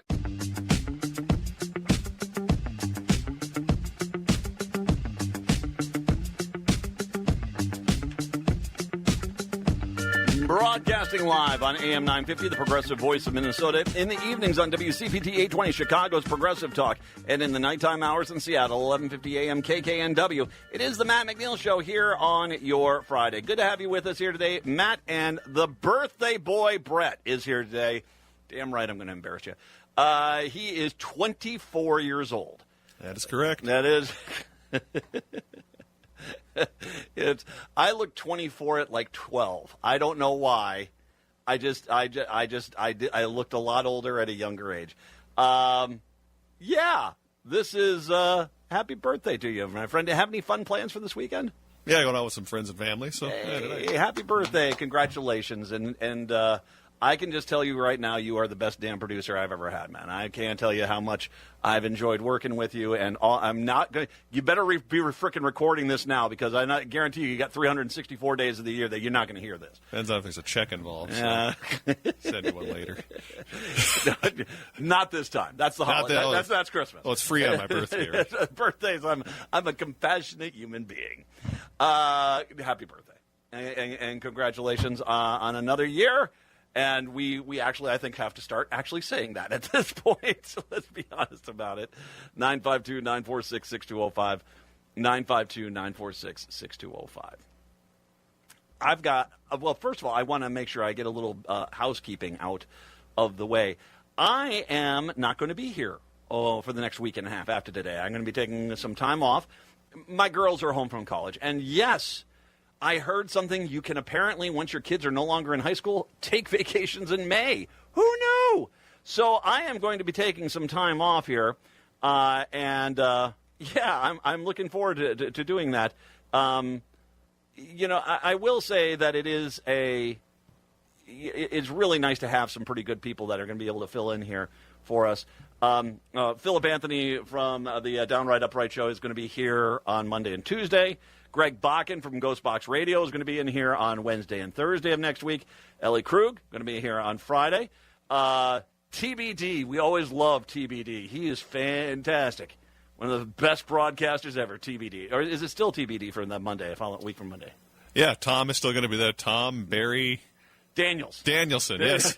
Danielson. Wow. If we're going to lie, let's go with gusto. Yeah. Danielson.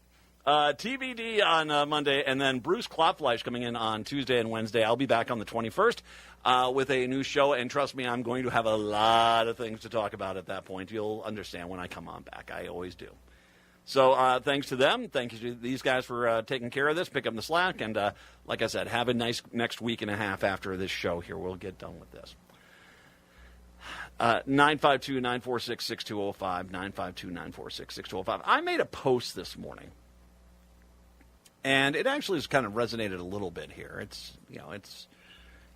Because I think that there's a lot of truthfulness to this. Because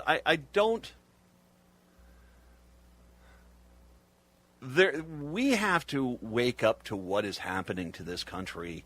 And if we do not get people who are willing to fight, hard, kick some ass now, we're not going to have a country come November. There is no overthrow light. We either have elections we can trust, or we have a dictatorship and we have a puppet regime. It's one or the other. And right now, we are careening far more towards the realm of joke government, a corporatocracy designed to basically use divisive social media issues to stay in power while they reward the wealthiest people in the country with all the money and just tell us it sucks to be us. That they basically take 45% of our taxes eventually, of our money in taxes, and just say, you need to work harder, as they give millionaires and billionaires more tax breaks. This morning I posted, Dear Rural America, in 1980, when you started voting Republican, in 1980 you started voting Republican. Today, compared to the Democratic areas, you have far worse public schools, health care, water quality, job opportunities are non-existent, infrastructure, overall health. Quick one on the job opportunities. Had a listener who lives out in rural Minnesota say, in their town, they've counted, there's a total of 45 jobs and 300 people that live in the town. That is, I can tell you right now, those are numbers that just don't work. When I asked them, did they used to have more jobs? He goes, oh yeah, we used to have a lot more jobs, but, corporate America and conservative politics have basically driven all the businesses out of town. So everything is worse there. And most of your counties are being subsidized by the metro areas.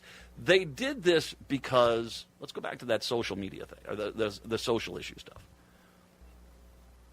They used your racism and your jealousy to a master's class of manipulation. I remember when the Republican Party went after teachers, and this was really 2010, around then. And all of a sudden, teachers were lazy, and they get all summer off eating their bonbons. And that's actually a quote. Republicans were on Fox News saying they get to eat their bonbons all summer long while the Senate catch. What do? They work, and they hardly work at all. And it's comical. If you know anyone who's a teacher, they work their asses off. They work hard. Teachers are a godsend, and good teachers, especially when they're getting told they're horrible, it's really injustice because they work so hard. Yet this was the narrative, this was the path that these Republicans went down because they wanted them to fuel that jealousy thing. Yeah, here you are, you're working at a gas station, you got 3 jobs, you're trying to make ends meet. That teacher gets to take all summer off. Not because they actually had any point, no, because they wanted you to turn on the teachers union. They wanted you to they wanted to take the money for education and give it to their wealthy buddies, and they used you as dupes to do it. Because let's say, that was 2010, here we are 15 years later. Have your schools gotten better? As a matter of fact, no, I can already tell you in rural America, in red areas, they're a lot worse. The public schools are a lot worse. And one of the things I find to be hilarious is these areas where these rural areas where they vote overwhelmingly Republican, when it comes time to hire teachers, they're like, I can't understand why no one's applying to work for our school. This is a great place to live. And like, do you guys hear yourselves talk about how horrible and evil teachers are? That might be the reason. If you're basically telling them you're a horrible person when you come on in, it's horrible. This whole utilizing of this racism and jealousy to basically get people to vote against their own best interest has paid off 1,000-fold for the Republican Party. It truly is terrifying when you look at what where our country is at today. I might have time to get to Operation Cluster F this hour. If not, I'll get it into the second hour here. But let's just run through the gamut of things, and we'll start off with one of the ones that it's stunning. It is absolutely stunning, this ruling in Virginia. And you just kind of step away. I'll give you the post from Gavin Newsom, which is absolutely spot on. No vote in Tennessee, plus 1 GOP seat. No vote in Florida, plus 4 GOP seats. No vote in Missouri, plus 1 GOP seats. No vote in North Carolina, plus 2 GOP seats. No vote in Texas, plus 5 GOP seats. Virginia's voter-approved maps thrown out. MAGA has rigged the system. Gavin Newsom's right. If you want anything that proves more that the MAGA has absolutely gotten to a point of they are going to bring the system down, that Trump's promise before the election that elect me this one last time and you'll never have to worry about an election ever again, was a truthful statement. That we are at the point now where there is a very high chance we're not even going to have a legitimate election this upcoming November. That we're going to vote, and the votes are either going to get thrown out or they're going to get litigated, and the whole point is to tie things up until Trump can leave so he can't be impeached again. So that the child rapist that's the president of the United States, who's so stupid he gets us into a long-term war, is grifting like crazy and will never deliver to the American people because he can't stand you. You're just dupes that he is basically used to get whatever he can. His hands are in the cookie jar, grabbing American taxpayer dollars and jamming them in his pockets until we stop him.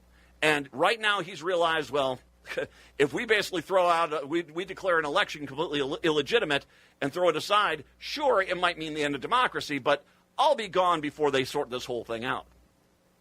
Virginia's Supreme Court on Friday ruled the state cannot use the new congressional maps approved by voters because they said it was some sort of, they didn't dot an I or cross a T. That's what it is. Even though the voters approved it overwhelmingly, yeah. Also, it should be noted, as I talk about all these other states that have jimmy-rigged the system to where they are basically, redistricting to neutralize Democrats and black voters, specifically black voters. They can't stand the white Republicans in the South cannot stand the black voter. The ruling that it came from apparently was based on fraudulent information. But when I think of fraudulent information, I think of Samuel Alito.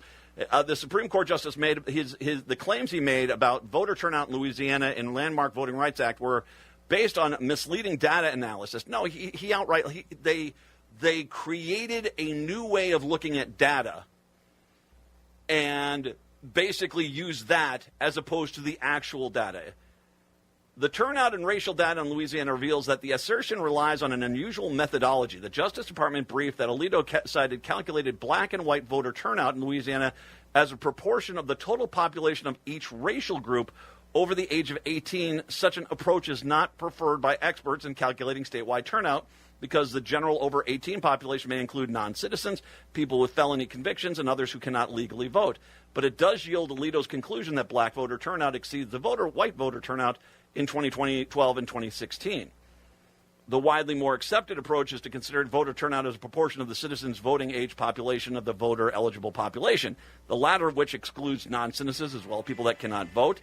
Well, when you factor that in, the only race that was where black voters outvoted white voters was 2012. Henceforth, Alito's argument gets knocked down in half. They basically just made up stats to justify their ruling after the fact. It's the Matt McNeil Show. This is WCPT telling you how you can shop blue. Did you know that there are only 49 states in America that require you to have car insurance? At Chicago's Progressive Talk, we're in Illinois, and Illinois is one of the 49 states that require you to have car insurance. Let's look at some car insurance companies that support the Democratic Party. American Family Insurance. American Family Insurance was once very conservative, but since 2019, they have moved to the left, donating $214,000 to Democrats. In 2024, AAA was also once very conservative, but in 2014, they shifted to the left, donating $235,000 to Democrats in 2024. 83% of their donations went to Democrats. Liberty Mutual. Now, Liberty Mutual leans to the left, and yes, they did donate $1.6 million to Democrats in 2024. That was only 64% of their donations. Progressive Insurance. Progressive does not give to politics, but some of their senior leaders do, and their senior leaders lean left. This has been WCPT telling you how you can shop blue. We all have someone we love, like the favorite lyric in our favorite song. You can't imagine life without them. Cancer screening tests can help keep the person you love around longer by detecting changes before cancer develops, or catch it early when it may be easier to treat.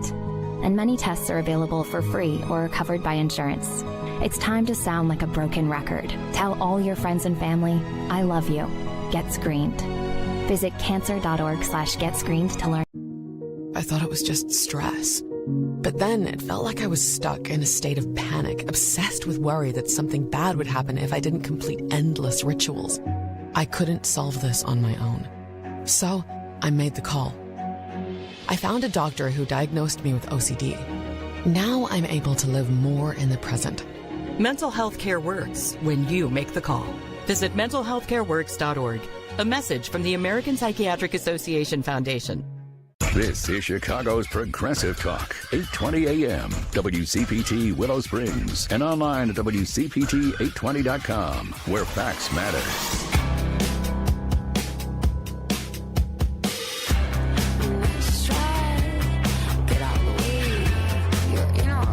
It is the Matt McNeil Show. So let's take a look at this playing field so far. The Republican Party, using racism and jealousy, have manipulated a voting base that has put them into a power position where right now they are changing democracy as we speak. Not only are they allowing states to be racist as hell and basically, I mean, this is, like I said, this is like 1880s Republicans and Democrats in the South that basically were fighting hard against the black vote. And the reality is that they have pretty much wiped out the black vote in the South. I mean, the post-Confederacy could never have dreamed of this. As a matter of fact, I would make an argument that they have actually, what they have done is gone further than the Confederacy wanted to in post-Civil War America, where they basically can openly say, we're not going to allow you black people to dictate who wins and who loses. Like I said, I was looking at the breakdown of Memphis in Tennessee. I mean, it is truly spectacular what the Republicans have done as far as racism. I'll get more to that in a second. Meanwhile, the Republicans, who basically, once again, I mentioned this at the very beginning, that post I put out there, Republicans have never had to deliver to any of their constituents, and yet they keep voting for them, which is crazy. For 45 years, you guys have been voting for these guys, and they haven't delivered to you. And as a matter of fact, things are dramatically worse for the American people today than they were 45 years ago. They are. They just are. Because of Republican conservative policies that have taken all the money, given it to the wealthy people, and they are leaving us with the check. Now, whether that means cutting social safety programs, cutting education, cutting health care, making sure you don't get paid anything, it manifests itself in a lot of ways. But there's always a Republican sitting there looking at you, wagging their finger in your face, saying, you're just not working hard enough, as they rob you blind. A growing number of Americans have found themselves in dire straits overcovering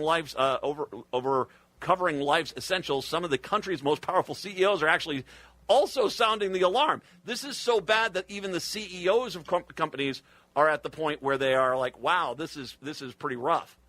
The top executives of Kraft Heinz, Whirlpool, McDonald's, Applebee's expressed serious concerns in their company's recent earning calls that the consumers are struggling to make ends meet, with some tying the situation to the Iran war. Millions in the U.S. are grappling with soaring cost of living, including high gas prices, a slow job market, and inflation. Some 61% of consumers say they disapprove of President Donald Trump's handling of the economy, the largest since 2022, according to the YouGov poll. Since the war started 2 months ago, the average U.S. gas price has shot up from around $3 a gallon to $4.55 as of today. Inflation jumped from 2.4% in February to 3.3% in March.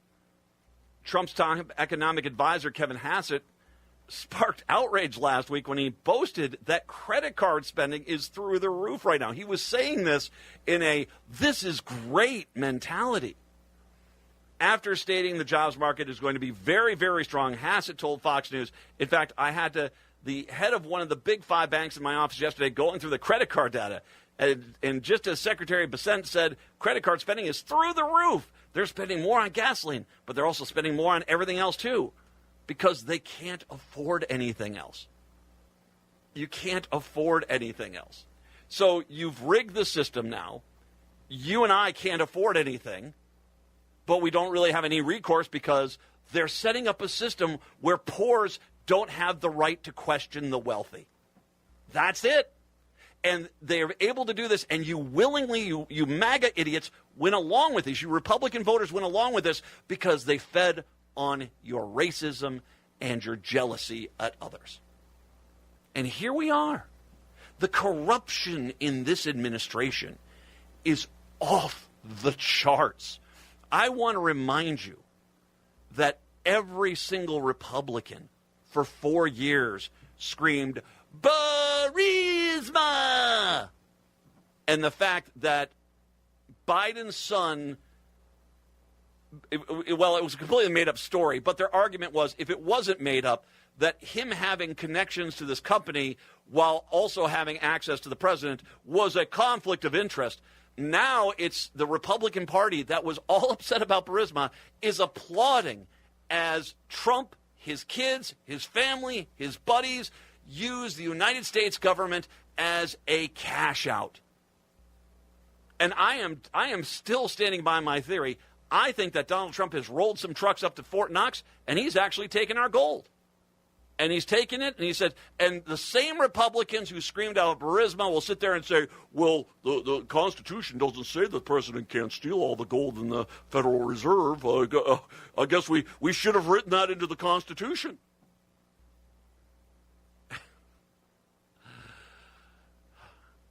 You know how bad this is? Former Fox News contributor Sean Duffy. Now, this is the Secretary of Transportation. Now, I'm no expert at workload. Trust me. I am. Let me get a sip of my beverage here. That's right. I'm not exactly a master of workload. But I would think the Secretary of Transportation would be a busy job. Duffy and his wife, Fox News host Rachel Campos Duffy, announced their new television program called The Great American Road Trip. Apparently, Duffy has spent the last 7 months making a reality show as the Secretary of Transportation. Oh, and by the way, who helped bring this to you? The Great American Road Trip website indicated the effort was sponsored by Boeing, Toyota, Shell, Google, Comcast, and United Airlines. No conflict of interest there. And that is as brazen as it gets. Well, first of all, it's incompetent as it gets. I mean, would you ever tolerate a Democratic administration member doing a reality show for 7 months while in office? Of course not. But Sean Duffy does it, and you're like, well, they didn't say he can't do it. And then you look and see the people that are paying that he and his wife, who are basically just bribing the transportation secretary with money payouts, are all people the transportation secretary has to regulate. It's not immediately clear how much the Duffys were paid for their participation in the reality show. I can tell you it's not a little bit. But on top of that now, what do we have? We have a media that 85% of the news media in this country is controlled by the far right. 85% of it. You're listening to me. I'm a frickin' albatross at this point. I mean, how many progressive radio hosts still even exist in this world? You have the FCC violently and illegally going after anyone he deems to be a political enemy. And good news on ABC. ABC actually, when he went after The View, basically they fired a very aggressive counter lawsuit against the FCC. And when you catch these guys, they can't even begin to explain their hypocrisy. As a matter of fact, what I'm going to do is, when I come on back, this is chaos at this point. I'm going to tell you how we got here, how this all started, and how we're effed if we don't get good leadership. It's the Matt McNeil Show. You're listening to WCPT 820. Here's the latest Chicago weather update. From the Weatherology Weather Center, I'm staff meteorologist Laura Lockwood. Cloudy skies expected tonight, with a slight chance of rain showers. Lows dip down to about 55. Easterly winds 8 to 15 miles per hour. Cloudy skies expected again tomorrow. Slight chance of rain showers. High temperatures reach up to 71. Mainly cloudy skies expected tomorrow night. Chance of thunderstorms. Lows of a low around 55. That's your latest Chicago weather update. Currently, it's 62 degrees. The key to unlock the next breakthrough in cancer research could be sitting in your driveway. Stand Up to Cancer's vehicle donation program makes it easy to turn your unwanted vehicle into funding to support innovative cancer research. So when you're looking to get rid of your old car, truck, motorcycle, RV, or boat, why not donate it to Stand Up to Cancer?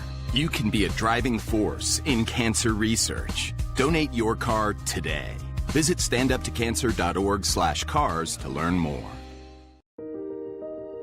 Small businesses are the heart of America. Like you, these entrepreneurs started out with a dream and the drive to build a better life.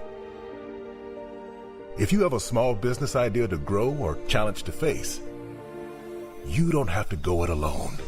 Since 1964, SCORE has helped millions of entrepreneurs build their businesses. Today, they are the nation's largest nonprofit source of expert mentoring, resources, and education. Whether you're starting out, building back, or have worked at it for years, SCORE will match you with specialized mentors. Our thousands of volunteers provide the guidance and connections you need for free. Your success is waiting. SCORE is ready to help. Find a mentor today at SCORE.org.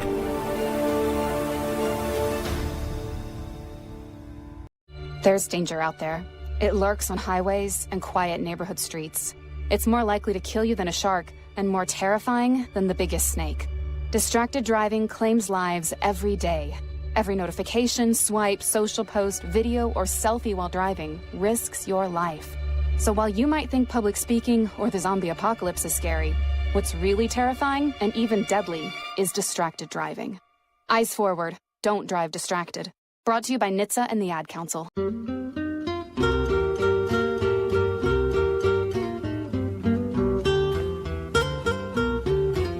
the evening Broadcasting in Chicago on WCPT 820, Chicago's Progressive Talk. In the nighttime hours in Seattle, 1150 AM, KKNW. And in Minneapolis, St. Paul, on AM 950, the Progressive Voice of Minnesota. It is the Matt McNeil Show. So let me recap really quick for you. Republicans basically started in the 1980s promising to push a racist and, vindictive policy to appeal to racists and people who are jealous of other people. Never have had to deliver. I mean, as a matter of fact, we're poorer than we've ever been, and the quality of life, particularly in red areas, is never been this bad, courtesy of the Republican Party. They keep saying, the Democrats do this. No, the Democrats haven't done this to you. The Republicans have. They are openly fixing the system to where elections don't even matter anymore. They're just going to install Republicans to basically keep the system going bad. And there is such a level of grift and stealing from just an outright corruption that we have never seen. I mean, Harding's administration seems quaint and legitimate compared to this. And they had people stealing World War I surplus items and selling them on the black market. They were bad, but no, this is just outright corruption for corruption's sake. Like I said, imagine the same people who had, 12 investigation into Hunter Biden and Burisma, looking at this and saying, yeah, this is perfectly fine. I brought up the hypocrisy. There is a great video, and I think it was MSNBC. No, excuse me, CNN. It was CNN. CNN put this out where it basically had all these Republicans talking about gas prices under Joe Biden at $3.50 a gallon and how they're out of control and Joe Biden needs to get these gas prices under control. Meanwhile, at $4.50 a gallon, it's, I don't think you can get upset with Donald Trump at all. I don't think that this is his mistake. The hypocrisy is there. There's even one great video of this woman in Iowa when confronted by one of her constituents who, that congresswoman raised her health care costs by 200% with the one big beautiful bill, and she says, I have no time for you. I'm not going to talk to you. It's a gotcha question. It's a gotcha question. It's basically now to hold them accountable for their actions. And immediate it goes along with it that says, yeah, there's no reason to ask them any questions. How did we get here? How did we get here to where we're not just teetering on the brink of the end of democracy? We are actually leaning heavily towards the end of democracy. How did we get here? Well, there's a few things I want to talk about. 1970s. Okay, so do you remember I came back, I took a vacation about a month ago, and I came back and I'd listened to some podcasts about the KKK and the history of them, and it was very eye-opening because you could see very distinctly particularly the impact of the KKK in the 1920s version and how it's basically been a guidepost, a compass for the Republican Party today. It's clear. It's a direct line. You could see it.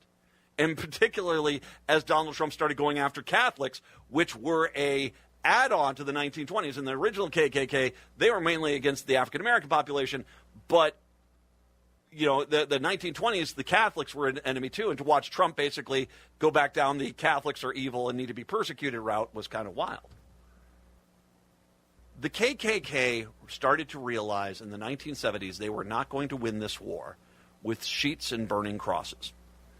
And so what they started to do is build up a massive pile of money to buy influence, political influence, and it has been a disturbingly successful endeavor. They have right now bought, the KKK has bought this, and these are not necessarily the politicians, although there definitely are some Republican politicians who are members of the KKK. Dear God, Tennessee, sweet Jesus, you racist bastards, what's wrong with you jackasses? Oh my God.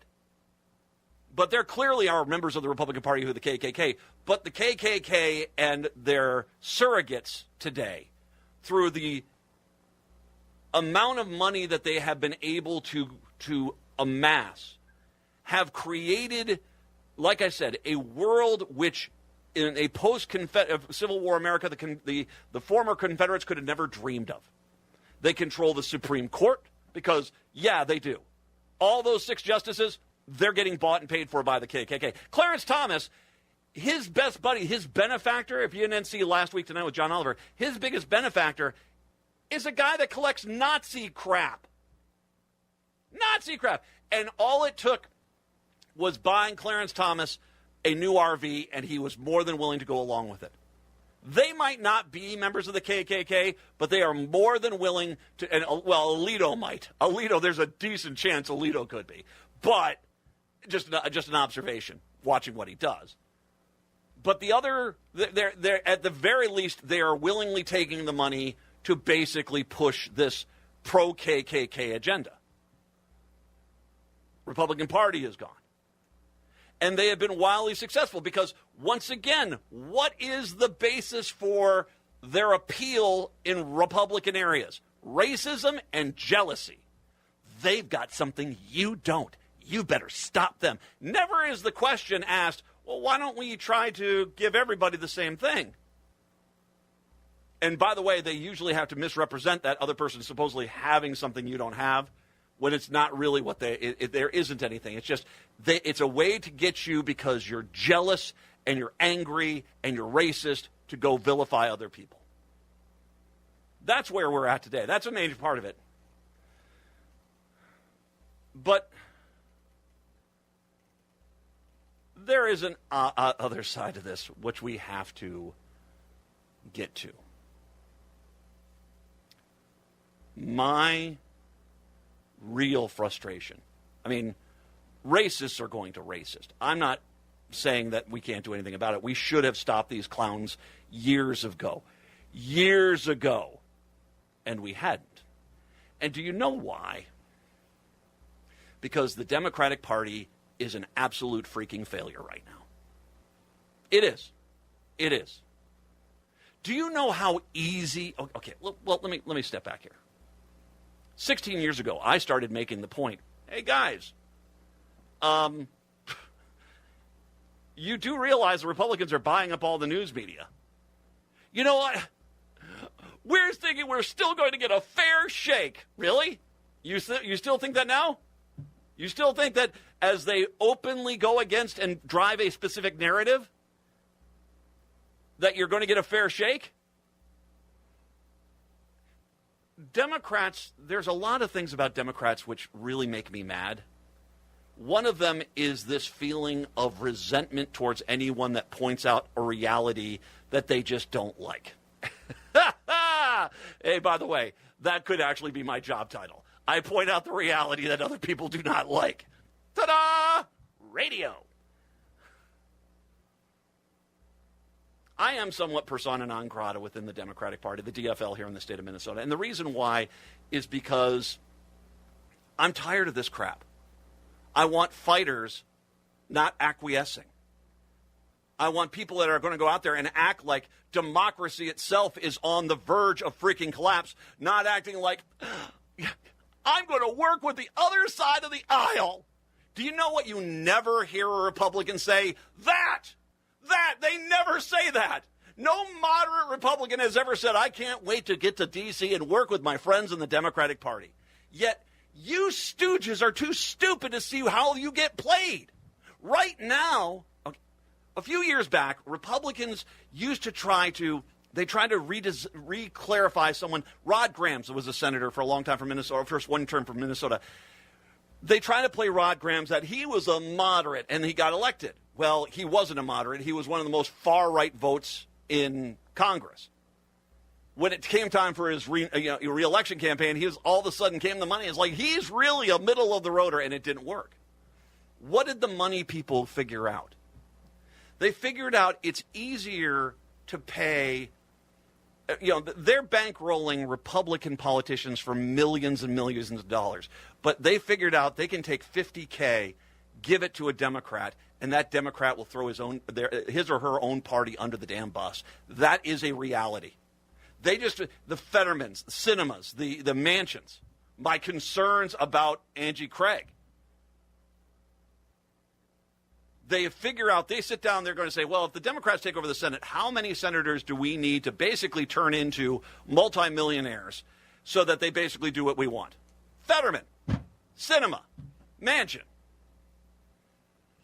They sold out their party because Democrats don't have a freaking soul. They're not in this. They're not in this for for the press releases. I'm fighting for the good cause. No, you're not. No, you're not. And I'll give you a great example of why you're at this point. You constantly come back into power. And whether or not you're going to, again, remains to be seen. But when you have the Democratic Party itself sits there and says, you know what?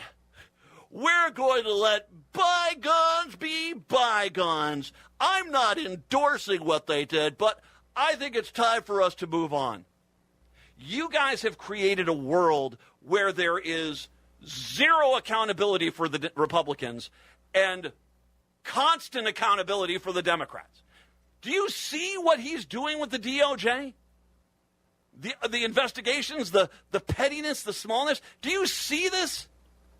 You should go and take Sean Duffy, if you do ever get back in charge, and actually go after him. But you won't because, gee willikers, it's going to look, they're not going to let me sit next to them at the lunch table, in the lunchroom, and it's going to look like sour, and they're going to be mad at me. Screw you. You're a bunch of worthless dumbasses at this point because you don't know how to fight anymore. I want fighters, damn it. Not because I have a personal agenda. I don't give a flying F what you think about me. I really don't. I am just trying to save this goddamn country. I'm trying to save it. And you guys sit there and act as if some sort of tertiary consolation prize is winning the day.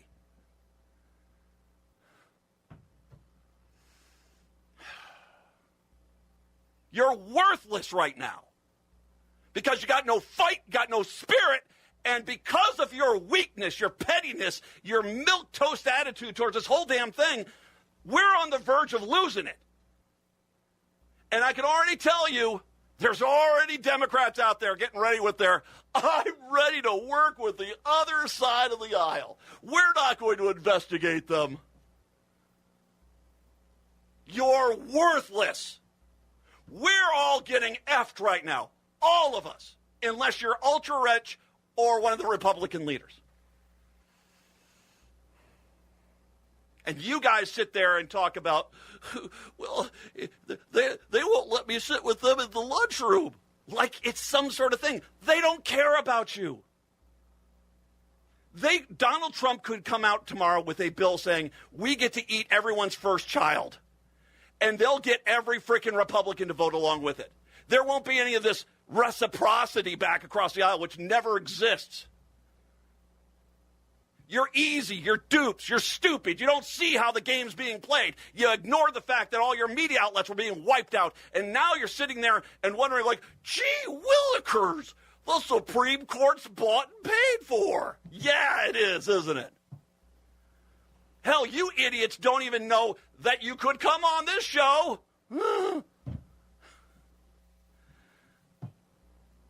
I'm so damn tired of this. You guys just sit there and say, we got to start getting donors. We got to get this. And you're selling your soul and this country out. Not because you're good leaders, because you're weak. You guys get back in power and you don't know how to basically control it. You're weak. Labour Party took over in UK. They just had an election. Reform UK, which is their version of MAGA, won a ton of seats across England. And you know why? Because that milquetoast, weak attitude of the left exists over there. I want people who are proud Democrats who are going to fight. Because right now you guys aren't doing anything outside of, gee willikers, they did it to me again. You're worthless. It's the Matt McNeil Show. Tom Hartman. Autocrats generally, particularly those autocrats who have narcissistic personality disorder and are sociopaths, as is, in my opinion, Trump, typically do not tolerate high-profile people around them. They want to be the star of the show, and that's certainly been the history of Donald Trump. The only people that he will tolerate around him are people who, when he says, kiss my ass, they fall to their knees. The Tom Hartman Radio Program. Weekdays 11 a.m. to 2 p.m. on WCPT 820, where facts matter. Tell me how you're doing, really. Tell me that you missed the bus this morning, your rent's past due, and your stress level has skyrocketed. I'm here for you. To listen, not judge. To connect you to local mental health resources. No matter what you're going through, specialists like me from NAMI Chicago Helpline are here for you. Call or text Helpline to 833-626-4244. That's 833-626-4244. Small businesses are the heart of America. But you don't have to go it alone. As the nation's largest nonprofit resource of expert business mentoring, SCORE has helped millions of entrepreneurs build their businesses for free. Get the connections, education, and guidance you need with SCORE. We're ready to help. Find a mentor today at score.org. Cancer affects all of us. Today alone, 5,370 people in the United States will be diagnosed with cancer. That's why Stand Up to Cancer funds and develops the newest and most promising cancer treatments to help patients today. Stand Up to Cancer wants to provide you with every opportunity to join in this mission. By donating your home, land, or commercial property, you can help Stand Up to Cancer fund innovative cancer research. Donating eases the stress associated with selling a home and can also help lead to the next breakthrough in cancer prevention, diagnosis, and treatment. Stand Up to Cancer makes the process easy, and it may be tax deductible. It will take all of us standing up together to put an end to cancer as we know it. Help us save lives right now. Your home or property could hold the key to the next breakthrough in cancer research. Visit standuptocancer.org/giveproperty to learn more. The best words to hear at the TSA security checkpoint? You're good to go. So check before you jet. Avoid delays at TSA security checkpoints by making sure you have an acceptable form of ID. That means a real ID, passport, or other acceptable forms of identification. Visit tsa.gov/ID to check the full list of acceptable IDs. Avoid travel delays by checking ID requirements, and you're good to go. Because facts matter. You're listening to WCPT 820.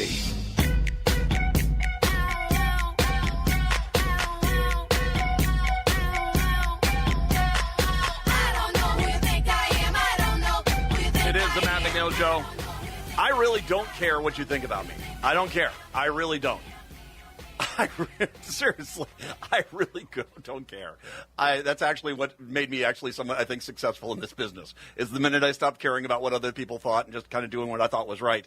Well, guess what? I have a career. But Democrats, if you don't realize, I get it. You don't like me. Fine. I'm the guy that's over there. Fine. But I am tired of you guys always thinking that you're going to write this 150-page memo and you're going to read it at the podium and everybody's going to agree with you and we're going to arm in arm march into the sunset and end credits, closing music, roll credits, and blah. It doesn't work that way. It doesn't work that way. You want to have your moment to shine in the sun. Well, you're in the wrong effing business. This is the sausage making as it is. And you guys you need to act like I'm not the villain here for pointing out, hey, the Republicans are taking over all the media outlets. You better do something about this. Hey, the Republicans are buying off the Supreme Court. You better do something about this. I'm trying to help you. I'm trying to help you. There are other people on this radio station that are trying to help you. And I guess, it's maybe I should just expect this country to fall into the water like the Titanic, and just eventually, as the water starts coming up over your head, saying, "Well, I guess maybe there was some validity to their concerns about icebergs." Yeah, maybe. Yeah, just but hey, who doesn't love a little lap swimming, huh? Dear Lord. 952-946-6205. Hey, I will pull up here while I do. I can. The latest on Operation Cluster F, because it's so far not been going great. They're still waiting on the word from.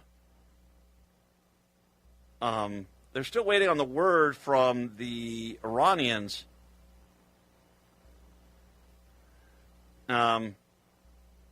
Qatari Prime Minister has called for talks. Yeah, they still have not responded in regards to the peace deal that they put out there. The U.S. military says it struck 2 Iranian-flagged oil tankers trying to enter Iranian ports on the Gulf of Oman, a second straight day of naval confrontations. Iran's military slammed the hostile U.S. action against Iranian commercial vessels, says its Navy responded with retaliatory fire, but the situation is now calm. At least one sailor was found dead, apparently killed by ceasefire, after the U.S. attack on the Iranian ship on Thursday night, with 10 other seafarers wounded and 4 are currently missing. So, once again, possibly 5 dead because of the ceasefire. The Iranian foreign minister says every time a diplomatic solution is on the table, the U.S. opts for a reckless military adventure, with U.S. peace proposal still under review. This was one statement that was made from the Iranians, which lead me to believe they're probably not going to take the peace deal right now, or they'll say, oh, we'll accept this and this and this, but you're not going to go down the rest of this path. The president of Iran said they will continue seeking friendly relations with countries based on mutual respect and common interest, while rejecting any form of colonialism. The policy of colonialism and exploitation will have no place in the future world. Just as tolerance is rooted in our people's culture, the struggle against oppression shines throughout the history of this land. The statement comes as Iran continues to deliberate over the U.S. peace proposal. And once again, it's not a peace proposal, it's a framework for possible peace talks. That's basically what it should be better. They keep talking about a peace proposal. They still have to work out the details of how they're going to even talk about this. Rubio, the Secretary of State, feeling somewhat optimistic about receiving a response from Iran, although they still, and it's tomorrow there, isn't it? Yeah, it's tomorrow there in Iran right now. It's Saturday morning.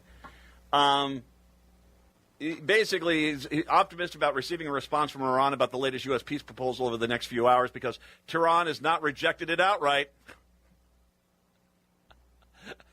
It's like buying a a drink from for a woman going up there and saying, "Hey, I hope you'll enjoy the drink," and she just turns her back to you and says, "That's not a no." that's.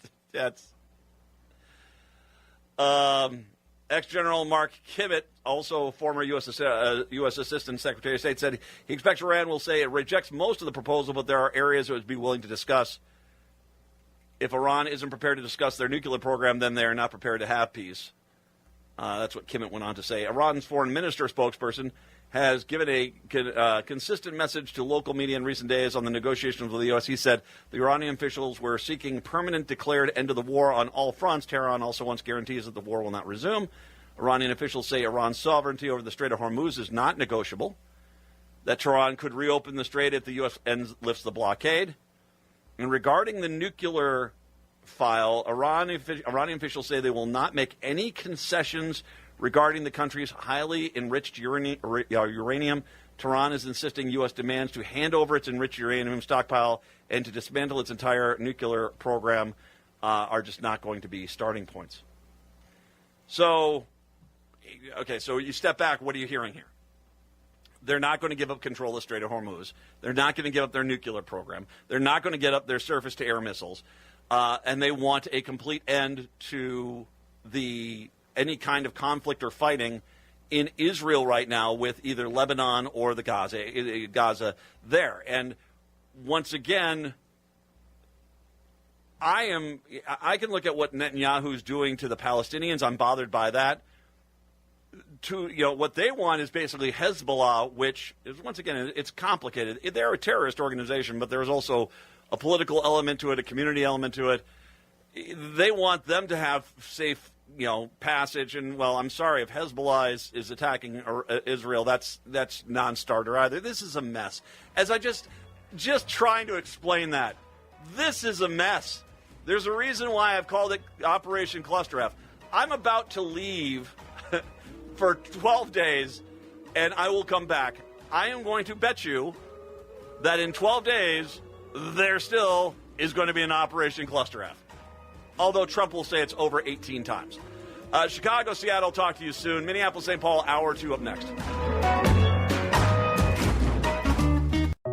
Daisy was abandoned by her family and placed in foster care at 15 years old. Her life was full of uncertainty. She thought she'd never have a permanent place to call home. Before I was adopted, I felt like I wasn't enough. I had this hole in my heart, and I never knew what I needed to patch that hole. But when my mom asked to adopt me, that hole was closed. It feels so normal now to say that I'm a part of this family. I am surrounded by love. I feel safe. And that hole inside of me is gone. I am whole. I'm finally enough just as I am.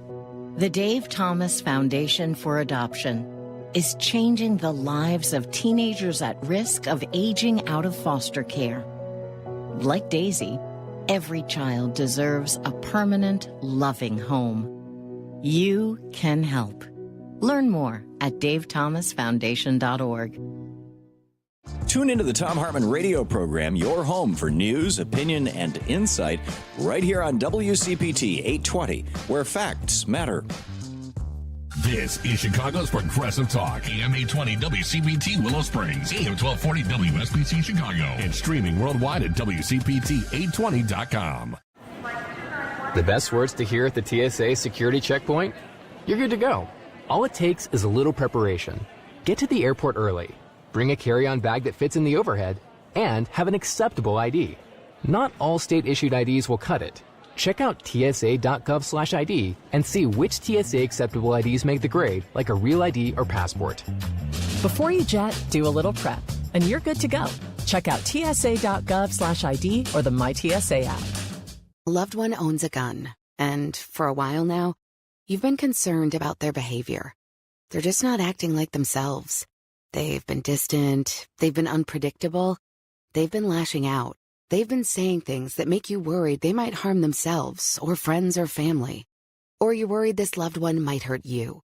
Maybe they recently threatened someone with their gun. You know something needs to be done, and you wish more than anything you could hit pause on this situation. Well, here in Illinois, you can, with a firearm restraining order. In extreme cases, This order temporarily prevents a person in crisis from having a firearm, giving them time to heal before they do something dangerous or even deadly. If you are worried about a loved one in crisis who has access to a firearm, learn more about firearm restraining orders at illinois.gov/pause to heal. A public service announcement brought to you by the Illinois Department of Public Health, Brady, and the Ad Council. Ever tried balancing a dozen eggs in one hand while hopping on one foot?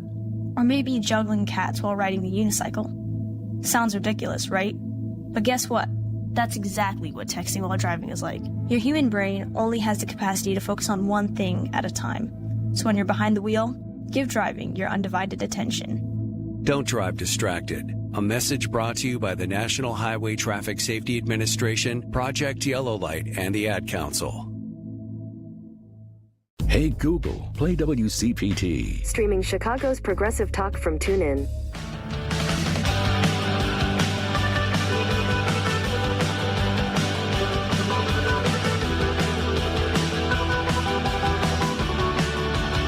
What new book should you be reading this month? Author and critic Alana Masad is here with new recommendations. And what is on stage with Jim Pounds? Welcome to The Gailey Show on AM 950 Radio, the progressive voice of Minnesota, and WCPT 820, Chicago's progressive talk where facts matter. Welcome.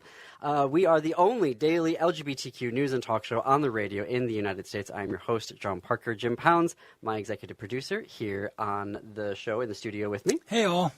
It is Friday, and we end our weeks talking about culture and entertainment because queer artists, writers, filmmakers, theater makers, playwrights are one of the most censored groups in America today. So every week, we end our weeks by lifting up their work for you to read and to watch and to attend IRL. What is on the show today? Author and critic Alana Masad joins us monthly to chat about queer books. She will join us at the bottom of the hour. But up first, our executive producer, Jim Pounds, continues his new regular monthly segment On Stage with Jim Pounds, where monthly he dives into theater in Minneapolis, St. Paul, and Chicago. And Jim, take it away. Well, we have a great guest coming up here first. I want to introduce Paul W. Cruz, who is a Wisconsin boy, but he's written a play called Eel Pout that I was told by a little bird is the best thing playing in Chicago. So It's playing through the 30th of May. Welcome, Paul, to The Gailey Show. Thank you both for having me so much. I'm so excited to be here. This is, when I first heard about it, I thought, oh no, Fargo, somebody in Chicago is making fun of us dingbats up here in Minnesota and Wisconsin. But it turns out you're one of us, so that's fine. Better or worse. I don't feel threatened at all now. So tell us about this is a world premiere. It's Shattered Globe Theater. It's at the Wit. Tell us the plot without giving away the three things you can't give away. No, absolutely. Yeah. So Eel Pout is, I'm calling it a fantasia on Midwestern masculinity. To the bard Tony Kushner there. But it's my way of processing and thinking about being a man, being a cis man, and growing up in the upper Midwest and kind of like all of the hilarity and the poison and just playing inside that world. The play itself follows three friends, Ole Olsen, Lars Larson, and Sven Svensson. Do you see why I was worried about stereotypes right at first? Absolutely. And it's Sven Svensson. It takes place at Ole Olsen's bachelor party, who he's about to marry Lena Lingen. And hilarity ensues. There's romance. There's a dream ballet that depicts a fish orgy. And it's a good time. And then for folks who are in Minnesota, listen, it's essentially an extended Ole and Lena joke. Yeah. But a very queer reading of that whole mythology and world. Well, hopefully somebody up here produces it. I mean, my goodness, it would run forever. The thing that I want to make sure everybody knows in Chicago, at the time of this broadcast, when you hear it, there'll be about 5 performances left. It runs through May 30th. So Uber, run, walk, drive your car over there and make sure you don't miss it. What can you tell me about, this is a world premiere, does that have any particular significance to you? I guess you're able to say to others, well, it got produced, so it has some legitimacy. Is that the value of it? Yeah, absolutely. And it's just to recognize that it's so much gratitude to Shattered Globe, to Sandy Shinner, who's the producing artistic director there. I'm actually outgoing right now. This is her last show with Shattered Globe, and I'm honored to have been a part of this last season. But for me, what it recognizes is that they've taken a risk. Like, it is a risk to produce a new play that has not been tested in front of an audience like this before. And so, I just have a ton of gratitude to the whole creative team at Shattered Globe and the folks who, made this play happen. Especially our director, Jeremy Oringer, who was really instrumental in getting this in Chicago. And so I feel really grateful to him. And I wish we had more time to talk, but it's just... Me too. I just want to say for folks who are just tuning in, we're talking with Paul W. Cruz, who's the playwright of Eel Pout, which is now playing at Chicago's Wit Theater production of Shattered Globe. Sorry to interrupt. So can you tell me what the Wit Theater environment is like? Like, is this, how big of a space is it? What do we walk into an environment, or does the show start and we're in an environment? Absolutely. So when you enter the Wit, it's a beautiful theater complex. There is a bar, and then there are 3 theaters that often have something running in them at all times. Wow. Eel Pout is in Theater 1. So if you enter, it's just immediately on the left. And it's a house that's it's beautiful. It's got like a raw brick wall in it. And I want to say it's maybe 100 seats, about 100 seats that are outrisers. With accessible seating, of course. And what you encounter right when you enter is a beautiful set designed by Eleanor Kahn. That is as much an art installation as a set. It's a really beautiful kind of minimal view of an ice house on Lake Mille Lacs in northern Minnesota. So I hope folks come even just for the design is worth checking it out. And how do people in Chicago react? I mean, they think we're all nuts, and so what are they starting out going? Because I've seen some folks in Chicago who are kind of... Well, I know it's a different kind of thing, but we are an exotic, right, of a kind. So if they're watching it, are they like in on the? They're like loving it, or they're like, what's the matter with these people? Can you tell? I imagine it's a little of both in cases. There's certainly some of that, that Fargo gaze that is at play. Yep. My hope is, though, that kind of melts pretty quickly, and that we recognize that they're actually, there's a lot that Minnesota has to teach the world, I believe. And I think this year has been an example of that. And I'll also say it's really kind of healing and beautiful to be in Chicago when we don't have to talk too much about it, but a lot of the solidarity I've experienced in, the last 6 months has come from folks in Chicago. Yep. And so I think that there's a lot of there's a lot of love between these two cities that I really love kind of being a part of. I mean, I think we're